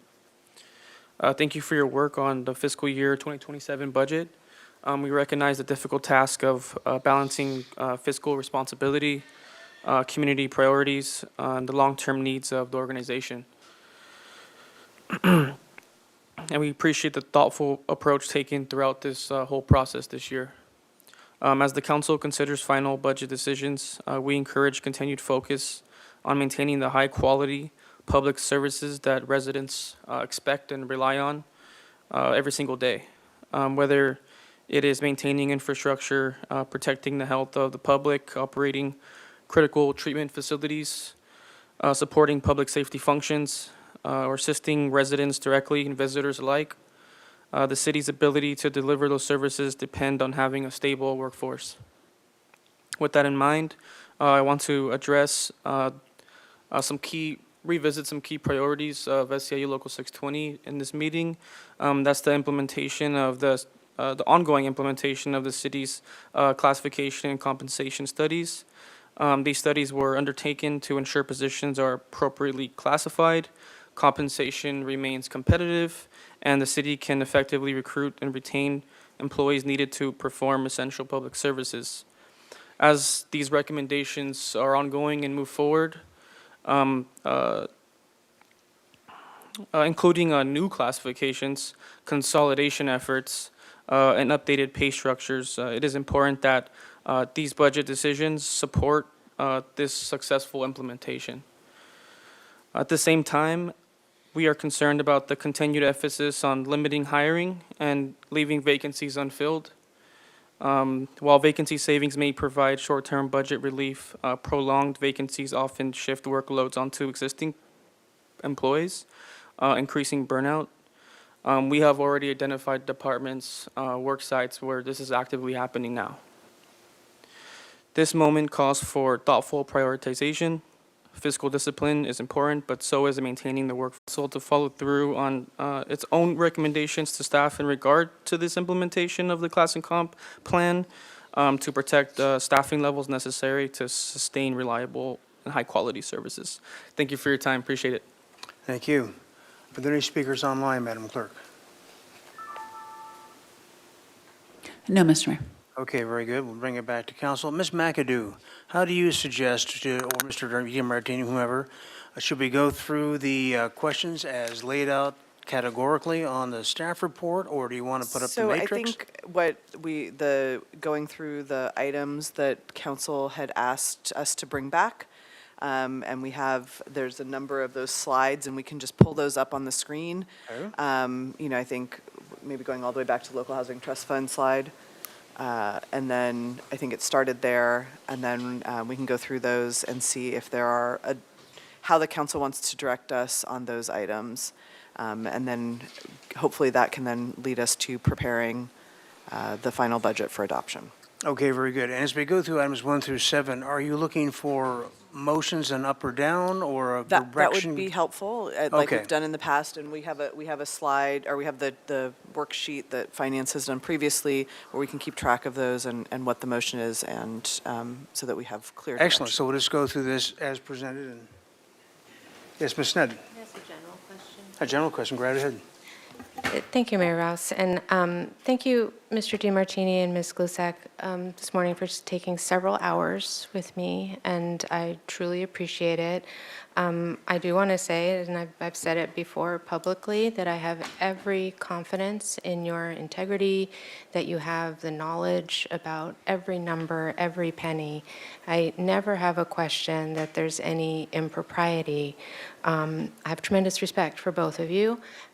And at the same time, I think it is okay to ask questions about why one set doesn't match another. And it is clear after asking questions that, for hours, that Measure C being in it or not, or the reserve fund contribution being in it or not, are easy numbers for you to know, and when you look at a chart or a graph, that those numbers are clear to you.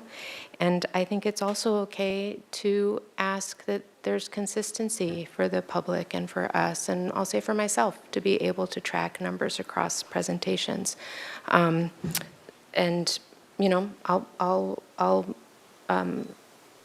I'll leave it at that I think it is okay to ask the questions, and with a very big statement that it is in no way questioning your integrity or abilities. You far outshine all of us in your understanding of these complexities.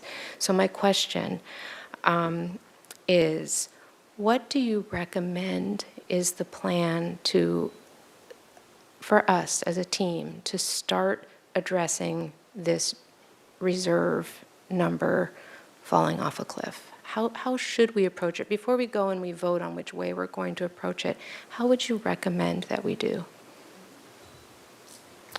Councilmember Sneddon, thank you so much for that question. There are multiple things that staff recommends that we start doing immediately, and we've already started doing them. It really starts with that list of over 200 recommendations that staff has already developed and proposed and presented at multiple public meetings.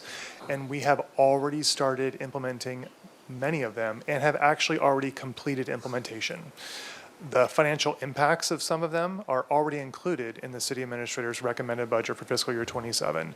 We also need additional direction from the city council for very specific revenue generating options to direct staff to go back and research and bring forward for future decision making with the city council, and specific expenditure control and reduction items. We need that. We are about $30 million below the reserve policy target. It is not realistic that we will likely achieve a $30 million surplus in fiscal year 2027 without some pretty drastic actions. I'm not recommending that. I don't think the city administrator is either. But what we are recommending is that we start making progress immediately. Thank you. So when we look at this slide here,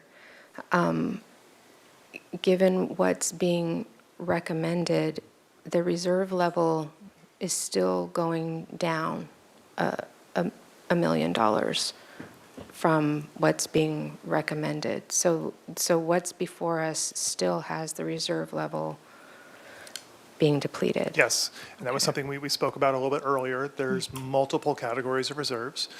The city administrator's direction to departments has been to only bring forward budget requests for projects when we know we have high degree of confidence that we are going to actually implement and complete those projects. During COVID, as an example, with our high staff turnover, there were quite a number of projects that were approved by council and budgeted, but we weren't able to see them to completion. We didn't have the staffing, there were other, supply chain issues and so on and so forth. And so one of the reserve categories is this carry forward appropriation, and so we're assuming that that's going to go down.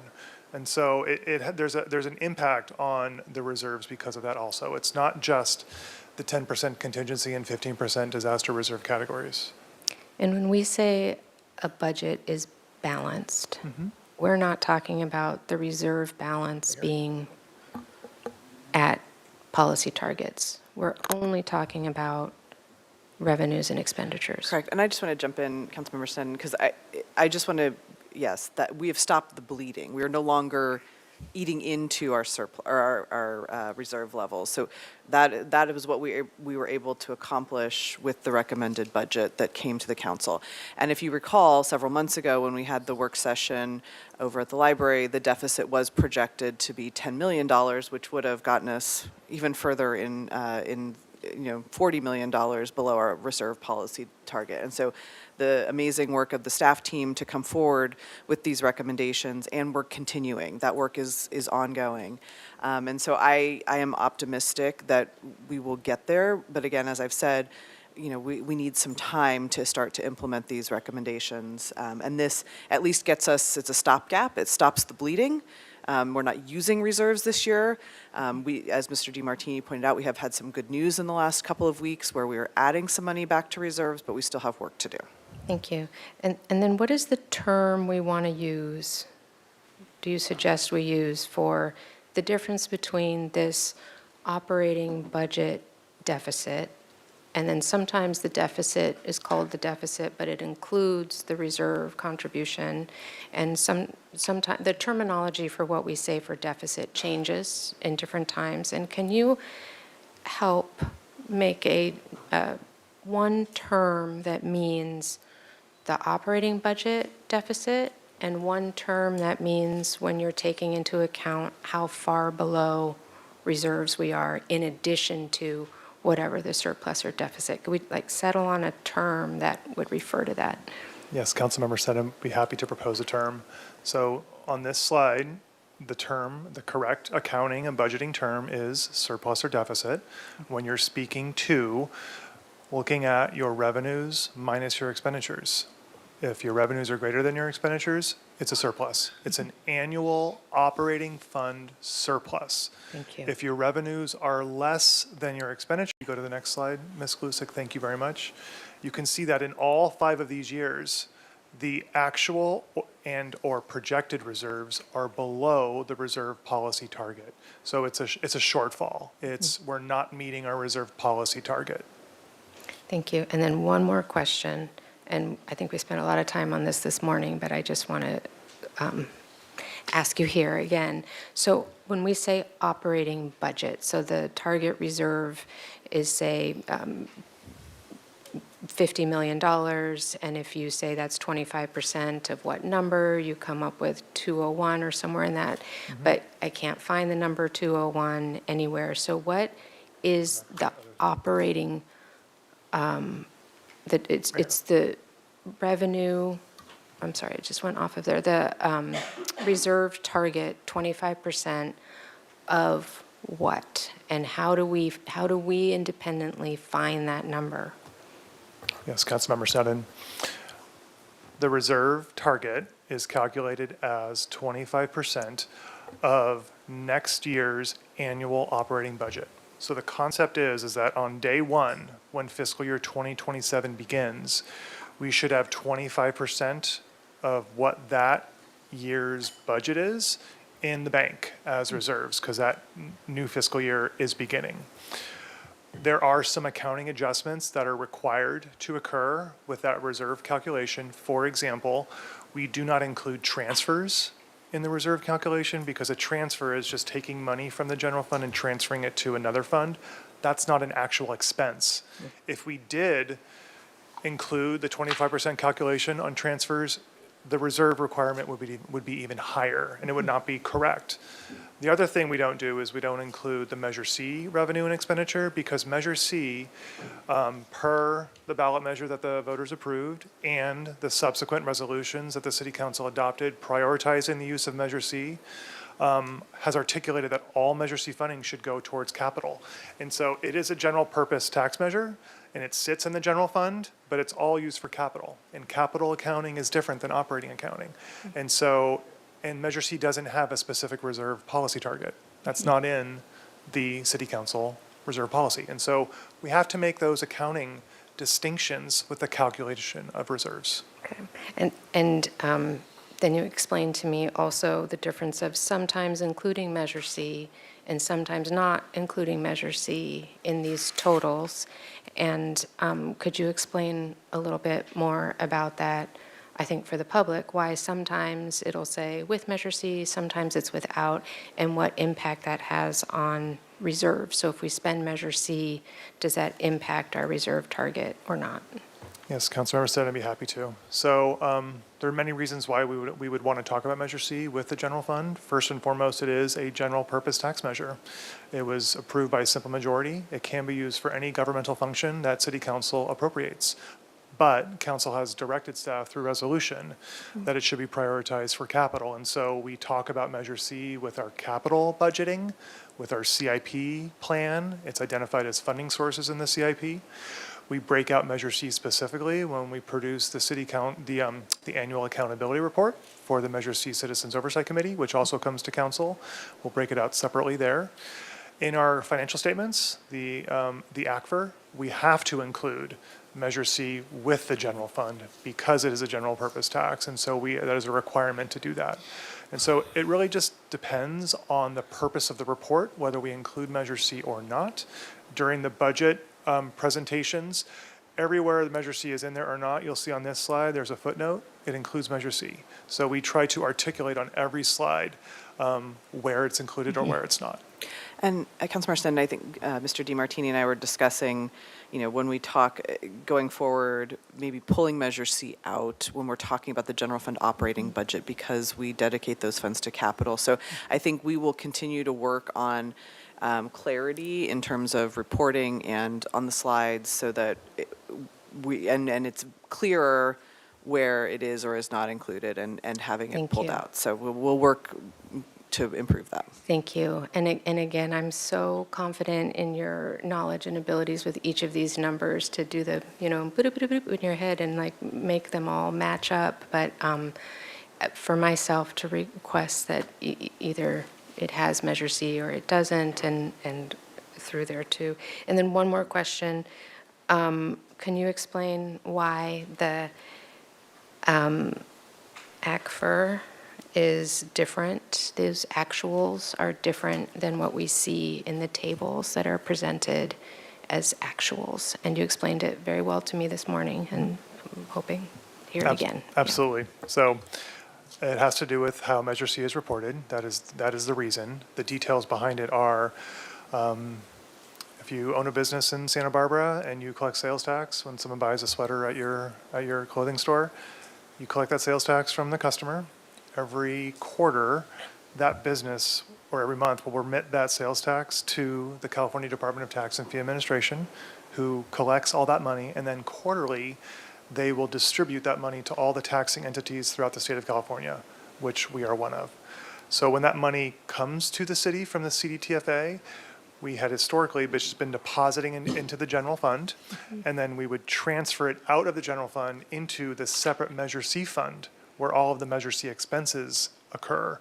But the problem with that from a reporting perspective is that it sort of inflated the total overall budget with these transfers ins and transfers outs. And so now what we are doing, and we brought this to council in a budget adjustments, which you approved, instead of that money being put into the general fund and then being transferred to the Measure C fund, it's going directly into the Measure C fund. So it's much more clear. That is the reason for the distinction in the ACFR. Okay. Thank you so much. And thank you for your patience always with this. And I when it comes to that item too, I do think we should have a concentrated time for just the words that we use on the tables so that it all just has the through line. Thank you so much. All right, very good. I only wish that you expressed that much confidence in the numbers and whatnot in your op-ed, Ms. Sneddon, because that was really unfortunate, damaging, and disrespectful to staff. So I think that was damaging, and why I had Mr. Freeman try to clarify some of those things today in the preamble. With that, let's move on to what we're going to do here. Do you have a question, Ms. Andrea? Yes, just briefly to your comment, I read what Ms. Sneddon wrote, and my understanding of that I'm not gonna do a wasn't debate anything up here. about our staff, but more of finance leadership. And as part of that finance committee leadership, I do think that it's important that we set the record straight, so I do look forward to that. Thank you, Mayor. Okay, well, but we're not going to get into debate up here. These statements were made. We're going to move on and try to get this budget settled. So with that, would you put up Ms. Glusak, put them up in the order you'd like us to address them, please? Okay, item 1? Or, So, so there was a couple of different options here, and I think this is probably where most of the debate has centered around. The one option was to not transfer the $2 million of reserves and to allow the Housing Authority coming to staff if there is a need during the year for a project and appropriating the $2 million at that time. I think on the next slide. And then there was also competing direction to reinstate the $1 million deferral of transfer of general fund reserves. And then staff is proposing 2 alternate staff recommendations. There is $1 million already included of the $2 million that was originally contemplated in the city administrator's proposed budget. So one option would be to reappropriate $1 million of home funds to the local housing trust fund that was from a previously approved project that's not moving forward. Or an alternative option would be to direct staff to figure out how to reduce the Measure C capital budget by $1 million and appropriate those funds to the local housing trust fund. So I think it's kind of, I think we have put the alternate staff recommendations up there as probably the preferred direction, one of those 2, but obviously we'll take the direction from the majority of council. and would you like us to go 1 through 4 up or down on each, or you nominate them, or how do you want us to do that? I think maybe if someone wants to try to make a motion and then see and then we can vote on a motion. I think this is complicated because there's 4 different items, so I think it'd be best if a council member tried to propose a motion and see where it goes from there. Okay, very good. I'll entertain a motion if someone's got one. I have a question before. Mr. Friedman, Just go ahead. Just an overall, and I appreciate the clarifications, and of course, we should be asking questions at all times. Just in terms, before we start, because we are in emergency reserves, Mr. DiMartini, from that last week, can you just reconfirm that? And then what is the actual dollar amount that we've spent of our emergency reserves? Councilmember Freeman, we have fully depleted our general fund contingency reserves. We are already dipping into our general fund disaster reserves.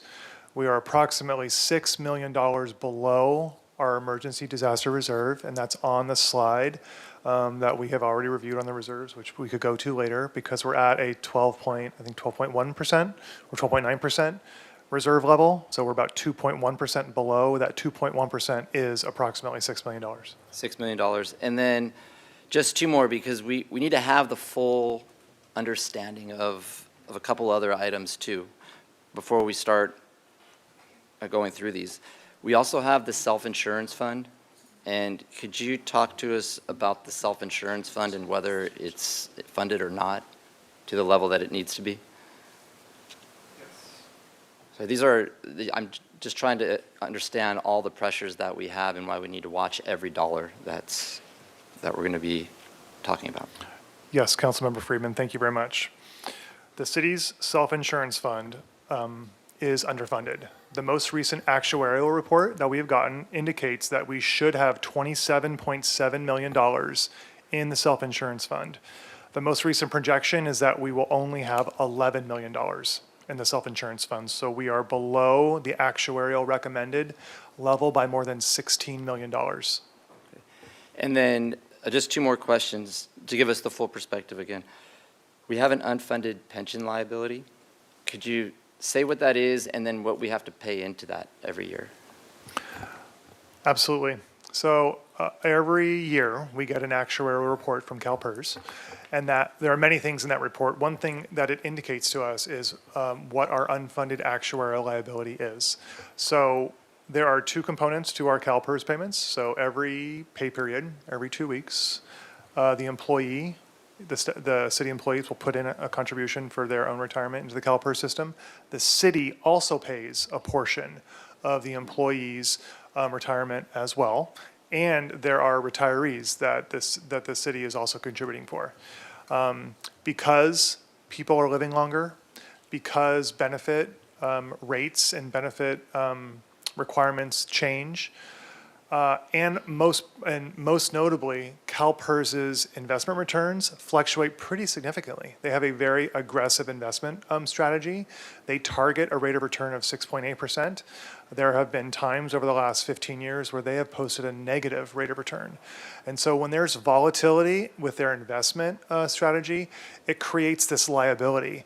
And that each member agency, each city, is responsible for paying off that liability over time. And so we are required to not only pay those biweekly CalPERS payments, but we are also required to make one annual contribution that draws down that UAL amount going forward. The UAL that we have to pay for the city in fiscal year 2027 is just over $40 million. And we choose to pay that upfront all at once in July. We have the option of paying it monthly over the entire fiscal year, but the benefit of paying it upfront is that we achieve a 3.4% discount, which equates to over $1 million of savings just by paying it upfront. Thank you. Then my last question, and I appreciate Mr. De Casaus talking about the class and comp and all of our statements up here that have said we want to become an employer of choice. So as we're working over the next few months, going to implement that, the question is, and this is more from Ms. McAdoo, is it likely that there would be additional expenses from that are not part of the budget here that we would have to try to account for, or will that 100,000 surplus that we have remain the same? Or is it likely that we will have additional expenses that we're going to have to account for? We have accounted in our salary increase projections for an increased level due to the anticipated implementation of classification and compensation. We have not finalized all those numbers yet. There's also negotiation that is occurring with our bargaining groups on those numbers. So we're hopeful that we come within the current projections, but obviously as we get more details, we'll come to the council as soon as possible with those. Well, that's good news. So it's precariously balanced, and we are accounting for that. It came up in public comment. Wanted to make sure that our employees know we are planning for that. So thank you. Mr. Jordan. Thank you, Mr. Mayor. All right, I'm the dumbest guy in the room, or these numbers really bug me. So 1 and 3 are opposites of each other, right? Correct. Okay, but they're bracketing 2. And so does the million that's being left in the budget right now represent the current balanced budget? Correct. Okay. So the question is, we have $1 million. so there's one question. Well, there could be other questions that aren't on the sheet. The question that's on the sheet is whether to bring another million into the current budget. Correct. Right? That could from some That could be the source. one question, and then Yes. it's where do you get it, right? Correct. Yes. Okay. Thank you. Ms. Harmon. Thank you, Mr. Mayor. I'm going to pick up on that. I just have a couple questions about that other million. So one of the public commenters, and this has been brought up to me separately a few times, and it continues to confuse me, has noted that the use of home funds, for example, is not appropriate because that can't be utilized as an ongoing source of funding for the purposes of state matching. Fair, that may very well be true, but whatever source of funds we use for this 1 million, it's not ongoing. Am I correct? So it's irrelevant whether it can be categorized as matching funds for the purposes of state grant applicability, correct? Like, this is a one-time allocation that we're talking about here, correct? Yes, but the matching funds, and I'll let Ms. Payne also weigh in, the matching funds need to be present in the fund to qualify as match. So it doesn't matter if they're ongoing. When we apply for the state matching funds, we have to show evidence of the money in the fund as eligible matching. But is there also, There's also an ongoing operating appropriation, but that is. And that's a separate That's requirement. separate, that's that is already not been related met. to It's this. $250,000. It's for administrative costs. That is met. That requirement has been fulfilled. Okay, and that is in an ongoing way? Correct. That we've already, okay, that's great. So I think I definitely had some confusion about that, so that's super helpful. So then, I guess that begs the question, are there restrictions around this using the home funds here that we should be aware of? Good evening. Yes, the home funds are restricted for affordable housing. And so whether or not we put them into the local housing trust fund, they will be used for an affordable housing project. Okay. Well, but They cannot be used for matching funds. Okay. For state funds. Okay, thank you, that's helpful. And so then on to the next option, for the Measure C capital budget reduction, do we know specifically what we're giving up? No, Here? we could come back. I mean, there, again, as Mr. DiMartini said, there's a number of projects that are maybe delayed or not moving as quickly as we thought, so we can look at projects that might have money that is budgeted but has not been used yet, and we can report back on, there is money in the fund balance right now that we could utilize. We could report back on what some of those trade-offs might look like or where that $1 million came from. But at this point, I think we've got some flexibility where it wouldn't impact any projects that are underway. It could delay projects, though? Possibly, but we will look at it and we can come back and report on that. We're going to try to figure out how to do it without delaying projects. I will say we are not recommending to reduce the paving budget anymore. We have already significantly reduced that budget, and so it would come from another project within Measure C. Thank you, I appreciate that. I mean, I do have trouble, and I hear you that there's flexibility, but I have trouble going forward with that option, just not knowing what the trade-offs are going to be, which leads me to my third and final question around the suggestion that I made last week or whenever we had that conversation, and I think it's on one of the slides here, but around using any surplus that may come in, a portion of it, going into the local housing trust fund to make up this delta between the 1 million that we're putting in and the 2 million that we had committed. And it doesn't seem like that idea is getting tons of traction, and I understand. To me, it seems like probably the most reasonable and certainly budget-conscious approach. I'm wondering if staff can speak to maybe what concerns you might have about that idea and why it's not among the recommended approaches to solving this specific problem. Thank you, Councilmember Harmon. It actually is on there on slide 17. It's the additional direction for the reserve policy.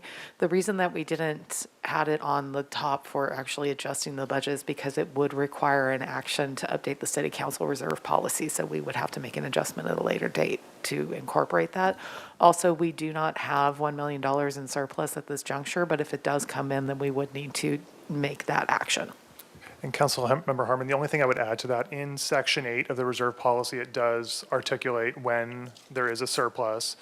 that it should be used towards part of it staying in general fund reserves and the other part going to the Section 115 trust. So we would recommend amending that section of the reserve policy to state, a portion of it should also go to the local housing trust fund. A word of caution, we should be just careful about how many requirements we put on that surplus, nor would I recommend a specific percent allocation, because it really depends on where we are financially at that given time, what city council may want to do with it. And so I think my recommendation would be that city council retains the flexibility and the management discretion about that surplus when and if it occurs. And I will say, if the council directs us to use the Measure C dollars and we are able to come back to adopt the budget on June 30th, we could, I'm sure within that time frame, identify what those potential impacts. I think that would give us enough time to do that. Ms. Santa Maria? I was ready to make a motion on the first one, but wondering if you wanted to take additional comments, or can we just go into?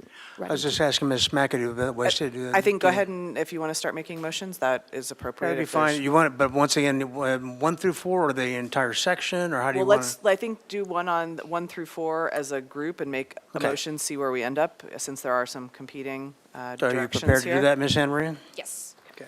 Thank you, Mr. Rouse. Okay, so we have 1 through 4. I'll comment very, very quickly on these. Number 2 already came up at finance. We already said we appreciate the creativity, but this is just not the way that the local housing trust fund matching funds work. So no on 2. I am interested in Councilmember Harmon's suggestion for, the additional tax revenues being included in the local housing trust fund. So I would be happy to entertain that in the future, but of course I know that there's other steps that we need to take. So for now, I would move forward staff recommendation number 4 to reduce fiscal year 2027 Measure C capital budget by $1 million and appropriate these funds to the local housing trust fund.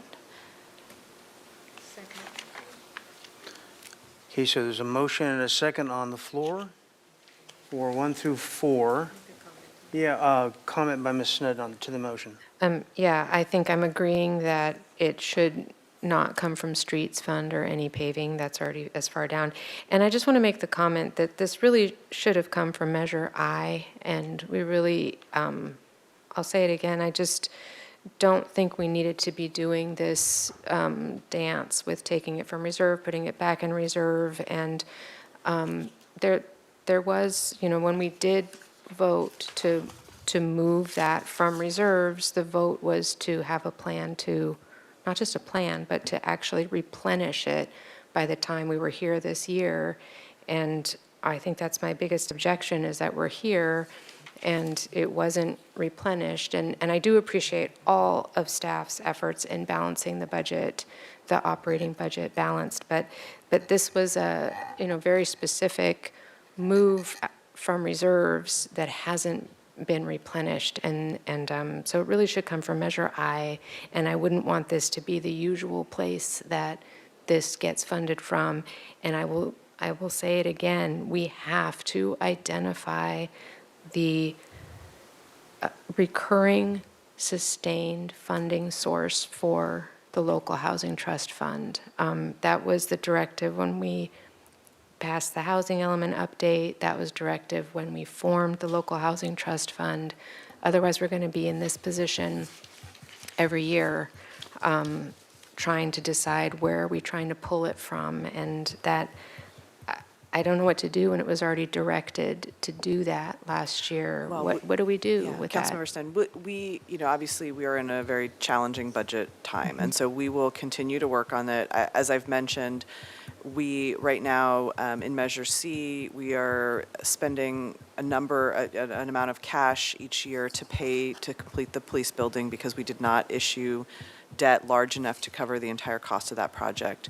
Those cash payments sunset in 2 fiscal years, and so we will have some additional Measure C revenues that we can look at. So, as I've said, this concern about funding local housing trust fund, I think, is really over the next 2 years. But in the meantime, we need to be also balancing the general fund budget and replenishing our reserves. So all Absolutely. of those things. So we will continue to work on it, and the challenge of solving a $10 million deficit that was our challenge this year, and there was not the ability to replenish reserves because we were already trying to make those reductions to balance the budget. Thank you. And then how much is that cash overage from what the bond amount was? In the budget that's available on the website, I think it's around $16 million, and that includes appropriation from a prior fiscal year as well. I mean, staff has been working on that project for many, many years, right? And so Measure C cash has been used for all of the planning and design work. I think in terms of the amount that we bonded versus what. The bond amount, sorry, the bond amount goes towards the construction contractor, and that is approximately $100 million. The total project budget, everything is around $120 million, I believe. So then that is over the next 2 years, that's $10 million a year or so that will now be available in 2 years to be capital. And so we will come back, we are, Mr. DiMartini and I are working on cash flow projections for Measure C, and we want to come back and have a robust conversation about how, but we wanted to get a little farther down police construction before we come back to the council and have that conversation. And then when will the fire station be picked up? Won't that just sort of? Well, so we're looking at both the Parks and Rec master plan and the fire station facilities assessment ways to fund that, because those are going to vastly exceed the Measure C resources. And so we may need to explore an alternate funding source for those. And the fire facilities assessment will be coming back to council this fall. So you'll get the recommendations there, and then we'll, with that report, make some recommendations for how to pursue and what we might do to look at financing options. Okay. And then, so this, just my last question here.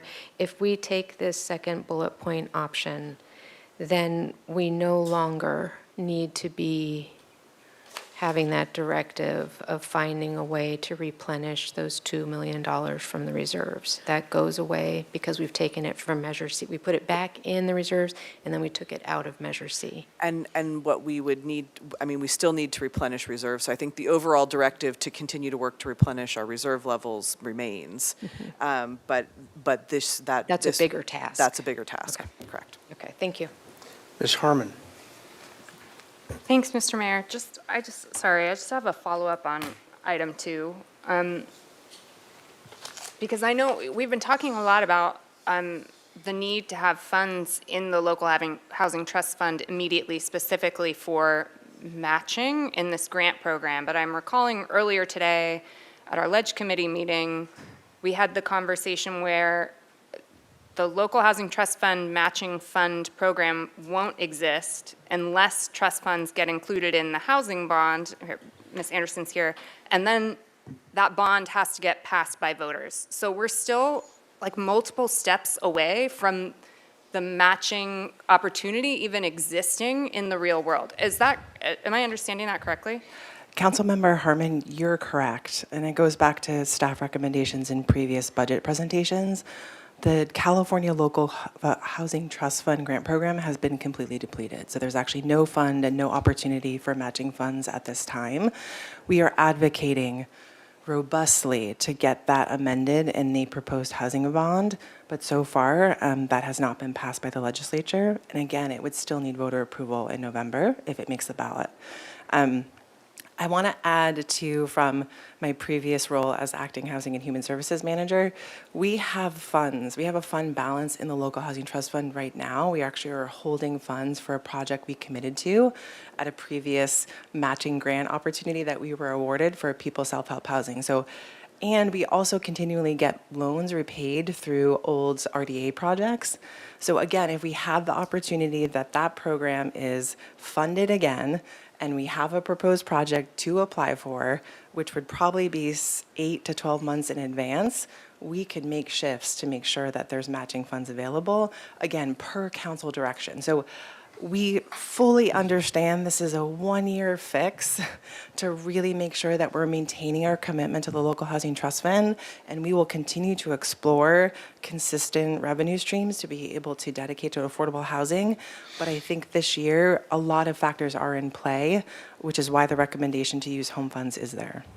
Okay. Thank you, Ms. Anderson. That's extremely helpful, and I do want to acknowledge that was you have brought this up multiple times, but it is, I think, challenging to keep all of these different inputs, as our colleagues have said, in our head at once. And it has become such an important talking point that we have to have the funds in so that we can get the matching grants. The matching grant doesn't exist.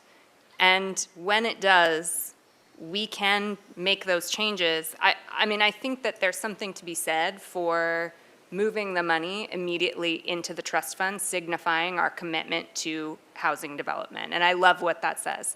I don't love what it says to do that in the context of being, $30 million under our reserve target.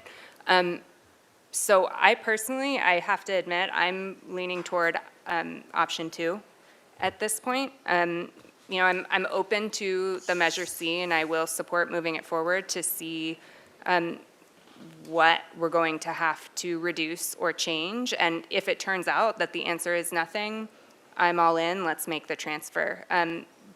But sometimes we just have to live in the legislative reality that we are in. And if we are able to move the money, and when a project comes before us and the grants exist, we can still take advantage of that. Personally, it seems maybe, I don't know, I won't say foolhardy, but to me, it's maybe not the wisest decision to make that transfer when we have other options, given the full context of our budget. So I say all that to say I'm inclined toward option 2. I will support Measure C for now, with the caveat that it's important to me to see what changes as a result of that when it comes back next week, and I'll make my decision on that basis. Thank you. Mr. Friedman. Thank you. So I would be supportive of number 2 for the following reason. It was just articulated, is there is no match from the local housing trust fund right now from the state. One of the Senate side has funding in there for it, the Assembly side doesn't right now, so we don't even know if it's going to be included or not. And then once that goes to the vote of the people, then it takes a long time for it to figure out how it's going to come down. So that's a long process.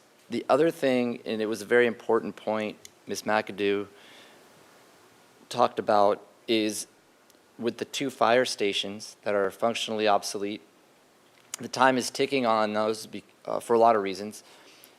And we are going to have some type of measure potentially going to the voters for something for those. And we need today to show the voters that we are doing everything we can to get out of emergency reserves. The hard part over the last year was getting that $10 million operational deficit, and that's what we did, because you can't even begin to replenish the reserves until you get your operational under control. That's why we weren't able to have the plan that we were trying to get to. But we do have a plan, and that is to look at that $6 million deficit that was just mentioned a few minutes ago and do everything we can to get rid of that. And there is a path forward, if we're prudent today, to bridge about $4 million of that. And then there's additional money coming in from the streamers and others that has been talked about, that a year from now, or even sooner, we could be out of emergency reserves. And option 2 gives us that best shot to do that, while also allowing us, if a project does come forward, to, of course, get that money to the project so it doesn't go away. We would obviously do that commitment. But to increase the reserve and not take that opportunity now, it puts us even further behind. So I'm supportive of option 2, because it takes that $2 million, keeps it in the reserves, and then if a project does come forward at an appropriate time, we can look at other options to do it. And right now, with the pressure on Measure C that we're already taking for the overall budget, that's another hit to Measure C. And finally, with that, in 2 years from now, we're going to have a lot of pressure taken off. So it's just this 2 years, and I can't stress that enough. I know you are, Ms. McAdoo, that we just need to be prudent, and option 2 is the most prudent to get us through these next 2 years and get us closer to getting out of emergency reserves, hopefully within the next year. Ms. Santa Maria. Thank you, Mayor Rouse. Well, to the motion, I just want to be very clear. Option 2 is something that, after speaking with our housing authority, both our executive directors here, but also our housing authority commissions, this is not the preferred way to go. They are going to be requesting funds for shovel-ready projects. And again, I want to be very clear that in light of state and federal dollars dwindling, it is not the time for us locally to be retracting our commitments on this. And so, I mean, I do share the same concerns as Councilmember Harmon, that we need to be very careful about where in Measure C that $1 million is coming from. So I'm going to reiterate the motion that there was a second for it. I just don't want us to get lost. It would be the Measure C, reduce FY27 Measure C capital budget by $1 million. And I do think it's important that we get a list of where we would be cutting things and where we wouldn't. And then, yeah, we could decide then. But I would much, much rather provide that stability and security to our housing developers than to leave it up in the air to a commitment that isn't really in writing. So I am moving staff recommendation number 4, second bullet point, and I believe Mayor Pro Tem Sneddon seconded that. Mr. Jordan. Thank you, Mr. Mayor. Thank you for that reminder. I would have put that reminder on the grant status right at the top of that slide, maybe, just to remind us. You know, I don't see the difference between 0 million, 1 million, or 2 million being a make or break for a non-match fund housing project coming up in the next year. So I'm fine with option 2. I think there's always $1 million available in Measure C somewhere. Projects that are lagging, projects that aren't starting, projects that are spanning multiple years, projects that are just accumulating dollars. So I'm okay with number 2, and then holding that Measure C question on the batting circle, on deck circle, just ready. And you know, you can't be everything to everybody at all times. I'm happy the conversation has finally switched to find it instead of just go use it. But, you know, I can't imagine sitting here this time next year and not having $5+ million going into the Housing Trust Fund from across the street. I mean, we haven't done our job with that project if that hasn't happened. We're supposed to be fast-tracking that project, and we should have $5 million in the bank. And that is not too far away in the scheme of things. So I'm happy to just be patient, show a little patience in this, and try and weather the storm while we can. You know, there's another slide there. People are already going to forget it. You turn the corner on the fiscal year after this, and we're back $7 million in a deficit right away, too. This isn't like oh, let's fix it, and then it'll be better next year. And apparently the bar is being set now at just getting out of emergency and getting back into contingency realms. That's how we've lowered the bar. But I would not support the motion as made, and I'd look for an alternative motion to just go with option 2 and hold the Measure C in our pocket as extra needed dollars. So are you making an alternative motion, or are you? Okay, Ms. Sneddon. Thank you, Mayor Rouse. This will be the last comment I say on it. I do find it ironic that sometimes you say we're 2 years away from being out of emergency reserves and everything's going to be fine. And then sometimes you say if we don't act on every dollar, we're going to be destitute. And I agree that if we don't act on every dollar, we will be destitute. And I'm, again, the numbers on the tables, slide 27 shows not that we're out of emergency reserves. We go down to 13.9% and then 13% and then 9.3% in that 2 years that you just mentioned that we're going to be fine. I'm not seeing that we're going to be fine in 2 years. The move to using this money for Measure C does not impact the reserves, and that is the importance of that. And In another breath, you mentioned that we're going to go to the voters and ask for a bond for the fire stations. That's going to be critically important to our health, our safety, for the whole city. I don't feel that we've met our promise for Measure I. If we don't use the money from Measure I and be funding the local housing trust fund, whether it has matching funds or not, it's having it be in a place that we've made a commitment to. I don't see how the voters will trust us to do what we say we're going to do with money. And the same thing is using Measure C for this. This is not what people wanted Measure C to go for. So we've played it out where we took it from reserves. We were supposed to replenish reserves. Now we're going to take it from Measure C and then maybe move it around to something else when we come up with a fund.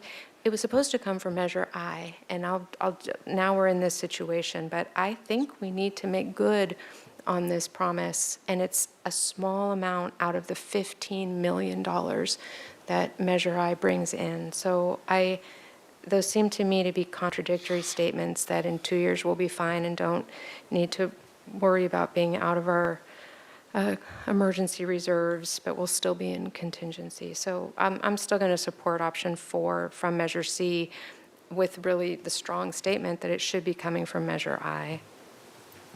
Mr. Friedman. Thank you, Councilmember Sneddon.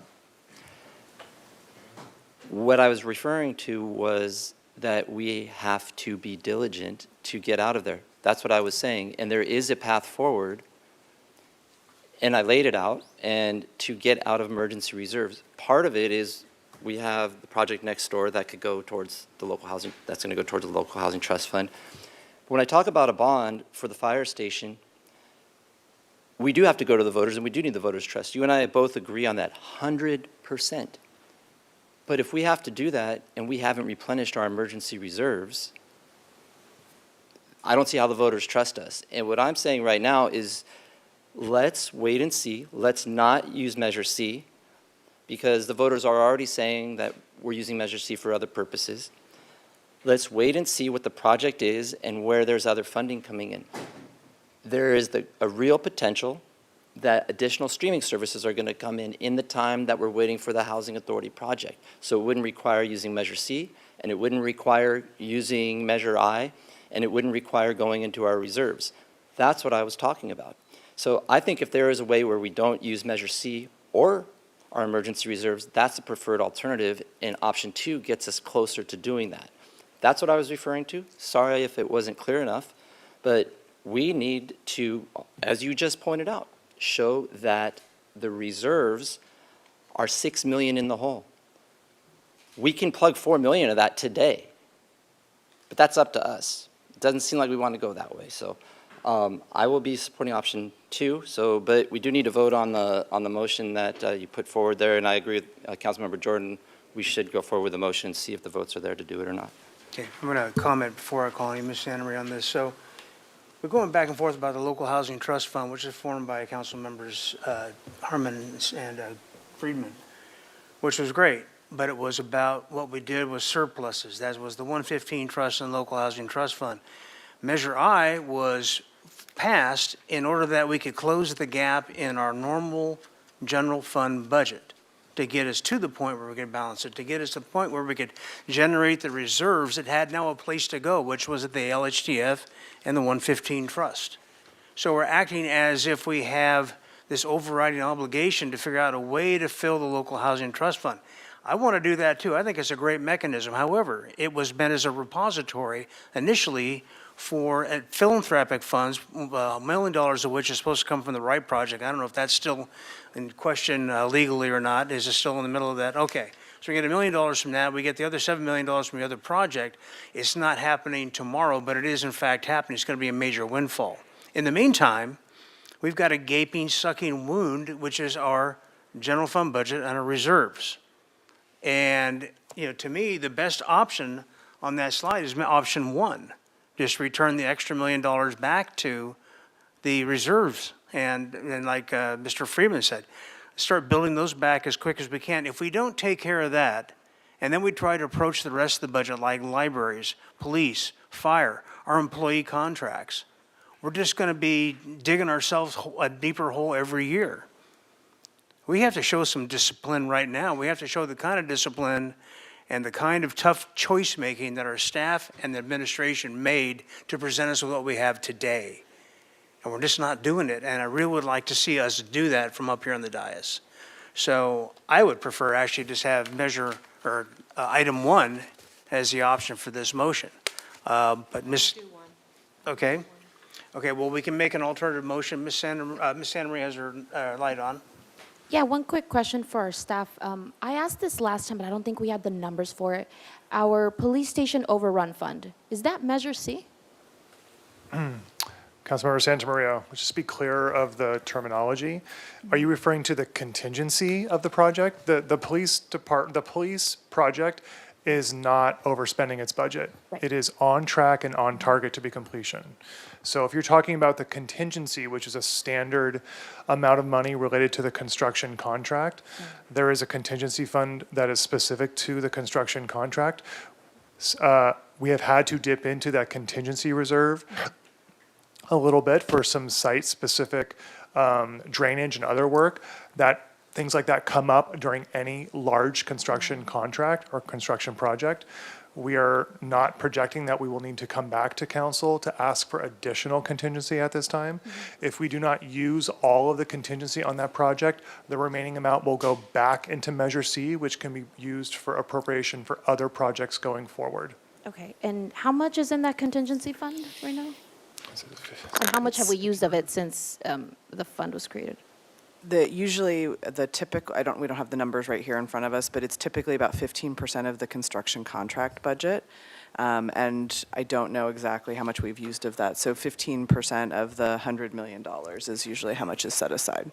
So we can report back to the council on that on June 30th. Okay, that would be really helpful for us to go back to, because I am in agreement with Councilmember Harman and others here who have mentioned, like, we have to be very careful where from Measure C this would be pulled if we go forward with that. But also back to Mayor Pro Tem Snedden's comment on, how this all started. Yeah, that's because we did not put housing as a priority for Measure I.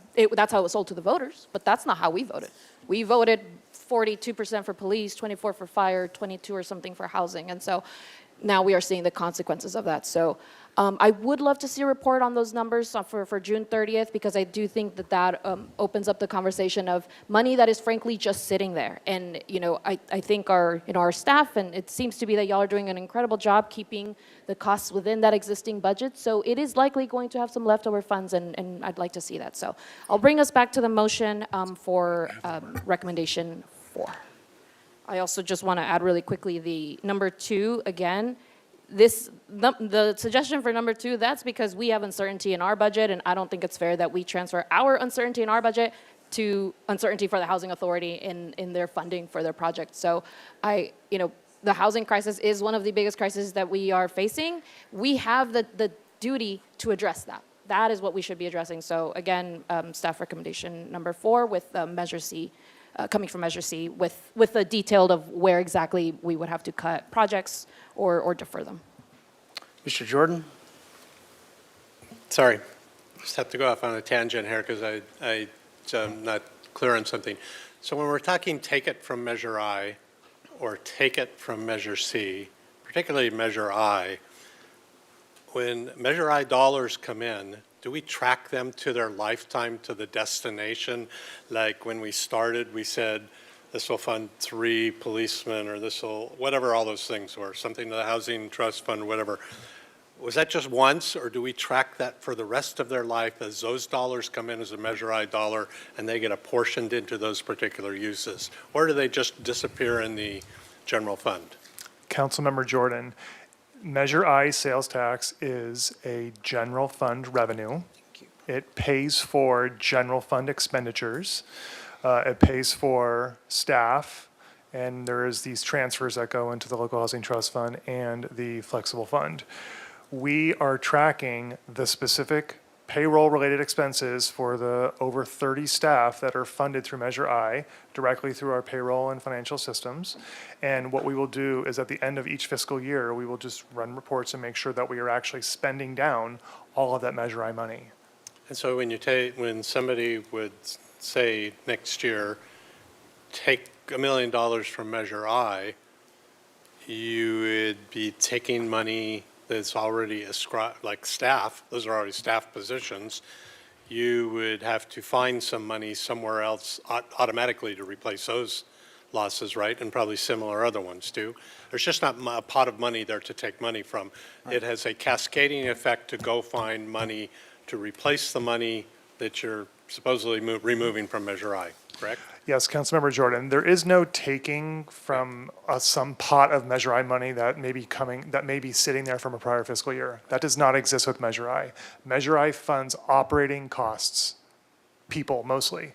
And so at the end of the day, if we don't spend all that money, it goes down to general fund reserves, right? And Measure C acts differently because Measure C funds capital. Right. Okay, thank you. And that was the whole idea, was that Measure I would get us to the point where we could finally generate, again, as we did when we created the LHTF, create the surpluses and have a vehicle for them and attract, hopefully, outside funds like the in lieu fees and the different things we have going on today. So there was never, ever a commitment to take money out of general fund, normal operating funds and pump it into the LHTF. That was a repository for surpluses and for ancillary funds that we would get from construction projects and whatnot. So that's kind of a general misunderstanding. So that's why I say we have to take care of ourselves first, i.e. the general fund budget, if we're going to do all the things that taxpayers expect us to do and provide the services before we get into the weeds on outside projects. So with that, I don't know if anybody wants to propose if you want to act on this. We already have a motion on the floor. Okay. Well, we could have an alternate if you wanted to have an alternate motion, but okay. We can vote on the motion. So what's the motion? We have a motion by Councilmember Santamaria, seconded by Councilmember Snedden, to reduce fiscal year 2027 Measure C capital budget by $1 million and appropriate those funds to the LHTF, resulting in a total appropriation of $2.0 million in fiscal year 2027. Is that correct? Yes. Okay. And go ahead and vote, please.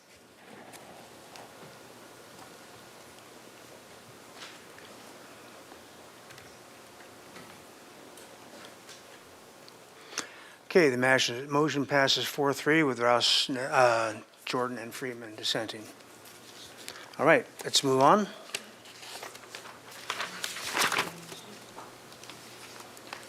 So, Mayor Rouse, the next item before you is the request from multiple council members to not approve of the local government management fellow position, which would result in general fund savings of approximately $160,000. Okay, Mr. Friedman. Thank you, Mr. Mayor. One of the items that came up with this was that this position was going to do the ordinance audit that is critical to us making reforms in community development. But as we learned at the Long Range Development Oversight Committee last Friday, that we would not have to go out. If we did not fund this position, we have the capacity to do it in-house rather than hiring a consultant.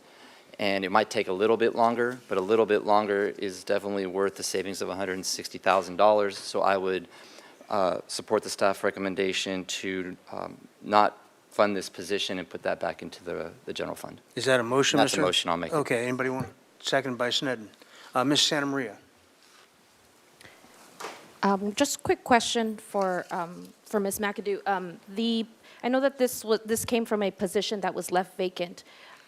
Was the position, I thought I saw a different number, so just please correct me if I'm wrong, but the position that was left vacant, how much did that position leave in the city administrator's budget? So that position cost about $250,000, and so the savings was the $90,000. And then if you don't approve this management fellow, there would be a total savings of $250,000 because that position would not be filled. Got it. Okay, so then this would be An additional so it's basically then this is an additional $160,000 above the authorized budget. Okay, and recommended budget. Got it. No, thank you. That's helpful. So for the recommended budget, the $90,000 in savings is already there. Correct. Okay, great. All right, Yeah, very I'm good. happy. Yeah, I'm supporting. We have a motion on the floor and a second. Do we have the motion, Madam Clerk? Yes, a motion by Councilmember Friedman, seconded by Mayor Pro Tem Snedden, to not approve the local government management fellow position addition resulting in general fund savings of $160,000. Ready to vote? Go ahead and vote, please.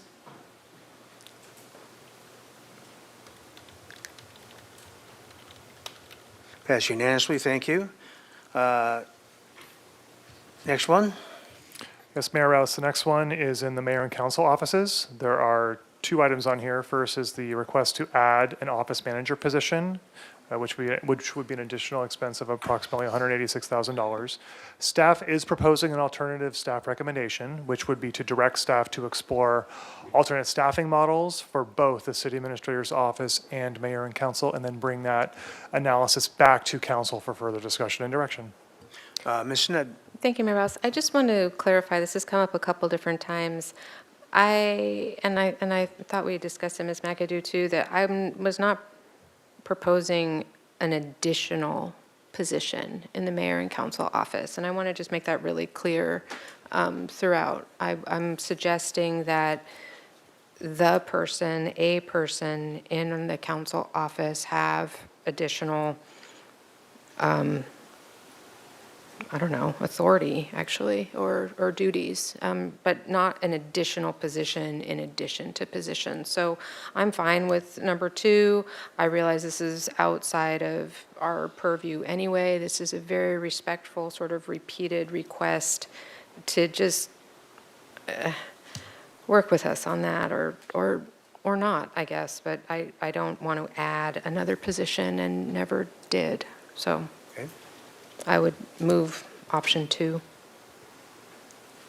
Okay, there's a motion for option 2.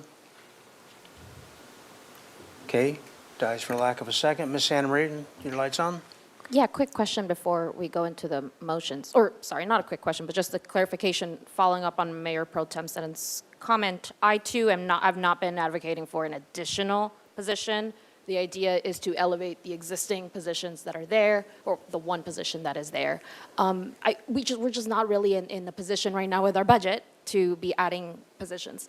Number 2 confuses me. It's the only reason I didn't want to second it, because I have questions. So I don't understand if our direction was for us to figure out how, we could have somebody with an office manager capability in the mayor and council. Why are we talking about alternate staffing model for the city administrator's office and mayor and council? Because those 2 offices are separate and should remain separate.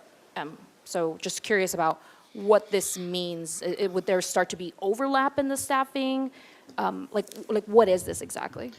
I think this is what we need to be able to determine administratively. I mean, I think we can't just, and I think I've talked with council about this, we can't just add additional responsibilities to a position. They have to agree to those. So there is a conversation that I need to have, and then a conversation with HR and identifying, what that looks like. So that's what is captured in that recommendation. So it gives me the flexibility to go have those conversations internally and to do that, and to bring back recommendations to the council. Okay. Do you have any, how much thought have you given to this as different possibilities? I'm just, the only reason I ask is just because this is very vague, and I would love to know what exactly we would be sending you to do. I can't talk about it because it's related to a personnel issue that needs to be negotiated internally and part of a conversation internally as part of the administrative service. Okay, thank you so much. Yeah, and once again, as I said before, I really think the entire org chart is completely the city administrator's purview, and we really have no business even having this discussion, to be honest with you, so. I will second that motion, though. Okay, so yeah. there's that's for number 2? Yes, that's for number 2, correct. Okay. Motion's on the floor. Any more discussion? Oh, Mr. Friedman. Ms. McAdoo, just a question. If we did change this, in general, the staffing per item 2, would it be likely that there would be an added cost to whatever we come up with? I don't know yet. Okay, but there is a possibility, so. That would have to, if there is, that would have to come back to council for approval. So. For now, I think the office is operating at a capacity where we're all able to perform well. I think we all perform well and are responsive. So for me right now, with everything that staff is doing and the burden on staff to look at all these other things, I won't be supporting the motion. Okay, very good. We do have a motion on the floor. Any further comments? If not, we'll go to the vote. And this is a motion by Mayor Pro Tem Sneddon, seconded by Councilmember Santamaria, to direct staff to explore alternate staffing model for City Administrator's Office and Mayor and Council. Please go ahead and vote.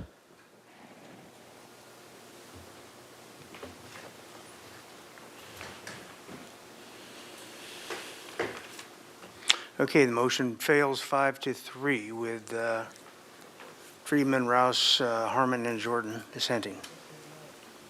All right, very good. We'll move on. Okay, Mayor Rouse and council members, the next item is for the police department to direct staff to freeze 3 police officer positions that are currently vacant, resulting in general fund savings of approximately $576,000. Okay. Ms. Santamaria? Thank you, Mayor Rouse. These positions, so these were ones that we unfroze last year during the Measure I deliberations. How long were those frozen before we unfroze them last year? Councilmember Santamaria, I believe they were frozen for 1 year. For 1 year. I believe so. The police chief is here. Maybe we could use The the last chief couple up of, here. as the chief is walking up, there were a couple years in a row where we had to implement expenditure reduction targets across multiple departments. And the police department had frozen a number of positions throughout that time period to achieve savings. Chief Gordon? Yeah, please, thank you. Mayor Rouse, Councilmember Santamaria, those 3 positions in particular that we're speaking of were held during this particular fiscal year specifically. So the 3 that you're suggesting that we hold and freeze are the ones that we could not hire for this year. Okay, that makes sense. Before the Measure I implementation, because I know that's how we funded these, were those previously frozen positions?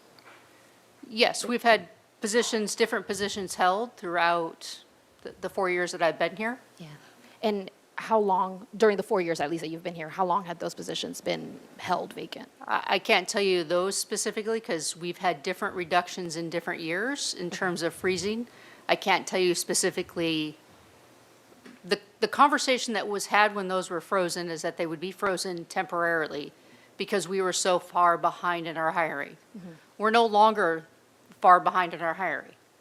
So freezing these 3 positions means these will actually be officers that we're not hiring for. So we currently have 7 vacancies in this fiscal year that we can hire for. With these, that's a total of 10. We already know that we have 7 to 8 that are in backgrounds for an October academy. And then we have additional academies throughout the year, the way that we are doing our hiring, that we should be able to actually fill all of the positions within next fiscal year. That is 100% our goal. So this fiscal year alone, we hired 13 new police officers. So not only did we fill vacant positions, we also filled the positions that people left the department for retirement or whatever reasons. So we're surpassing the number of normal vacancies, and we're actually continuing to decrease our actual overall vacancy rate by the way in which we're hiring. Yeah. So these type of positions are the positions that we have been trying to bring back for like traffic enforcement and other pieces. There are those specialty assignments that the community is asking for us, so we are diligently continuing to try to hire to make sure that we can fill those positions. So I know Councilmember Jordan always, it gives me a hard time about hiring and recruitment and how we're going to do that, but we are doing that. We came up with a plan, and that's exactly what we've been committed to doing. Thank you, Chief Gordon. And I have to say, you and your department are doing an incredible job at making sure that we are as fully staffed as possible. And I know that we have several officers now and, in training and ready to fill these positions. So those were all my questions for you. Thank you. Here's the thing. I'm gonna take us back really quick to last year. When we were talking about Measure I, and we were talking about it was funding 31 existing police officer positions. These are officers that are, humans, actual people who are working in this job. And there was the 3 others that were in addition once we are fully staffed. But as Chief Gordon said, we are not fully staffed yet. This is money that is just sitting there. And quite honestly, I think it's worth considering on an annual basis if we want to have these police officer positions that are currently vacant again, be brought into the budget for the department. But I need to remind everybody that if every single dollar counts, and we're talking about making sure that we save as much money as possible, then our department is doing a wonderful job. The department is not falling apart. And this is $500,000, more than $500,000 every year that we could have been putting into the reserves. And right now, it seems to me that we allocated that $576,000 last year for this fiscal year. But if those positions were not filled, that money's still there? Is that what I'm seeing? Councilmember Santa Maria, that is correct. So if the money was not used because the positions were vacant, one of two things may have happened. One is that it was reallocated towards other purposes, or that it fell back to general fund. In this case, the vacancy savings is on track for fiscal year 2026 to have that amount fall back to fund. So that amount is going to return to the general fund, is what you're saying? Councilmember Santa Maria, yes, that is correct at this point. Would we be able to ask, instead of it going to the general fund, to go to the reserves? I mean, I know that's So part of that's, it, right? that's where it would go. So so the reserves. Okay. So then And what that- we are seeing here is that's 576,000 returning to the reserves, not including this 576,000 of what's going forward, because this was for the previous allocated budget, correct? So our projections now for year end, we look at all of, one of the things we do is we look at our vacancy rate. And so staff's projections for where we're going to end the year already incorporate the savings amounts. So, so it is unlikely there will be an additional $576,000. But next year's budget does include the $576,000 for filling these positions. So if we vote to freeze them again, since they were already frozen, we There froze would them last be- year. So if we vote to freeze them again, that money, 576,000, is going to our general fund reserves. Well, it would show as a surplus one time. So yes, and if that surplus holds through the year, then that money would go into reserves. Okay. Well, that sounds good to me. I think we should be putting every dollar that we can into reserves. So I move staff recommendation .1. There's a motion on the floor. Do I hear a second? Second by Snedden. Mr. Friedman. I have a couple questions for the chief. So this year, we have 8 recruits coming into an academy starting very soon, and you just said this will be our first opportunity in quite some time to get up to full staffing, as I understood what you were saying. So is that accurate? And then 2, well, let's start there. Is that accurate? That is our goal, yes. And then how long does it take for a recruit to go through the entire training system to be able to become a police officer on their own, out in the force? From the moment they apply, typically 2 years. 2 years. So the background process, the academy, which is over 6 months, field training. So from the time that they put their application in and they become a fully solo police officer is anywhere from 18 months to 2 years. So if we reduce 3 police officer positions this year, we wouldn't feel the effects until a couple of years. That's when we would start feeling the effects a couple of years out. And when we start feeling those effects and the public starts to notice, it would take 2 additional years to get back to where we were. So we're talking 4 years. It's how we really got in the position that we're in now, is that when I got here, we had a 25% vacancy rate in the police department. So that is why it's taken us 4 years to get from a 25% vacancy rate to a 12%. So when those positions are frozen, we're not able to even recruit or hire for them. And by the time we can, then it takes us 2 years.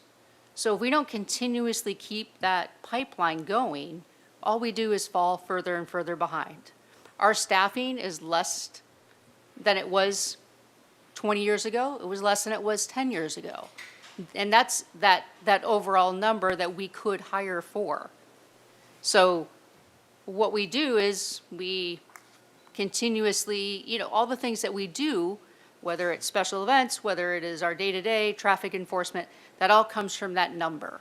So that's why I'm very passionate about, and we've been very diligent about how we go about and changing our recruitment and our hiring, because not having those positions has a real effect upon response time, what we can offer the community. You know, those are the real things and the real services that it has the effect upon.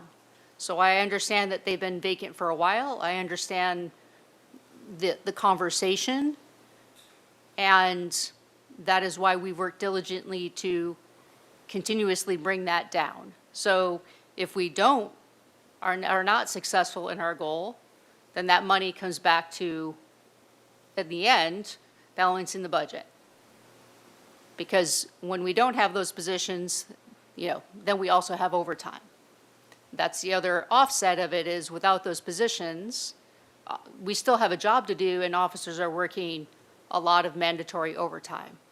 That's how we don't go without in terms of filling those public safety needs. We do it through overtime. And so if we're going into overtime, that's an increased cost, so that immediately starts eating into that $576,000 savings. Yes, it does.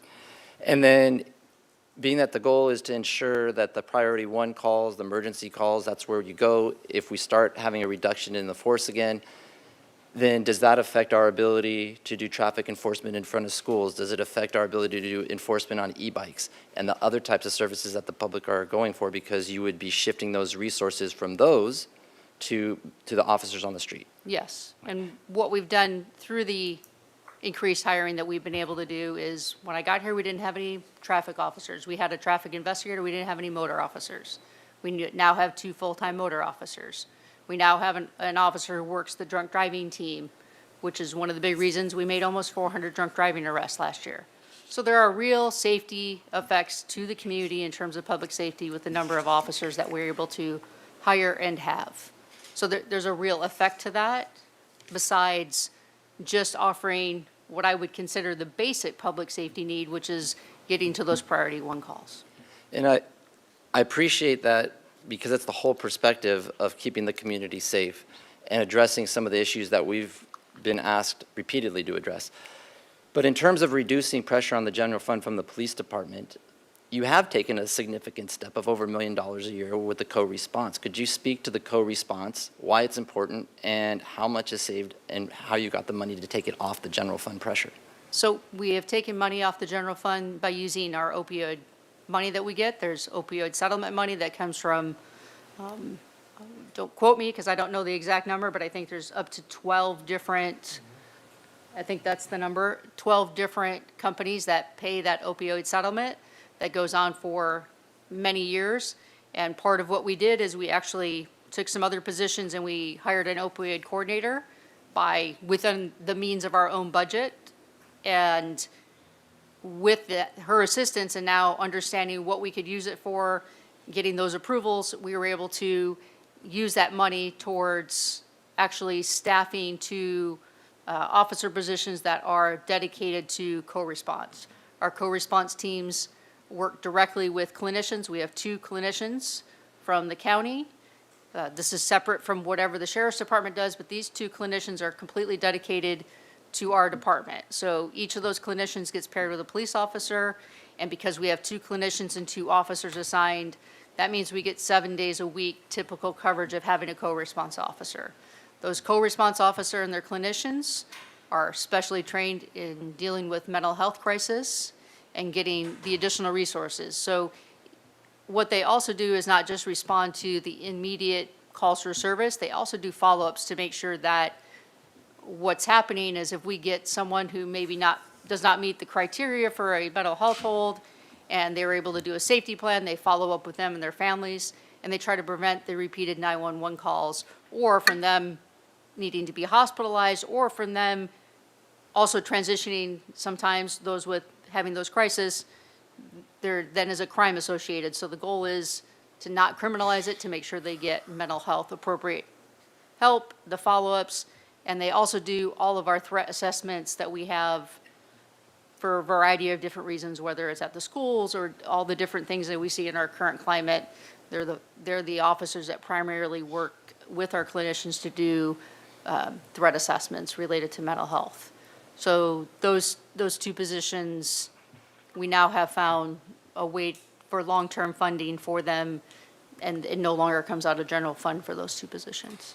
Thank you for that, Chief. And right there, that explains one of the reasons why policing has a high cost, because of the training, because of the equipment, and because of the outcomes that we want when we're talking about public health and public safety. And so I'm going to read a quick press release that came out by the city to get to that very point. And it happened just last week on June 12th. At approximately 5:30 a.m., there was a report of a stolen car on Cliff Drive. 15 minutes later, an officer located that stolen car in the first block of North Milpas.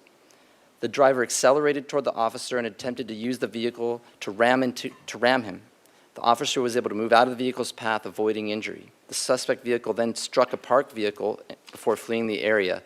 A short time later, the suspect approached a victim in her car on Salinas Street and Gutierrez Street and attempted to carjack the victim. During the encounter, the suspect pointed a cell phone at the victim in an attempt to make it appear as though he was armed with a firearm. The victim was able to drive safely away and contact the police. The officers continued searching for the suspect and received a call he had forced entry into a residence in the 900 block of East Carrillo Street. The suspect subsequently left the residence and attempted to force entry into a second residence on the 1000 block of East Cannon Perdido Street. Officers quickly located the suspect, established contact with him through communication. This is the key part, which gets into what the Chief was just talking about why we need a full staff and why the training is so important and why it just costs this much to train proper staff. Through communication and de-escalation efforts, officers were able to gain the suspect's compliance, and he surrendered without incident. The suspect was taken into custody without further incident, and no injuries were reported to the police, to the public, or the suspect. That doesn't just happen by accident. That happens by doing exactly what the Chief is telling us to do. So I'll wrap it up. I'm not going to be supporting the motion. And yes, every dollar counts, and the public is counting on us to keep us safe. Mr. Jordan. Really what he said, but really I'd love to live in a perfect world and be able to tell the Chief that you're doing a wonderful job, but freeze. Don't do anything else. Just do it what it is, and it will take care of itself. If I was to use that analogy and everything else we talked about today, then I would say, why are we putting money into the Housing Trust Fund when there's nothing there to use it for right that moment? Wait till there's a need somewhere down the road, then go find the money. I think the department graciously and courageously lived without those positions last year to solve a citywide problem in a budget, and that the general electorate in this city, I had to say that right, it's like 8 o'clock, huh? Electorate in this city is generally never satisfied with response times, coverage levels, whatever it is, and we could do better. And what an impact it has to have had over the past year to live without those positions, make people work more, grind them down. And one of the crazy things, because when I go on ride-alongs, I look back to when I grew up, it was Adam 12, and there's 2 people in a police car, and 2 officers in a police car, is every call this city makes only has 1 officer in a car, 1 officer responding, and they have to bring another officer from somewhere else in the city to initially join that single police officer to make sure that the situation can be controlled by 1 officer, which frequently it can't, just even because there's people around or something like that. So that situation that was just talked about on the Mesa at 5:30 in the morning, I will almost bet my paycheck that every officer in the city in a car was in that region taking care of that job, literally. If there were 5 or 6 officers on duty out in patrol cars at 5:30 in the morning, that was every officer that was on duty in a car was called to that situation. And to quibble over trying to maintain the flow of personnel on out years and the level of coverage that's out there in the field right now being okay, but we don't have to look ahead of ourselves to make sure it just stays okay, I think is just unacceptable. So same reason too, I will not support this effort. Ms. Sneddon? Thank you, Mayor Rouse. I'll rescind my second. I understand. I see us needing to not just approve what is before us with these decisions. I see that we're $15 million behind, and this is a $500,000 ask. And yes, we need the officers. Yes, we all said we were needing to make hard decisions, and so far, I'm only hearing one hard decision so far. I mean, I'm happy to have this filled. Of course, we need to be fully staffed. Of course, we need to stay ahead of it. But also, of course, this isn't personal. This is $15 million. And I'm okay with not voting for this. I didn't want to pick specifically on the police department. I'm wondering why there aren't other frozen positions that we can be looking at too. This is what came before us, and it was out of the idea of Measure I that we unfroze a whole bunch, and the budget's really big, and we need it, and we appreciate it, and it isn't personal. Yes, you're heroes. Yes, we need you. This isn't intended to be anything other than a budgetary number that's possible. I'll rescind it, but it doesn't look to me so far like we're willing to make those hard decisions just yet. And what we have here is a balanced budget, operating budget. We've got this $15 million, so I'm seeing this is the first pass to get to our operating budget balanced, but we still have a ways to go before we get to that 15 million. So yes, I'm happy to continue having officers, and I understand that we don't have full patrol because we don't have enough. And sure, I'll rescind that, but I'm not seeing us making a trend here of the difficult decisions, and it's a little embarrassing to say we're all going to make these really difficult decisions, but then we're not making them together, and I don't want to be out here alone. So sure, let's do it. Are you dropping I'm your rescinding second? my second, yeah. Okay, very good. So, Ms. Santa Maria, back to you. We do not have a motion then currently. Yeah, I'll just make a comment on that. I don't care if I'm the only one pushing for this, honestly. And again, it's not personal to any department. The reason, and I'll say I brought this up, the reason why was because I pulled up our presentations from last year on the Measure I discussion, and everything that was listed out that was going to be paid by Measure I, these positions were literally highlighted and was like, okay, these were frozen, I believe, since COVID. The sky didn't fall. Our police officers are, in my opinion, doing an incredible job at responding. But I see nobody here willing to make those hard decisions. So yeah, I want to be very clear that it literally says are currently vacant. And the rhetoric that I'm hearing out here is, oh, but think of the children and think of, we're not going to be able to patrol. Our police department is doing a great job. So for us to say that not filling positions that have continuously been vacant is going to take away from the job that they're doing is completely inaccurate. Our department is doing the best they can with what they have. It is what every department is doing. And if we are seeing, I mean, we just heard from our staff that $576,000 from our existing budget is going to go back. And that's a good thing. Like, if we saw that in this year we didn't hire for this, for us to continue to literally set aside over $500,000 for this it feels purely ideological. There is no real reason that money should just be sitting there when our reserves are we're dipping into emergency reserves. Where was the outrage for, oh, we're dipping into emergency reserves when this came up? We're all of a sudden saying, well, no, we need. So I'm disappointed, honestly. I thought I would have colleagues that would, just be more willing to make those hard decisions, because what a coincidence that my 3 male colleagues who won't support rent stabilization, who won't support money into the housing trust fund, who won't support supporting or solving our housing crisis, are very happy to put additional funds into the police. Is that because you think the solution to the housing crisis is just to sweep the homeless? Because that is what has been currently happening, and that is not the way that we solve the housing crisis. So if it doesn't go forward, it's fine that it doesn't go forward. But everyone here, my colleagues, you all need to know that the community is watching. And the amount of comments that I have gotten for that allocation since last year. I mean, we have so many community members that will tell us there are plenty of police officers out here. As the representative of the East Side, I can tell you there are plenty of police officers on the East Side.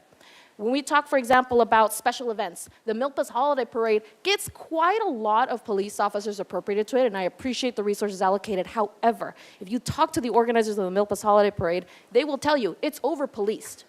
There is no reason to actually have that many police officers, and if we worked with those organizers just for that one event, for example, we could reduce the demand on the police department. We are talking about working within our means, except when it comes to the police department. We are talking about prioritizing community well-being at the expense of housing, so long as the police department gets the funding. So I don't really know how, I can't take anybody seriously when they say, careful with our emergency reserves, we're dipping into it. But then you see literally money sitting there and you're saying, no, we're not gonna move it. So just know that, you know, I'm proud to be the only one doing this, actually. I don't mind that, well, I do mind, because this is now something that I have to carry with the community, and I have to tell them, sorry, I didn't have other colleagues who were willing to make those hard decisions. So, you know, keep that in mind if you're running for anything else. Thank you, Mayor. Okay. Well, I got to say that I was just at a mayor's conference. The one common thing we talked about was trying to hire, recruit, and retain police officer, and how you have to overhire because of your laterals, your IOD, and all the stuff that these guys go through. It's a whole different animal than any other department that you have. And I have, if we could fund nothing else but public safety, we would have covered our #1 priority as a governing body. That's our #1 priority. We have to fund public safety, and we have to have a full, complete, and equipped fire and police department. That's what we're supposed to do. That's what we're up here for. So I'm definitely not supporting that motion. Mr. Jordan. District 2 would welcome some of those extra police officers that are apparently too many on the east side. We'd be Please. happy to see them over there. Yeah, they definitely should. Yeah, let's not have a conversation. Go ahead. So, okay, does anybody want to make a motion here? The first motion dropped. So, Mayor, there would be no action on this item. It would not move forward. Okay, very good. So, Ms. McAdam, I'm going to break over to you. We have a number of items left on here. My recommendation at this point is that we actually schedule a special meeting for next Tuesday to continue the discussion of the rest of these items. I don't see realistically, given the conversation and how long, I mean, we have another bunch, three pages of items to go through. So I would strongly recommend that at this point, and we have an item that the city clerk needs. What I would recommend is just taking the ordinance that is attached. It would be good to introduce that because we do need to have the adoption next week, or I mean, not next week, at the June 30th meeting in order to implement it for the budget. So if we could go. Can you put that on the board, please, Ms. Glusak? It's the, not this one, it's the UUT ordinance. Yeah, so Yes, it's item C. Yeah, Item C. What's that? So- Items? And Yeah, go ahead. Ms. I think we can do these fast if we limit our discussion. There's really only 4 more, and a lot of them are directing to have further discussions elsewhere. I feel like we could do it. I mean, I'm just Should we do a looking- straw poll first and see if we have? I mean, I'm looking at all of these items about, like, going through and discussing, like, the holiday parade, the Milpas parade, the increasing in lieu fees, the vacancy tax, legalizing mushrooms, card rooms, going through all, I mean, Okay, I'm not real, okay, I'm not, okay. there's no, I'm sorry, I'm just going to be frank with the council, there's Okay. no way we're getting through all of these items. Our in pace any- is not dictated that we're short going to get order. finished in time. That's true. So, yes, so I would just strongly recommend that we have the council introduce make a motion on item C on the staff recommendation. And then that way we can at least have that implemented with the budget on June 30th. And I'll Ma- move Mayor Rouse, if I- recommendation C. I'll second that. Sorry. A motion Quick on item first and second C. tells you right now, everybody's anxious to get out of here, so. Discussion on item C. Anyone? This is the to remove the 50% appropriation of UUT revenue to the street maintenance fund, and to give the council the ability, the flexibility to make that appropriation decision with each budget cycle. So that is the adjustment to the ordinance, because it is codified in the municipal code. So that's what that introduction is. Sorry. So, just to Ms. clarify. McAdoo, you said in the initial presentation, it said temporary. What you're saying is that every year we would make that decision? Every year, we would make a decision You have about the what flexibility. appropriation from UUT would go to the streets maintenance fund. Can this time it go straight to the reserves? Oh, I'm sorry, I interrupted you. It's just about, Right- taking right care of now roads it with the is- UUT. Right now, it is backfilling street maintenance staffing in the Right. fund, in the general fund, instead of going to capital paving. Right. I generally don't like it because UUT is one of the reasons we were able to sell Measure C to do maintenance, because we're so consistent. However, we are in very straight jacket Once- times. If we are able to balance the city's budget, we could come back and Yeah. and further, when we get back to the Measure C in 2 years, this is what that was to help I do have backfill a behind. motion and a second on the floor. If anybody would like to discuss that further, please go ahead. Ms. Sneddon, you had a, oh.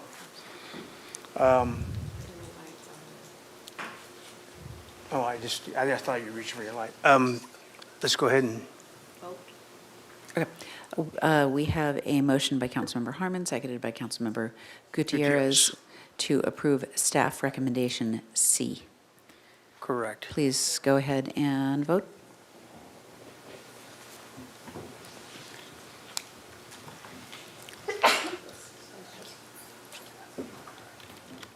Pass unanimously, thank you. Ms. McAdoo, do you need a motion for the special meeting? Yes, I think that we close. I'll make that motion. Oh, I was just I'll saying second. that we close public comment and just continue the council discussion for June 23rd. So this will be a continuance, not a convention of a new It's not a new item. We would just continue this discussion to Correct. June 23rd. And if the council is amenable, if we wanted to start earlier in the morning, we could do that, so that we could just kind of try to get through that. Dawn Patrol. Yes, so we could start at 9 a.m. if folks wanted, if that works. Let's do that. 9:30 works? Yes, Ms. Mac- 10, God, you guys 10 are works. bankers or what? Well, I think people have school drop-offs we're trying to accommodate, so, yes. Ms. McAdoo, did you say there would not be public comment when we continue the item? Correct. Because the public comment started today, yes. Just We're clarifying. Yes, so- continuing this meeting. Yeah, we're so just it's not a- continuing this meeting and this item, so 10 a.m., June 23rd. Okay, thank you. That'd be great. And then if we can, I know the city clerk has one small item that's hopefully a very brief administrative hearing item that we need to have to adopt state law. So if we could maybe finish that item tonight, and then that would be great. Thanks, Mayor. Okay.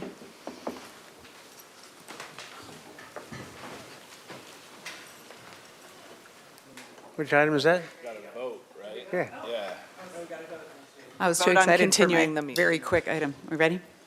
Okay, and this is a motion by Councilmember Gutierrez, seconded by Councilmember Santa Maria, to close public comment on this item and to continue discussion for a special meeting on June 23rd at 10 a.m. Please go ahead and vote. 10 a.m. Guys. Okay.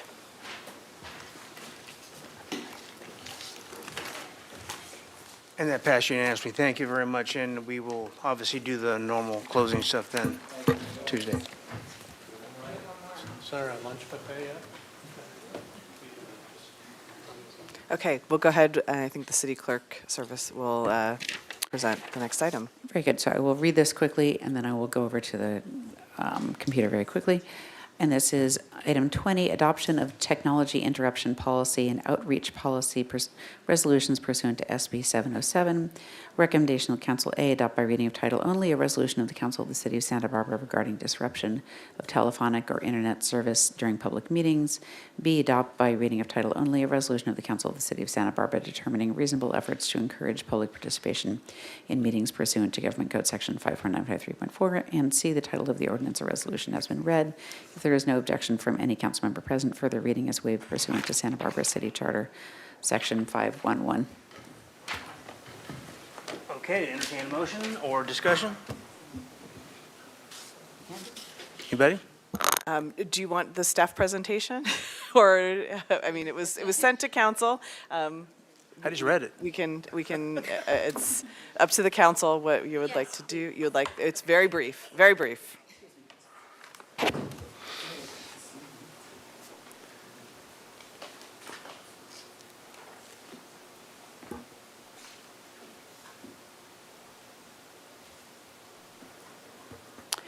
Mayor and Council, this is Sarah Gorman, City Clerk, City Services Manager, here with two very brief resolutions that the City Clerk's Office is bringing to you pursuant to state law SB 707, which had some changes to open meeting laws, and we're asking you to approve two resolutions. One is a technology interruption policy. That's the first resolution, and it just sets forth procedures if the Zoom portion of the council meeting goes down, essentially, so members of the public could not call in remotely.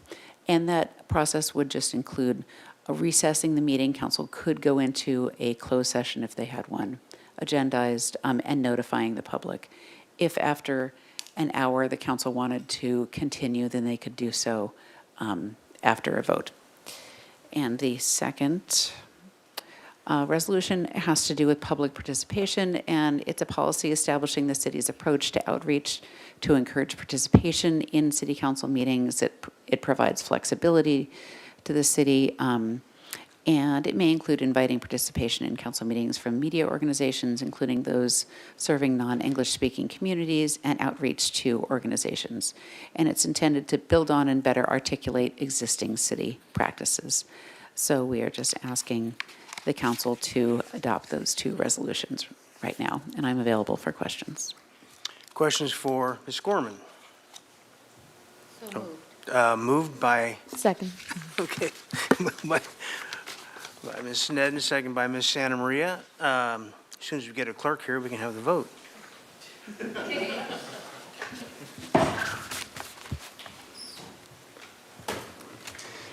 And this was a motion by Mayor Pro Tem Sneddon, seconded by Councilmember Santa Maria for the staff recommendations. Please go ahead and vote.